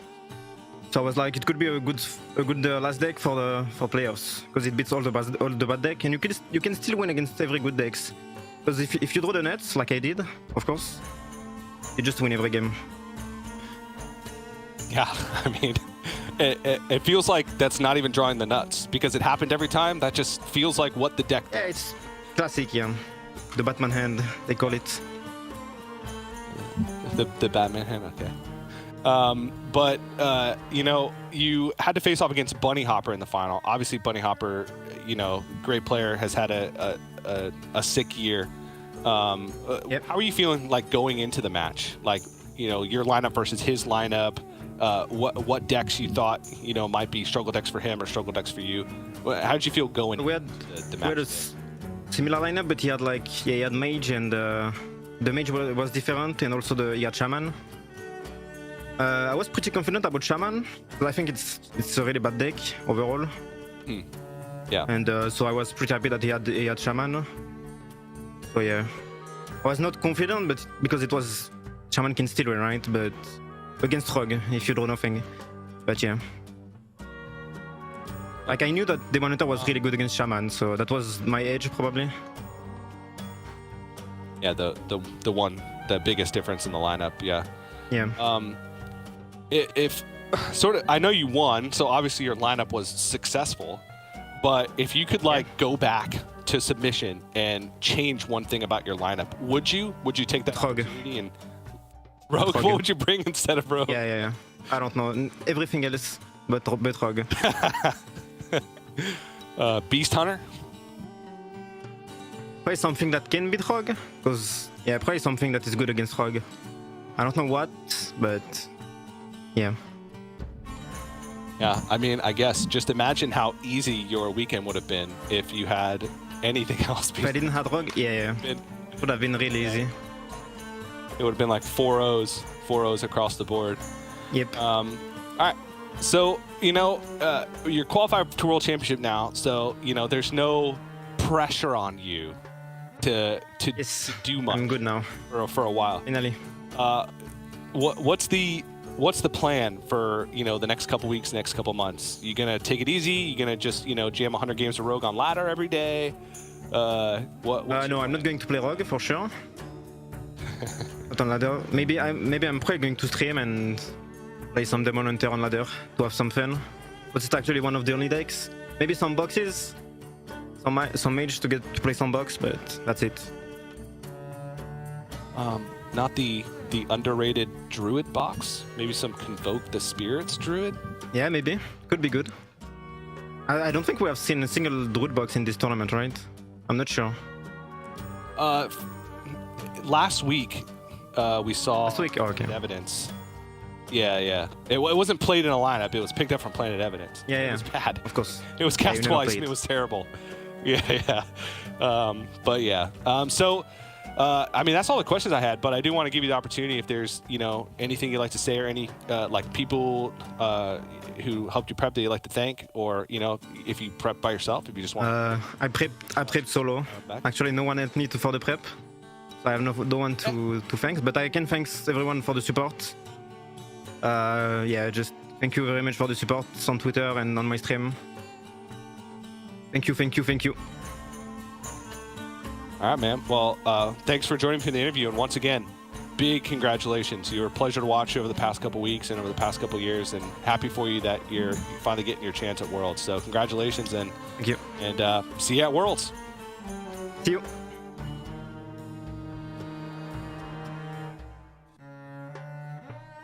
That was a wave goodbye to Blyze, and now a wave hello to Neil. Hello Neil. TJ. How are you? Welcome back. He wouldn't bring Rogue because it's rubbish, but he'd have to make sure his other deck beat Rogue. That's what I learned from that. But if Rogue's rubbish, just bring any. Anyway, a very happy man, very well earned. Yeah, it's just really funny that if he had any other deck in his lineup besides Rogue that actually had like a decent matchup against anything, it would have just been 4-0 Blyzes, like all across the board, like from day one. Even last week, like it would have just been if he had brought something that just counter Rogue, because it came down to it so many times. But very impressive. Always fun to listen to. He's so like nonchalant about everything. You could tell more. You could hear more emotion in his voice this time around because he's a little shaky, a lot of adrenaline. Because it's big, right? World Championship, hasn't been there. First time qualified. It's like his sub dream, right? Step one of the big dream, but still a dream nonetheless. So it's a sub dream. The mini dream, sub dream, yeah. It's the mini dream, and it's also a prerequisite to his big dream, is to actually win the World Championship. So just fun, right? And feels for Bunny Hopper, but just Blyze is just a fun character. He brings so much to what we've been doing here over the past years. So big congratulations to Blyze. But Neil quote Lorinda, unquote Bond, aka Neil Lorinda Bond, at Lorinda Games on Twitter. We finally reached the point, and this is the last time we'll reach this point of Grandmasters. We've come to the end of our show, the end of our day, the end of our week, the end of our season, the end of our year. Would you like to say any words before I close out the show? You've built this up so much, and I genuinely have not been able to think of anything original or exciting to say. Speaking to my fiance last night, like, what do I say to TJ tomorrow? And she's like, I don't know, what do you want to say? I'm like, nothing not cheesy comes to mind, so I guess I'll go with cheesy a little bit. It's been a pleasure to watch all this top-level Hearthstone over the last few years, and then come on here with you and watch Americas and cast it straight afterwards.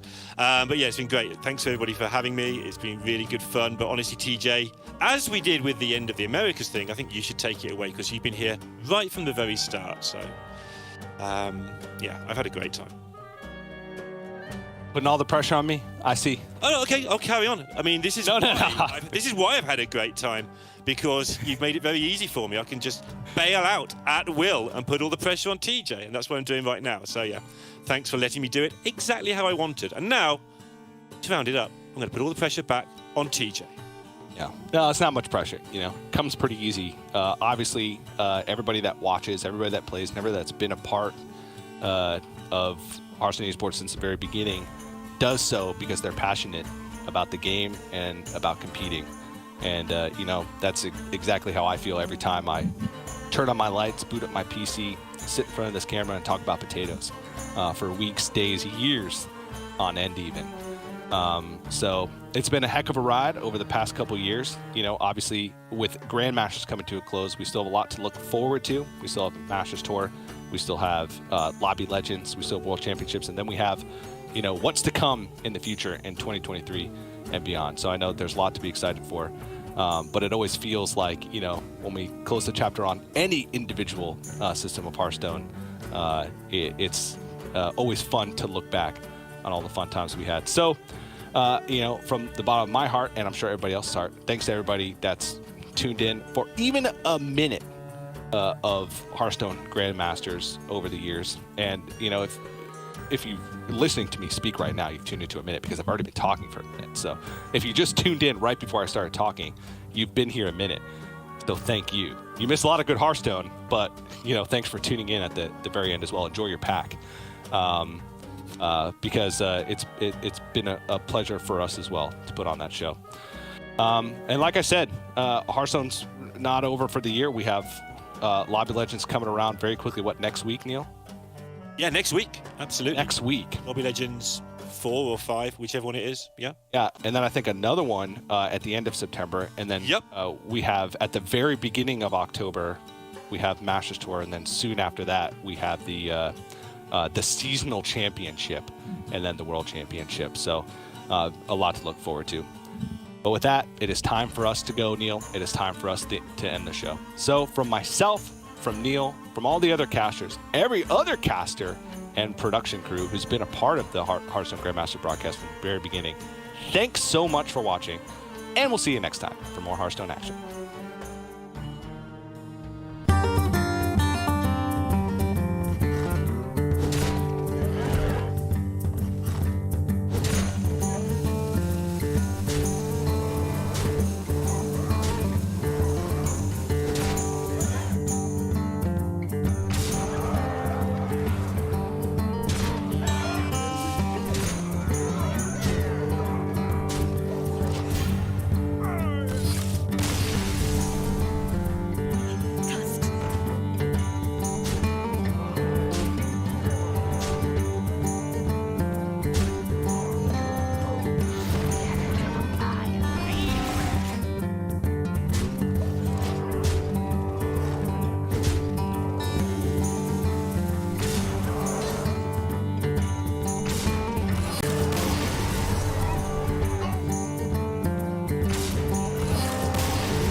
It's a bless off the top. Pescoa 2-0 up in the finals. It looked rough for him for a moment. The shard of the Naru was so clutch. Possessy tried so hard. He set up a lethal himself with the Void Shard and Shadow Form on the next turn, even if his Sethek got cleared. It was as good a plan as any.